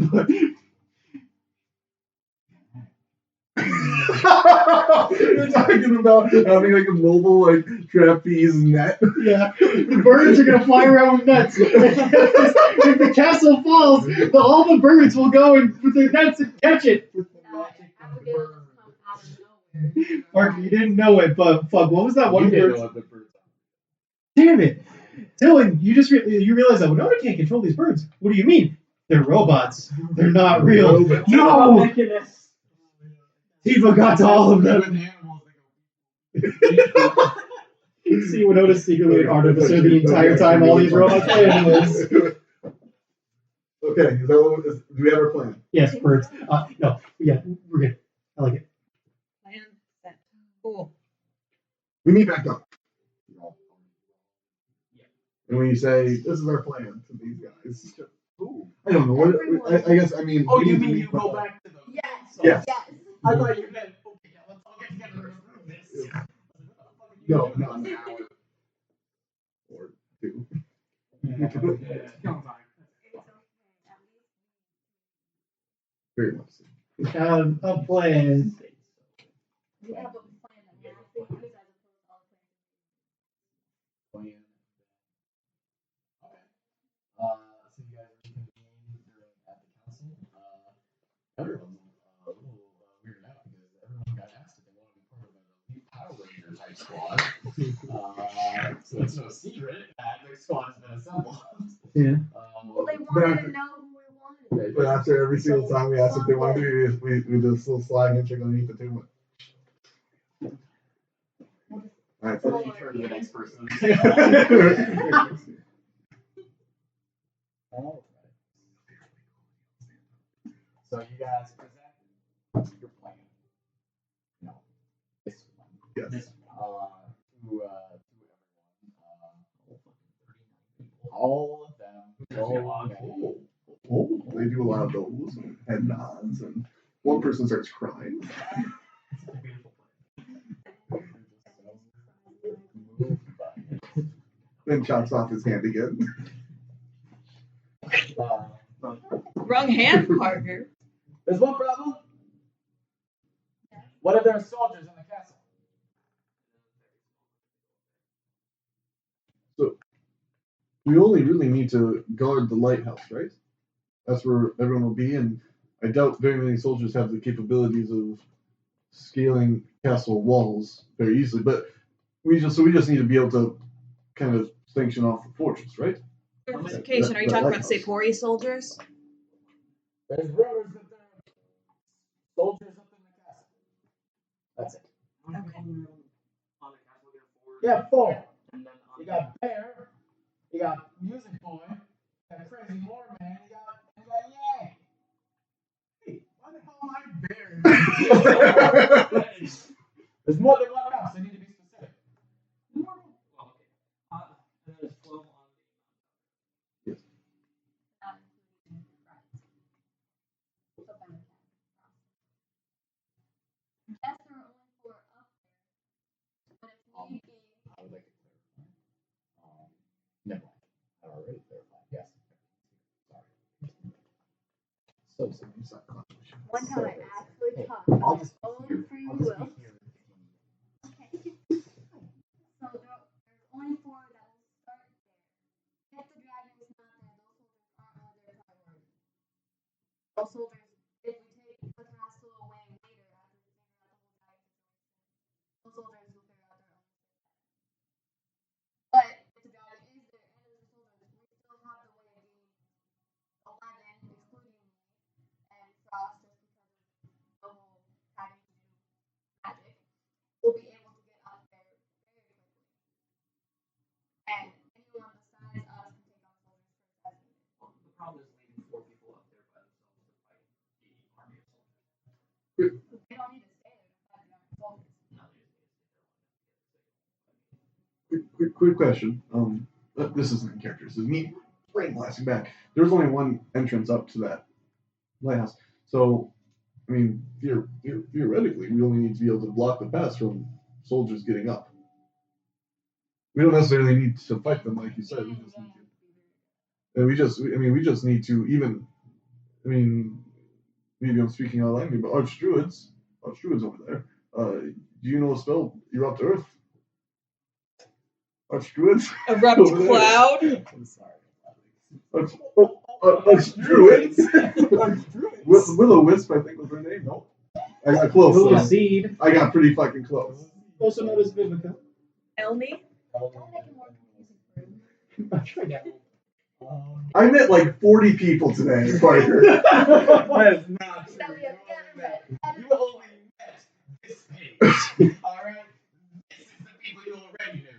Second of all, they don't exist when I don't see them. So I really need people. Whenever you're not doing their voices. They're not real, Parker. He doesn't have optic purpose. Yeah. Guys, remember our literary characters do not exist the moment you stop thinking about them. But Hang sorry, on. sorry. I mean, would you be willing maybe to go up there with them and just block the pass? They both know. Oh, didn't catch that. What are they saying?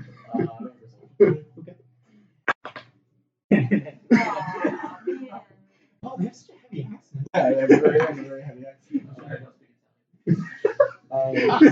Doing this is druidic. They both kind of turn to you and they stand up. And they both turn into wolves, and they both circle around you, standing. Is this threatening? And they I just think- kind of circle around you, sniffing you, and they sniff your butt, they sniff your thing, and you can make a persuasion check. No, Parker, I don't want to do that. All I need to use is Constitution. Save. No. Use Constitution. Ooh, that's a 20, my dude. Whoa. No, it's not a dirty 20. It's a dirty, funky 20. Turn back to their druid form, or their humanoid form, and they stand, and they sort of speak. All you just hear them say, "Yes, I agree." And they both look down, and Tommy says, "We will help you on one condition. I get a few minutes alone with Sam Applewood." Done. I look at Sam, you do this, your debt to Raj is paid. And he's like, hold on, you don't understand. No, it's done. Yes, Raj Graymore.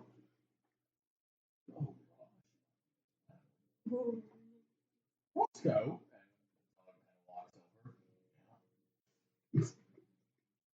Can you explain to me how many members of our form? What the fuck? Yeah, me. Retta, and Raj. You know the total amount.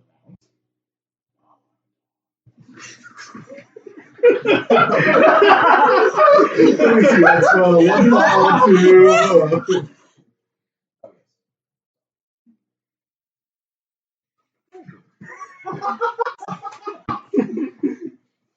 Sam, why don't you and I go speak to the gods? There's any nerves here. I'll make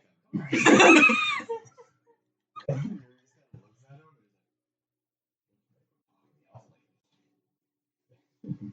I like the assertiveness, guys.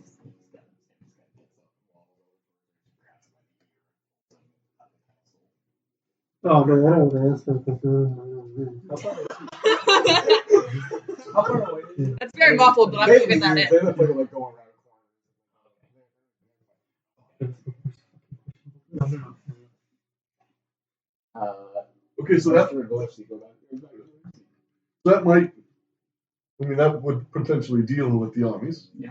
The army threat there, in a very peaceful way, I believe. Yes. Yes. Okay, is there any other questions? Perhaps. Hold on. Absolutely, Parker. Thank you. Oh, now there are 40 people here. It's me. Really, NPC appears. Hey guys, I'm here. Who are you? you see a group of humans playing. Oh my god. So, Parpar,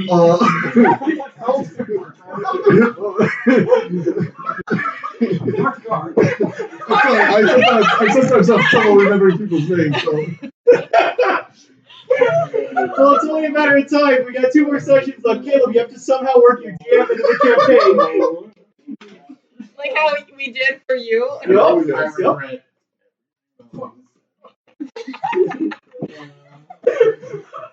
It's not too late to force your own DM into the campaign. It's never And too then late. have the DM kill himself in the game. Yeah. Always do I that. just walk forward, tripping in my innocence. Yeah. Parker's He just might a neck dragon got for broken. It was me all along. He drank water and died of dysentery or cholera or whatever. So much poop. What? Dysentery. Cholera. You poop and shit yourself to death. Yeah, that's what I heard. I was like, oh, just nothing so much. What the fuck were we talking about? Okay, so when they still have reservations about like what's like okay. General Towery from Castle Rock would like to know your plan for killing it, since you have been able to do it so far. Okay. Now we have more people on our side than us. Well, we've also been able to make contact with some very powerful alchemists to make us some potions to help deal with some of her more abilities of fire and also her ability to fly. So we're a little bit more even. Tucker says, what sort of potions? I have a potion that allows me to fly for a little bit. I will be able to chase her down through the sky and be more effective. We handed her the phoenix egg soup is basically what we need to know. Flame resistance. Yes. I'm sorry, but you will be upset to know that the fire is too strong for such magic. Many of us try to drink flame resist potions at the end, but the breath weapon is too strong. They will work against her other magic, but the breath weapon will overcome it. Okay. That's annoying. Well, that's good to know. But that media thing she does, that's fire damage. That burns. Helps. I understand where you're coming from. No, that's. No, we I don't we want to be appreciate surprised it. by that. That's for sure. We also have upgraded some of our items, as well as gained power ourselves. We are as strong as ever before, and perhaps even stronger.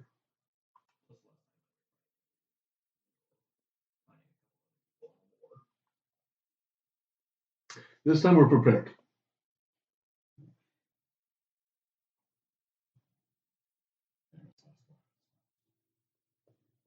Let's hope not.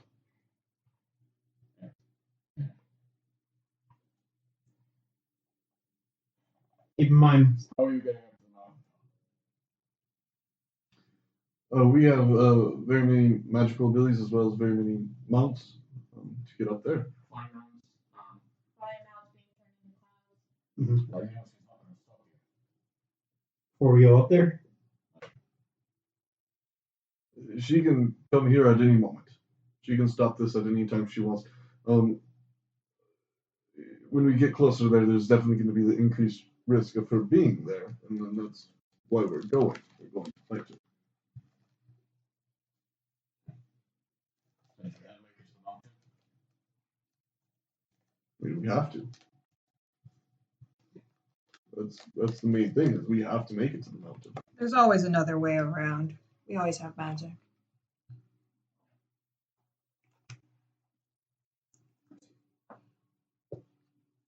well,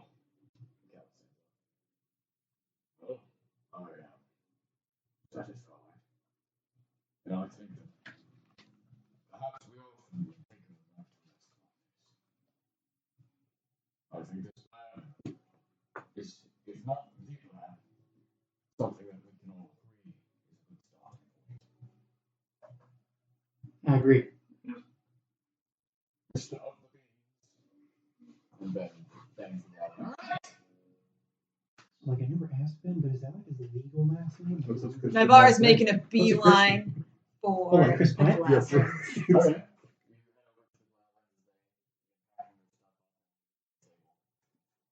Hey, I was wondering if I could chat with you guys. Maybe. No. Oh, cool. First, you go first. Yours is probably less. Cool. I was when Nalane was looking around asking for volunteers. I think I would like to come. Okay. I think I've done enough harm in this war that it's time for me to stand above the clouds and truly understand what it is that my family is. It's gonna be hard, I'm not gonna lie.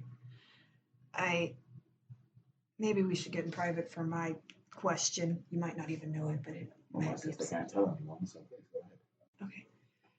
I think your sister's already heard part of it, but you know about the lover's vault that your mom had, right? Yes, with my father. It wasn't with your father. Do you have any idea? What are you suggesting? I'm not suggesting. No, you are. You're stating something. No, it's fine. We need it. It's hard to keep that kind of secret for so many seconds. My question is the other person still I don't know who it is? Well, it's very hard for me to believe that even if mother sought, variations, I think it would be very, very hard for me to believe that it's not my father. She made the vault with you. When did you put on this information?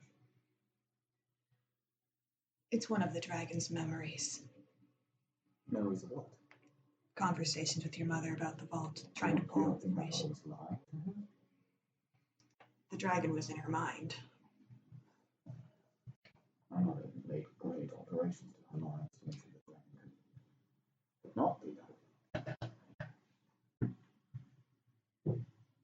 Well, if you're asking me if I know anyone else, I don't. Okay. Again, this could all be conjecture, but I just wanted to eliminate the possibility that there was someone still around that could be a problem. No, that's not. How are you guys doing together? Holding up well?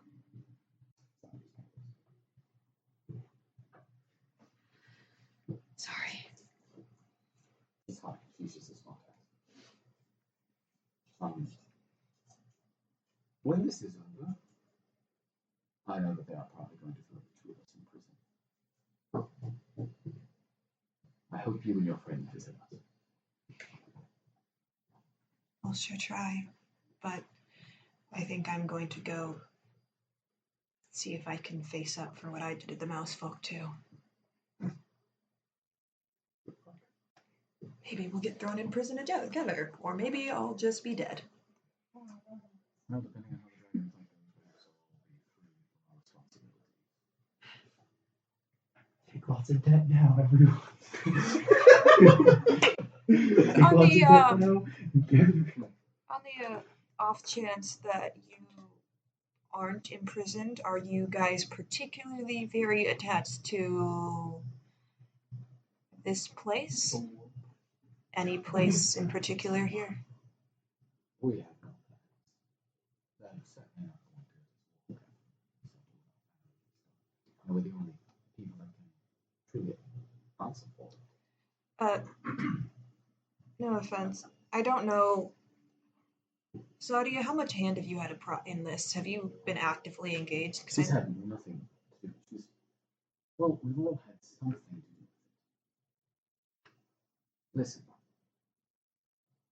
she and I may not have bargained with dragons or sent half dragons across a continent to kill people that we've never even met or threaten the lives of innocents.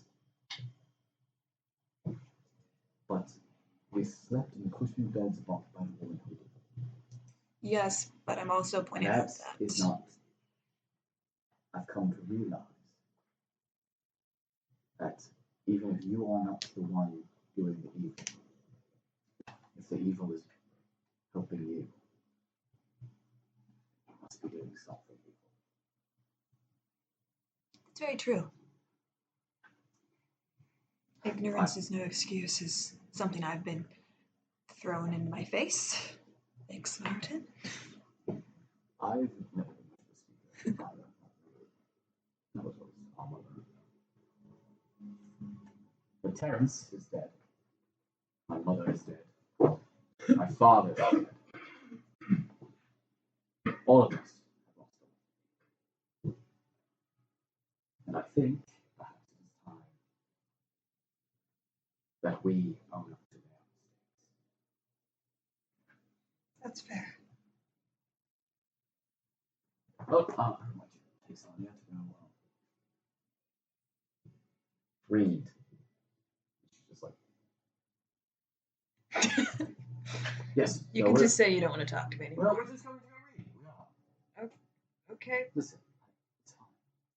It's not like that. We're going to read. See ya. I'm giving her like a smile and a wink as she's leaving. Like we all know. I'd like to go talk to Are you Tal. hitting on Sadia? No. Oh, okay. No. She is not in fact hitting on Sadia. This is wrong. All of that. Hmm. So you go up General Tower, he's putting some of his papers together. Is it? And this is Okay. I just had a quick question. What are you doing? I'm done here. Yes. Hello. You know, you have a very big presence, but I'm very small in stature. You worked closely with men. Just something that maybe concerned me a little bit was you said he was acting erratically. Would you mind going into a little bit more detail? Please, done. He locks his chambers, he won't come out unless we give him quite a bit of notice. We hear people talking in his chamber. Voices that the king doesn't recognize and I don't recognize. We can smell sulfur. I'm sure it's just more of whatever it is you lot talk is done. Can I give you a piece of advice? Always. Sarcasm is not lost on me. I know. When I first met you, you were a peasant that was bringing a lord into a king, and I thought that you were going to be hanged for presuming to have such a status. And instead, King Fergus looked down at you and saw something. Something twisted, vile, something that he thought matched his own mind. I handed you that axe. I watched you killing him. You seemed almost to enjoy the weight of the weapon in your hands.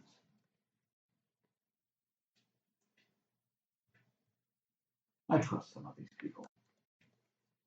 I didn't trust Fergus, and I don't trust you. Sorry. My advice is that you do whatever rotten thing you're planning before these people find out. And to watch your back when you... Right, well, thank you for telling me about my friend.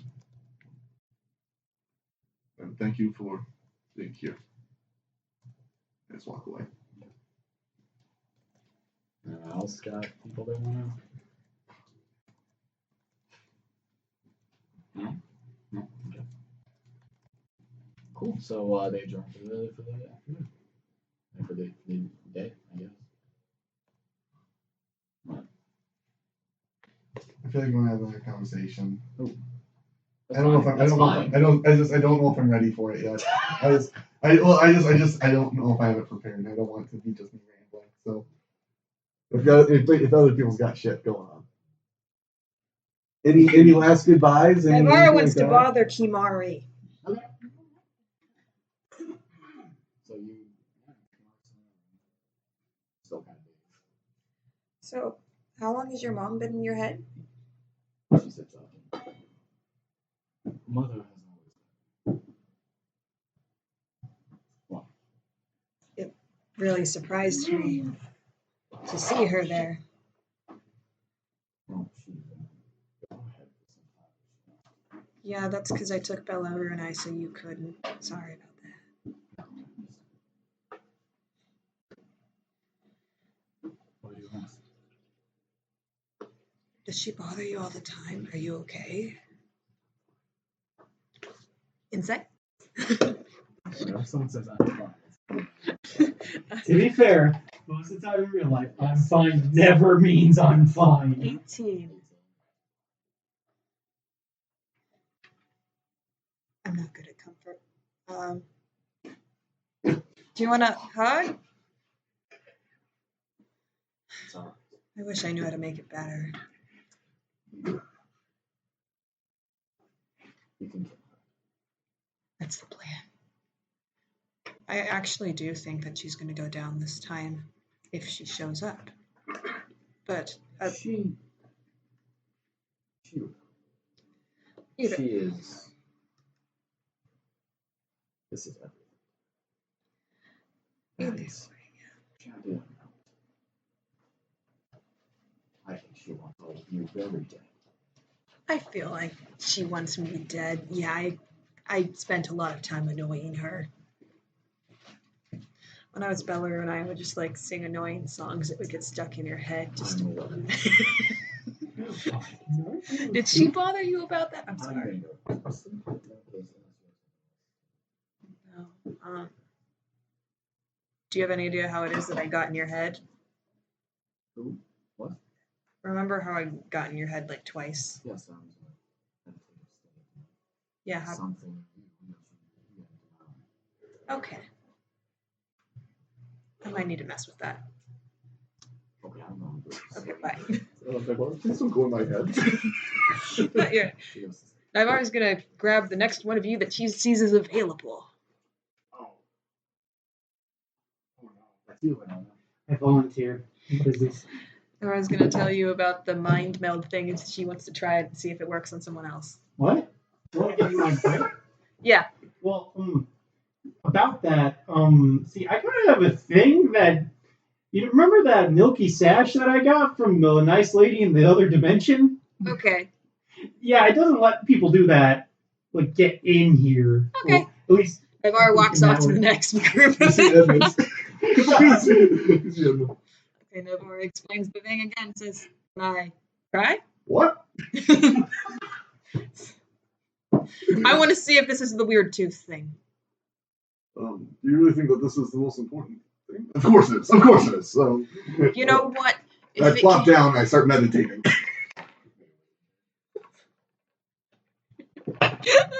11. No, wait, 13. Yes. Oh, you nailed it, Mark. That's exactly what I was going to do. Naivara puts her forehead to his and cries. It does not work at all. I am not a monk. I have no key to remember. It worked a shot. Not very usable. Didn't work. So, is anyone going to tell me that I think we know. Yeah, He's introduced him. no one's introduced? I've never been introduced. I haven't even talked to the kid yet. I talked to the kid. Only two people have met him. Only. Them out. I'm right Last there time- with you. Last time I saw her, I killed her Neither was dad. I. Last time I saw her, I made her scream in agony. Yeah. Yeah. No one announced that was the thing. Yeah, Yeah. we've no, in his character, we know that we have this kid. But in my head, I'm assuming you all met her. No. No. That should never have been Mercy assumed. killed her father. They'll tell you when you I'm can't. going to assume that. Hey, no one's ever met her before other than those two. It's Nalane. Yeah, and I had to stab her dad. She got reintroduced herself. She said.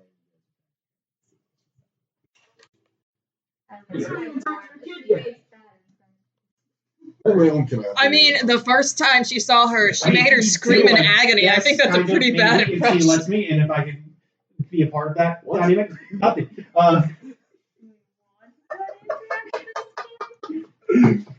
What? I'm gonna die tomorrow. No, I am. To be honest, I have no interest in raising babies. Jacky, You're not allowed into that family dynamic.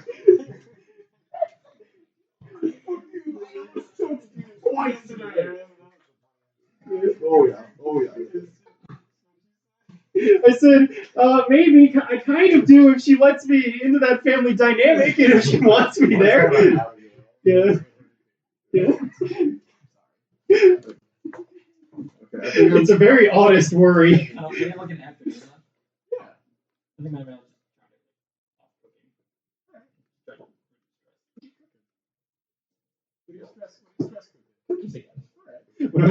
Winona has already fallen this. Check. Yeah. Oh! I guess wisdom. Yep, well, that's an 11. Yeah. I rolled a 2. Winona plops next to you. Remember the last time that we ate this? Yes. After the trial and draw. So you must be pretty stressed, huh? Yes. I don't blame you. You I brought some milk. Don't know from what, though. It could be goat. You can...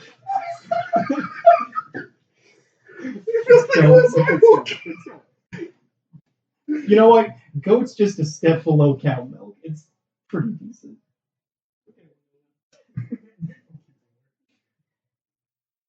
Hey, do you think I should have followed Abigail? Sorry, that's a loaded question. If the world wasn't ending. Yeah. But that almost seems like more reason to go after her. Unless she doesn't want me to go after her. I'm not good with this stuff. Me either. You and I have to deal with this the most, and I think we're the worst at dealing with it. Thank God there's cookies. You start eating more cookies.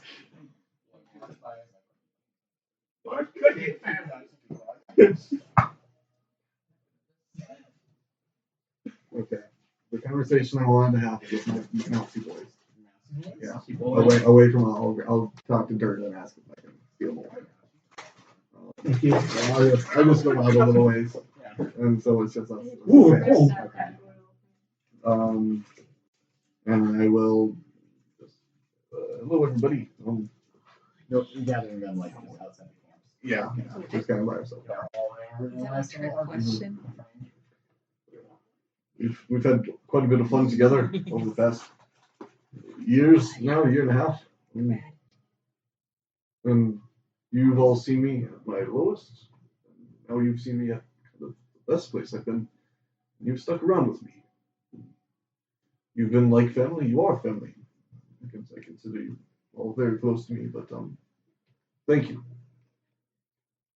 Well, we have thank. I mean, you saved us from slavery. I did that because I was. I trust you all very deeply.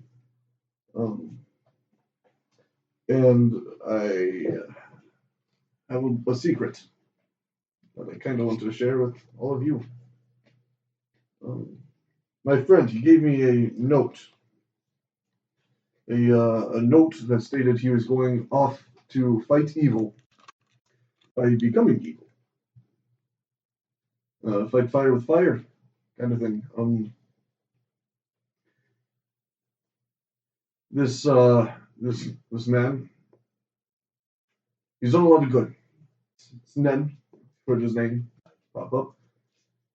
And in this note, he entrusted me with a very very dangerous secret that only a few people know. He decided to take a potion that changed him into something dark, something powerful that he felt he needed to use that power to defeat a greater power. Something my dear friend Raj once said to me. Sometimes you have to do something bad to prevent something worse from happening. I believe that's why he did it. But he's starting to act a little bit erratic. Starting to maybe let some of this power take hold of him. Well, we're sorry to hear that. Again, what have you told us here? This is. We're all about to go into something very dangerous. And although you won't be fighting the dragon directly, you'll be doing something very dangerous. But I expect all of you to make it out because you're all very capable. I made sure of that. I have in my possession an item that kind of gives him his power, and I need to give it to you all to either keep safe until I come back, or if I don't come back, maybe you need to destroy it.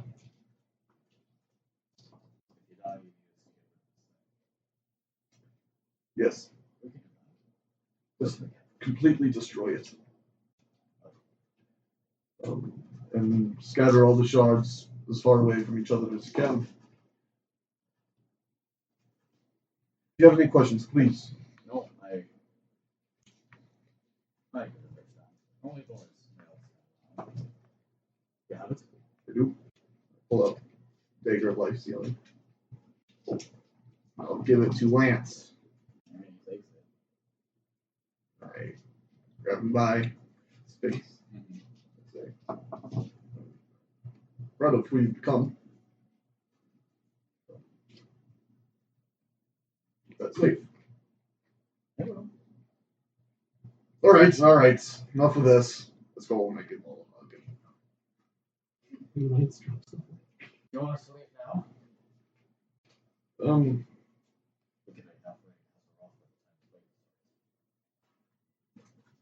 Sure. If that's okay with Matron Durta and that's okay with your duties. Okay, I don't think she minds. We don't slip away. He's not going to What? Are you sure? Yeah. Oh, Positive. how'd you find out? I know a Wolverine when I see one. Shucks. You guys all deserve the first one, not me. All right. I deserved it. You know I deserved it. You know I did.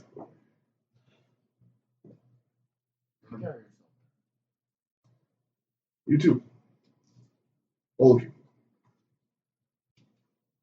And mention all turn and in the low waning afternoon light make their way through fields of barley and south to the mountain paths with a dagger. That's just my laughter. Alright. Okay. I'm good. I'm all caught up. All my responsibilities.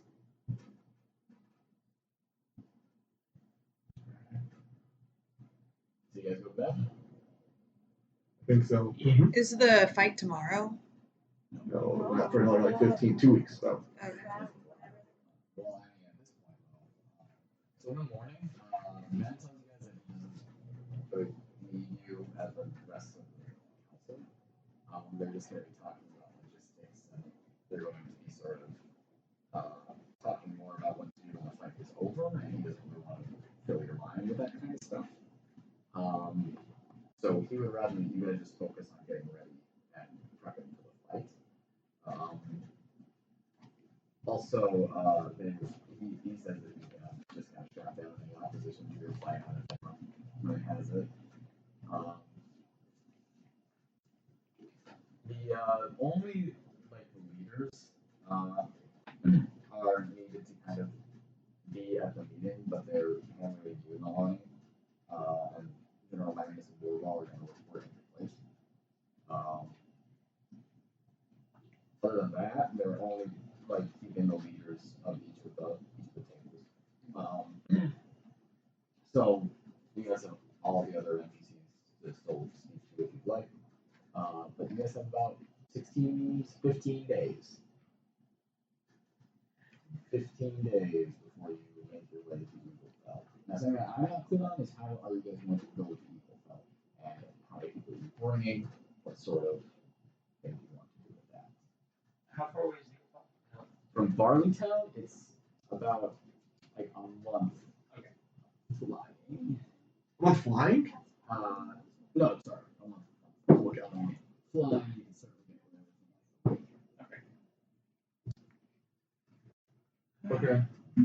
this thing where, I mean, we can tree stride there, but I don't know how many people we can actually. Tree stride is different. Transport via plants is that one, like, I just have to have seen the plant before. Yeah. And so they have to be the same kind. And of course, living, they can unfortunately not be they cannot be a walking crisp pine. So stays open for a round, so it's very quick. But we can get as many people as we possibly can through. Okay. So basically, it's people who can get to the tree in a round. Oh, Naivara would have updated you guys and told you that Caden wants to go with. Do we want Caden to do it? If we do want to replace someone. We could possibly replace anyone. What? We could possibly get like 30, 40 people to do that. Oh, I don't know about what? In 6 seconds? 40 people? Is that doable? I I can do it twice. I'd say you can probably get like so that's 16. Whoa, 17 with Caden. Not including our rides of Yeah. Frost Feather Cat. Yeah, I think you guys could probably like if you're quick, get pretty much everyone on this list to like including that kind of thing, but you can't like move parts of the army from here. Yeah. So, what do we want to do with that? I mean, if we can potentially get, I mean, okay, so a pine tree that we'd be going to, there's going to be a pine tree by Ardiac Peak. Yeah. But it's going to be towards the bottom. Or, well, Eagle Fell or, yeah. Why didn't we go to Eagle Fell?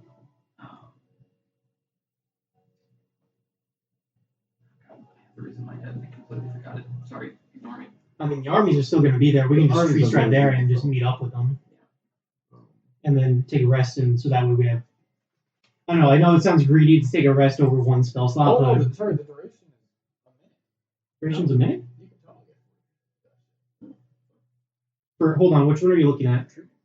No, transport via plants. sorry. Sorry, different spells. Tree stride's like where you bamf to like a line of trees and go very quickly.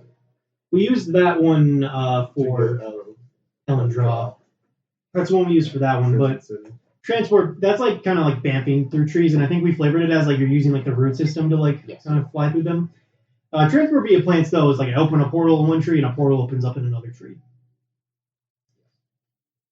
Okay. And that's a very useful. Are we able to get up to these places pretty quickly?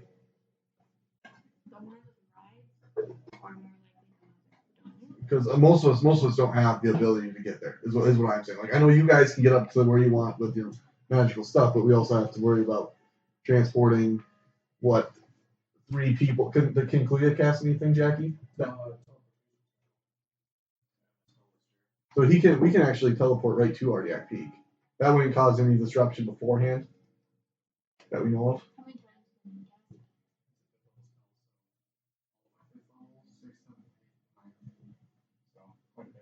Yeah. During this time, I know I just need the. No, Ilya, but the other one. Ilya. She was offering other potion stuff. Does that come in either now? She said she's working on more. Oh, okay. It doesn't come in 2 days. Okay. So guessing we don't want Chris Pine unless he don't think he can fit through anything like that. Chris Pine, I think I need to tell him to help people transport stuff in the army and listen to other people. And I was gonna see if we can figure something out. Does that work? Can we be fired from the mammoth back? Or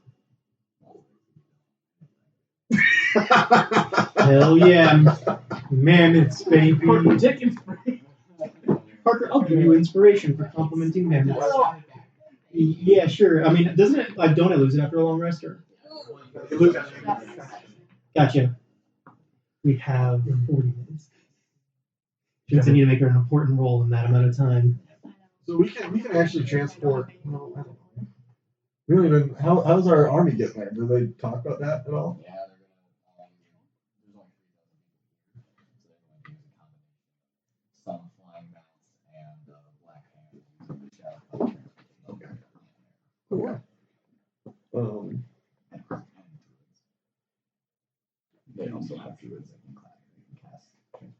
So Cluia can get us if we can go to the teleportation circle north of fucking Barley Town and just teleport straight to Ardiac Peak. Then those 4 can just go up to the castle from there. Are you good with that? Yeah. Where's Drollbog going? Because we haven't seen him yet. He's in the middle of taming. Oh yeah, he's got to tame it first. It's a boulder. Yeah, I feel like I should check in on him. Yes, I would like to because that's. I feel like a lot of our plane rides on that. So.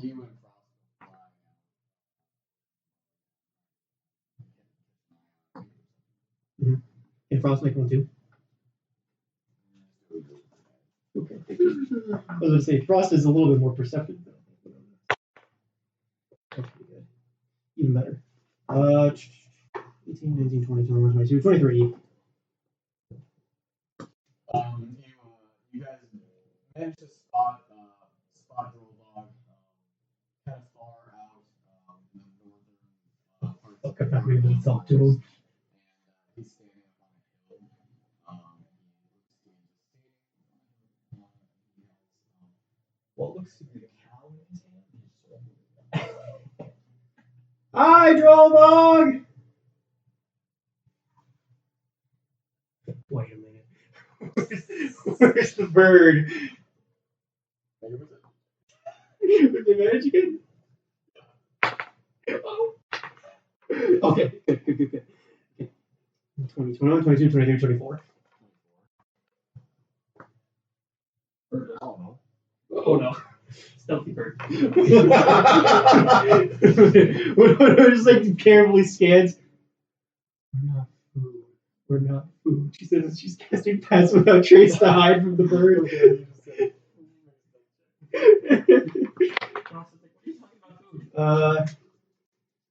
Does Frost need to roll one too?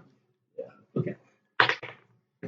Oh, we rolled the exact same, but Frost is gonna do better than me because she's better at this stuff. So Frost gets a 25. Plus, is that already plus 10? Yep. Because she has a +5 to stealth.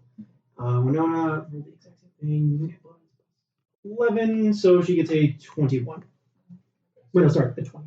The cloud's gonna come fly, and you eventually see kind of coming below beneath you guys this enormous bird, almost like it's so huge that it looks like it's flying in slow motion as it glides on the upper thirds of the forest, makes its way just beneath you guys. It's kind of ripple in the wind, and it comes down and Rollbug extends his arm out and it almost knocks him over as it clamps onto his arm and you can see the cow alive from his hands. Hey, Frost, you remember when we were by the river? Well, Frost, I need to share my trauma. Never mind, I'm hungry too. Yeah. No. Maybe. How about chicken? We can put chicken in a patty. Yeah, okay, yeah. Yeah, we fly. Hey, Frost, it just occurred to me, though, when I was summoning all those animals to get Chisa, I could just use Druidcraft to make the scent instead of just summoning a live animal. Yeah?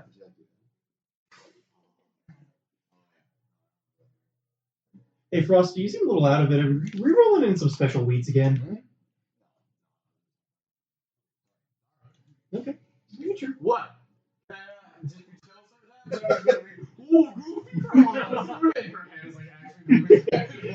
Oh, this kid's conversation is completely silent. It was like, always so fun, so party time. Okay, yeah, you know what? Yeah.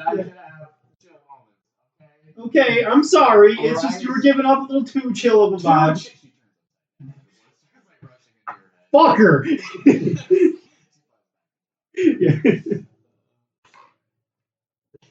Like, you want the staff? And you're upside down, just unbuckle, catch you, bitch.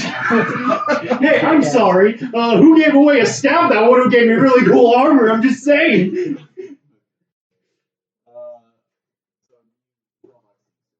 Yeah, report. as I'm eating a burger. So yeah, Drillbog's got that completely under control. You haven't had cow in weeks. Where'd you find It's better if you don't know. You killed it. What are we doing? I mean, we did straight up murder this cow. Where my pet dragon is convincing me to do terrible farm crimes. So, I did tell Chris Pine to leave with the army, and obey their orders and stuff, and be very gentle and not creepy. I'm saying if we use Clue itself, because he can do that to anyone. Like we can do it all in one go. Teleportation circles, sure. Well, because we can use the runic circle north of Barley town.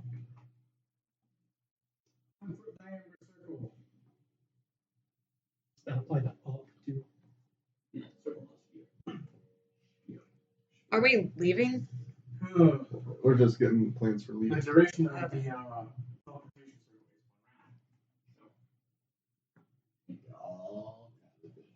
Can we get all of them? All the bitches? Do we want Chris Pine or not? Yeah, I don't think he'd fit. Send him with the army. That's what I'm doing. Inspire them.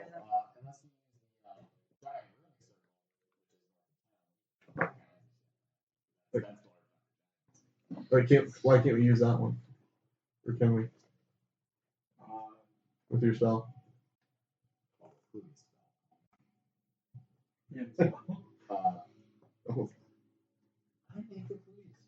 Oh, sorry.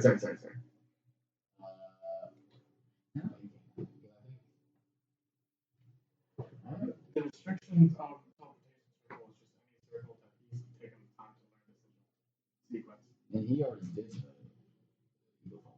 Yes. Yeah. That's like a break. When I was playing Klimisch, there was a couple of free days when they were sleeping.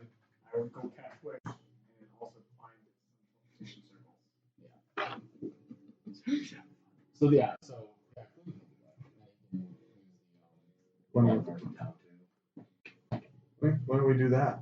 And then we can leave like the day of, essentially. And is that stupid? Or should we go a day early? I just feel like if we're there early, the dragons will be like, Oh, hello there. Yeah. Mm-hmm. A little bit. Sure. Well, it's a little. If we do are we doing the right circle on RDIP or? Yeah. Okay. Right? Because it won't fuck with it until we try to do it at the other time, right? Unless we want to be there earlier and try and set something up, but I feel like getting there earlier is not. necessarily beneficial. Do we know what time this is happening? What time, like? yeah. About noon? Okay, so we can show up in the morning. We want to set with enough time the dragon won't enter. We have to get there because the dragon didn't know when we get there. We have to get there with enough time to not mess up the solstice because we're going to do that later, but not enough time for the dragon to do it. Right? Planning our schedules. Also, you have that cable? Yeah, I think so. Yeah. Are you replacing someone else with them? No. So. Wait, is that we was still that fuck up? Was that fuck up?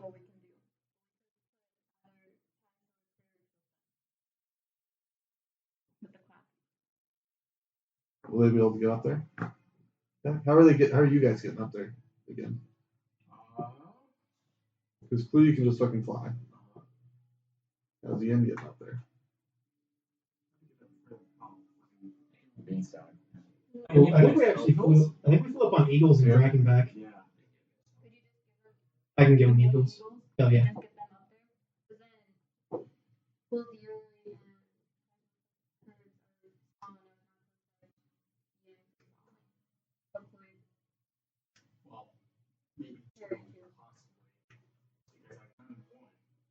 Well, then, but we also we have to carry one.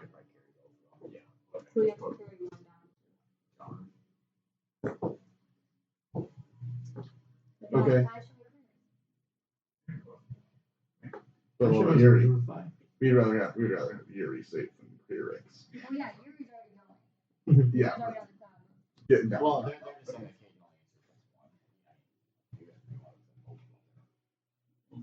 We need at least. No, yeah, you can't. Yeah, we can't send anyone else. Your We have to protection, sell- which one you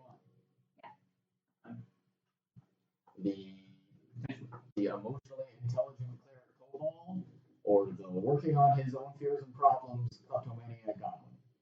I want. You made a goblin, so I can't fuck up the.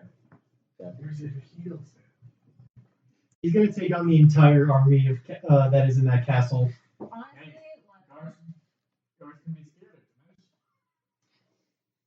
of Oh shit! He's got sundowning! Oh man, he's got issues. Oh man, it's like the scariest weapon of all. What is it? So, Psychological Naivara wants to trauma. go bother someone. She wants to bother. This is like days before. She wants no, this is today. to. If it's the day of, then no. More time travel. Okay. They, Wait, what day is it? On the day of? Hold on. What day is it now that we're talking about this in Right character? now, it's the day after the council. Okay, so we still have like 14 days. I meant day before the army leaves. oh, Okay. Okay. I Okay, was like, okay, holy okay. shit, Oh, but I then. am not starting to fight. Alright. It is now the magical time called downtime, and you have 2 weeks to do whatever the Okay, fuck you want. okay. Naivara goes to bother Sadia. Okay. Not- What do you say? No, she wants to try something. You knock, and then she's there. She says, "Come in." Out. Fuck. Alright, so she opens the door. So, Ignore him. okay.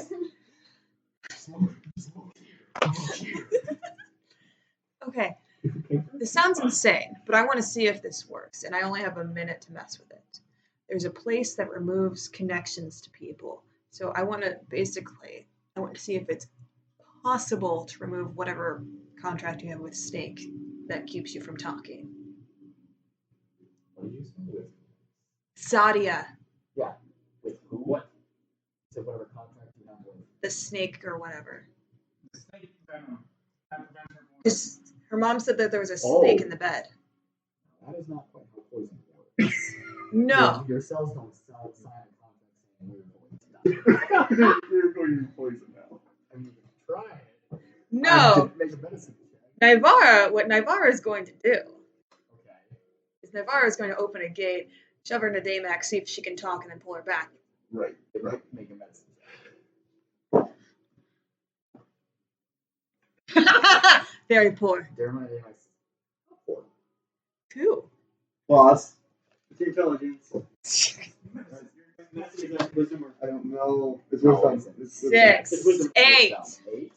Davis is not pure physical malady. He would be able to talk. Oh, I thought it was like a contract with like a demon or whatever. A snake? Yeah, I thought the snake was a shapeshifter. Oh, then I can sure as shit fix that. Druid doing peasants say it. They're stupid. I'm sorry, I misunderstood that. Then I want to try to regenerate. I want to ask her. How would you even do that? When What are you you regenerating? reach in? Her vocal folds.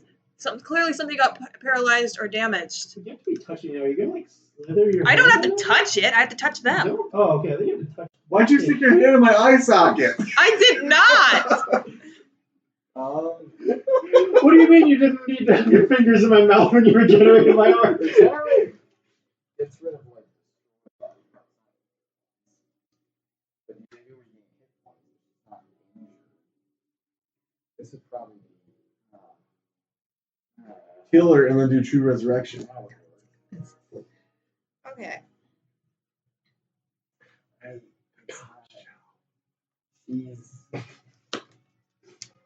Regenerate might work. I'll roll some dice. Okay, hold on. I'm curious. Regenerate. Natural healing abilities. What's greater restoration do? Not bad. Look it up. Would cure wounds work? Basically, we're asking the question is, if a bone's set wrong and Naivara regenerates it, would it fix it? That's basically the same principle. No, that's a bone. This is poison. Of vocal folds. Poison. Paralyzed, right? Yeah, not open. So that's still damage to the muscle tissue causing vocal fold But paralysis. regenerates. Just do it. I'll listen to it. Okay. Regenerate! She said it might not work. Just touch her. Yeah, touch her throat. She screams in pain. I It warned her works. ahead of time that it was going to look like a bitch. I would have warned her like ahead of time. Make a persuasion check. Cool. I told her ahead of time that would have hurt like a bitch. Okay, persuasion. 14. She says no. Okay. Well, she writes. She can still be like. Dark. She can still be like, nah, fuck I no. can regenerate. She just regenerated her own. That's voice. just- There It's a you nice go. sentiment. But See, I totally misunderstood that. I thought like she got basically like contracted into like. no, I drew it into a snake. Alright.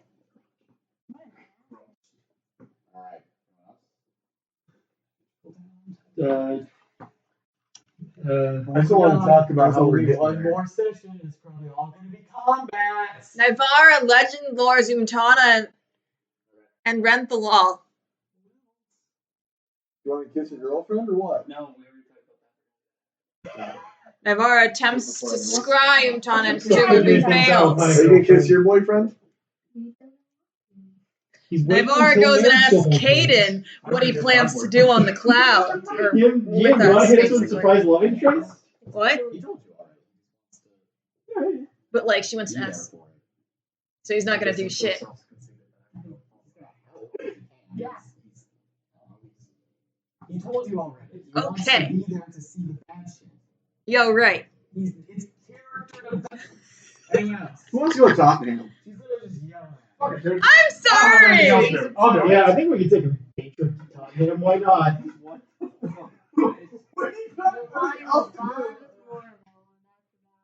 Let's revisit our first arc before we go off and die. There's good friends there. Maybe we can go there and just have a trip of how much. All I heard was fuck me. I just want to let you know, all I heard was fuck me in conjunction with Warwall. You're saying Ratsmasher? Who you last saw in the castle. Yeah. Oh, he's dead. He might still be there. You can find his Anyway, body! so- but potentially we can very easily get to Tottenham with play chip. Or Yeah. Why the fuck are we going to Tottenham? I guess. Naivara has another fun activity in mind. She goes, Oh my god! Yes. Naivara wants to go to Daymax and can't see think if of she can find anything. anyone who can create not ballista bolts, but like harpoon dragon slaying bolts. You just pop it in and out of the Lost City. Yeah.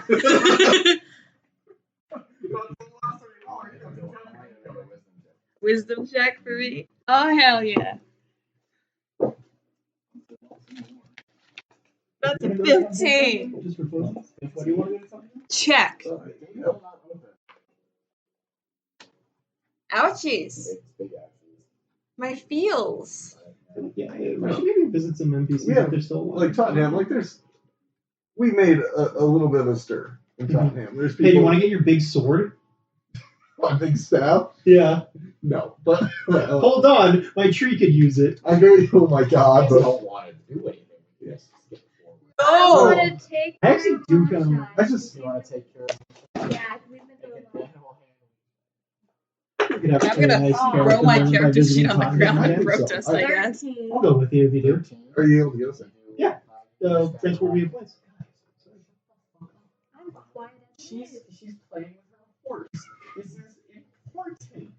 He's been through a lot. The one who says a good part of an afternoon is just spoiling the fuck out of that horse, brushing it, hanging out, and he's all happy, he's short, and he's having a great time. Not like the greatest time in the world, like a 13 or a 20, but still, like he's having a great fucking time. And then, has there been any development between Louis and the man that we know of? I want to know. I want to introduce himself. Oh, they're gonna mess around. Oh! So, who are you talking to? Okay. Okay. Louis will be cool.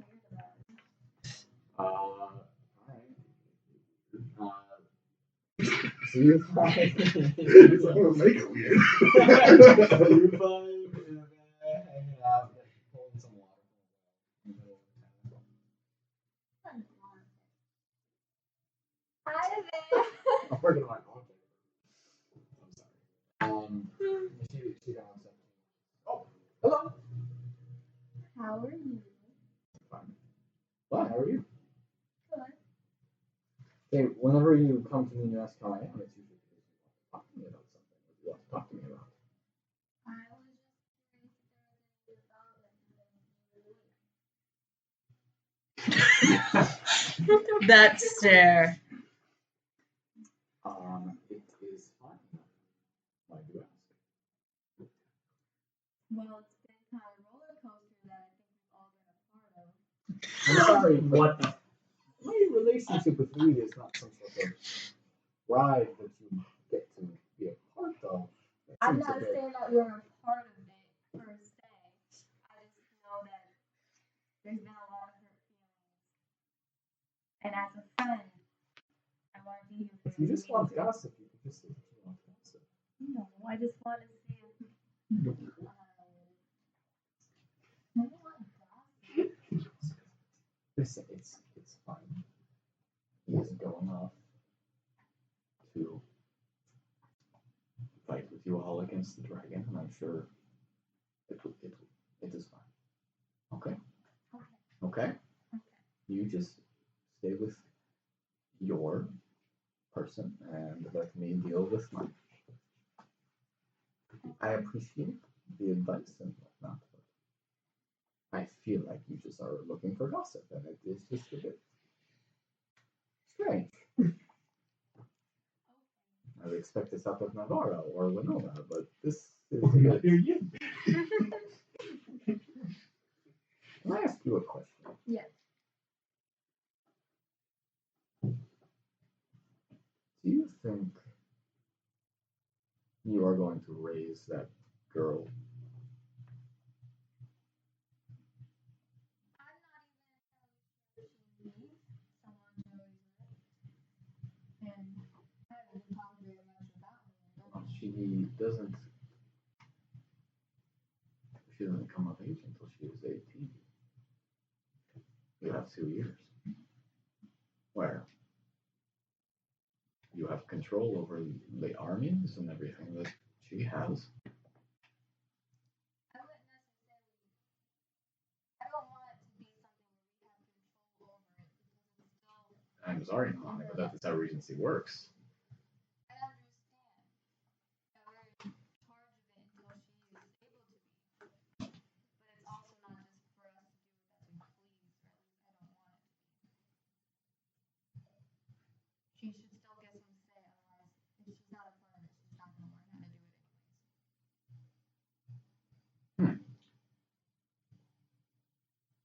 She reminds me a lot of some things. That's why I asked. Well, I'm going to go meet Louis, and you don't get to know about it. And she walks off. I got some friendship bonding and We're going to Tottenham? So Tottenham. Anyone else want to come? No. Okay, so Tottenham? we'll make your Tottenham. picture this. Hell yeah. Woo! Chris! Just spent like a week just. You're serious?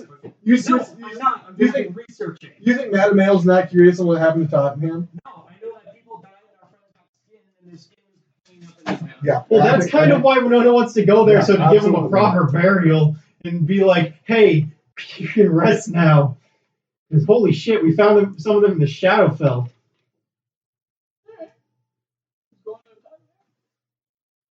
Everyone's invited. Naivara's gonna Don't go have try to to be- find Cade and have an We awkward don't have to be conversation. too proud to. Another one? This is the third one in like an hour. Hell yes! Oh my god. About what? She's gonna ask how it went, did the 2 years, and like what basically why didn't you try to talk to her? Oh, that talk. See, we're girls. Do you live for this thing? She wants to like basically have that talk, I need closure. the closure talk. If you don't want You pay for a love in this party, no? I know, it's just that it's all happening in 10 minutes and so we're supposed to be done. You three All right. Oh my god. How are you getting there? Transport via plants. All right, you guys all walking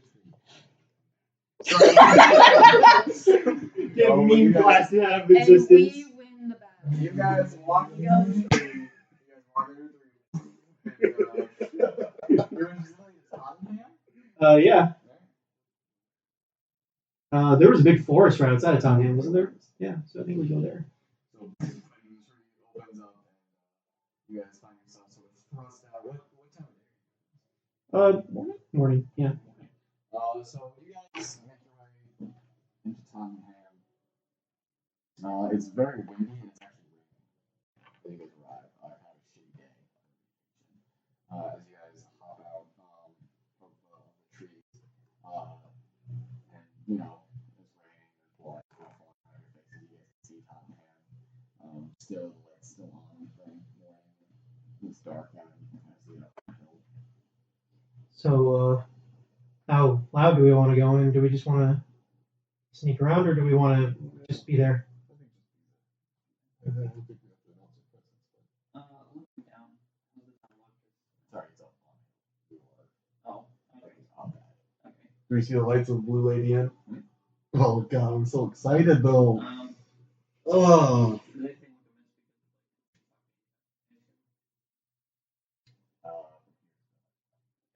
Can we even see the beanstalk? Not up. Oh, that's not Start walking in. Immediately you walk into good. Ah, as it's lying on the ground, just stretching from the town onto the horizon. Wilting. It's dark and it's decomposing. There's bugs all over it. There's animals that are eating off the rats. That kind of thing. oof. Just gonna rub my hand on it. You caused so many problems. But I'm sad to see you go. Yeah. Alright, so you just walk along the beanstalk. Follow it directly into town. It did not fall on the but it did crush Serena's old house. When it's that one, as you guys come in, her fence is broken. You can see there aren't any horses in her backyard anymore. Only a few of the buildings are still lit. And there's quite a bit of destruction, some burned scorch marks on the cobblestone, quite a few sort of explosions. It seems to have rocked some of the buildings, roofs missing, holes. Water is pooling in giant footsteps that are familiar to you. Do we want to go to the Blue Lady Inn? I think it'd be the best place to start. Okay. Okay.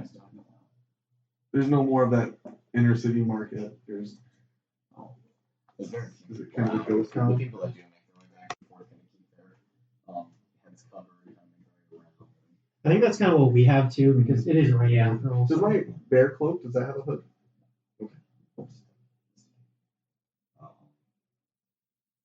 As you guys head, through the town, water bouncing off your heads as you go. A few people kind of brush past you, make their way past you, and spoke a halfway or two.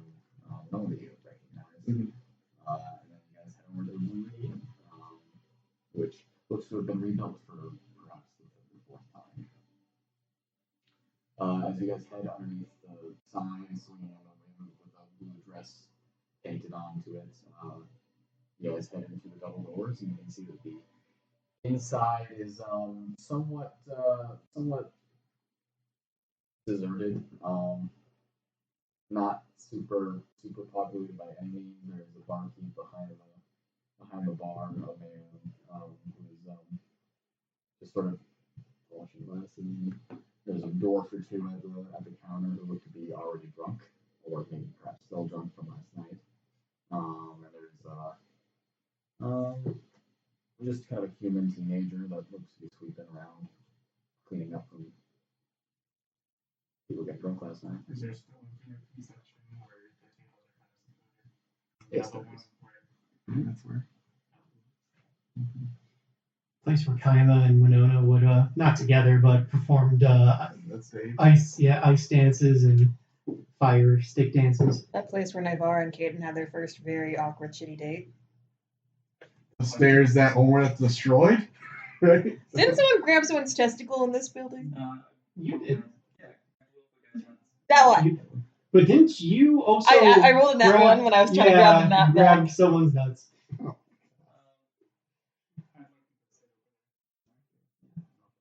I'll go up to the bar and ask for a round of drinks. I'll go with Edmund. Yeah, do you have any of that rainbow drink? It's been a while since I've been here, but it was like a very colorful kind of drink. I just called it a rainbow drink, and they usually just kind of knew what I meant. No, I don't really have any dye since the war. Got potato juice?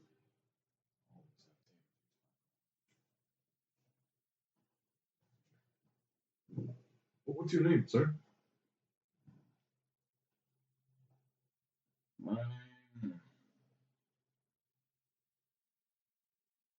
My name is Barley. Barley, nice to meet you. Is this place under new management? Last year or so. You own this place then? No, my brother. We moved in after the war came through. You see the beanstalk in the land? You did. Yeah.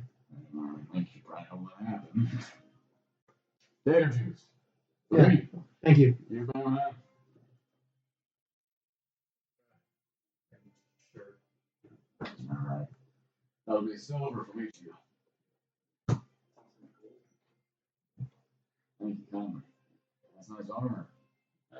You should watch out. These parts people are always looking for scraps. Can I get you at the group in room for the night? No, we won't be staying too long. We're just gonna.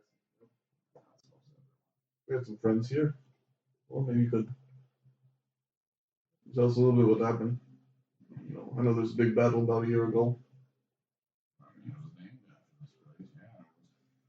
It was between Castle Roth and a few pretty wild inhabitants. Few druids here that rode on the backs of some pretty crazy looking dragon things. Actually kept the pelts of them up here, but they took them a little while ago. Back to Castle Roth. Good, they were ugly. I think be respectful of the people who died here. They died fighting for Oh, us. sorry, friend. You didn't scare the people, I scared the animals. My mistake. But like I said, it's gone. A few other people. I think a tiefling used to run this bar. What happened there? Ran off. Sure opened a Singapore or one of those other places that Singapore's probably not been a good place to be right now. And no, you lie. You're a pretty group of people. I didn't know that life ran with bears. Yeah. Times are changing. Guys, stick together. Well, about a month ago, a beanstalk fell over. You just fell over. Yeah, we had people come down and tell us what was happening. Cleared the way, and they came by, and it was moved by a very strong wind. Heard it met up with some bigger group that started pulling it a few miles north of here out in the woods. I think we heard about that. I know you're new here, but do you know any of the original inhabitants of this town still live here? Or? Well, after the war, after the battle, a lot of the original inhabitants left places. You know how it goes. You know, it's like friends die, you don't want to walk past the place they bled out anymore. I get that. Yeah. Well, Thank you. Who runs this town now?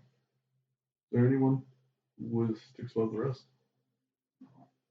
Castle Rock put in a bit of a overseer, but he spent this weekend in Singapore. Yeah, I guess there's anymore. Ready to get on the road? Yep. Yes, It's a ghost town. Quick perception check around town. Do I see anyone I know? 16. 16. Yeah. Can I also make a perception check? I'd like to see where they possibly might have buried people. Investigation. Okay. 16. Walking past the place, walk past the old shack where people used to tours up the obviously. Mm-hmm. You see a man with an eye patch against it. Looks to be sharp in this sword. He's a little familiar to you. I go over and I talk to him. Yeah, he's the guy that used to run the tour company. Who you thought it was? I don't remember. That's okay. I don't know. He was part of the group that powered out. Okay. Well, if I recognize him from that, I can talk to him. So I rolled an 11. Is that going to be enough? Can I use inspiration if that's not enough?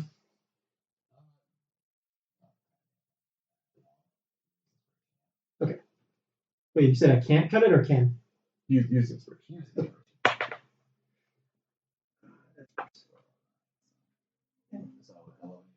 Yep. So you wander around for a little while and just sort of looking past the best that you can. You will find maybe not the graveyard for war, but sort of an graveyard you just sort of wander in there trying to look for new graves and there really aren't any. Mm-hmm. You certainly find yourself sort of surrounded with graves. Mm-hmm. The beanstalk, the smell of it sort of wafting over you. Looking up into the sky, the rain is still falling down on you and casting in those clouds. Oh, I can't find Jade, Toby, and Tallulah. They're with the Earth now, and I always believe that we'll come back as something else. This is a town of ghosts, but when it comes to it, when it comes to the dragon fight, I'm going to fight for them. We were always fighting for this town, huh? Mm-hmm. Even if it's just a memory of this place. Ready to go? I think so. I do. I really do. I have to believe that. I mean, we can't have a lot of doubts going into this fight. Regrets? Yeah, I guess. I don't know, I guess what Lady Glass and Lady Glass kind of got to me, I guess. I've just been trying to go around helping people, and all we've ever done is this. Well, in a couple of days, it's all going to come down to a fight with a dragon, and I think no matter what happens after that, our conscience is going to be pretty clear one way or another. Yeah.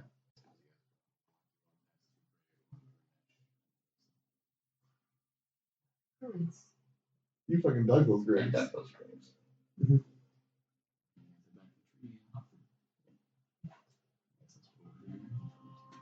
Oh man. Oof. Whoop, whoop.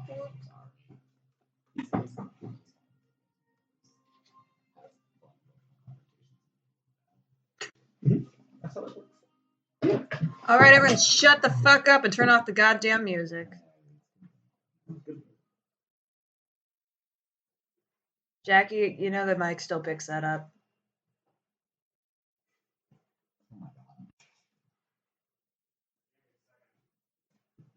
Give us 5.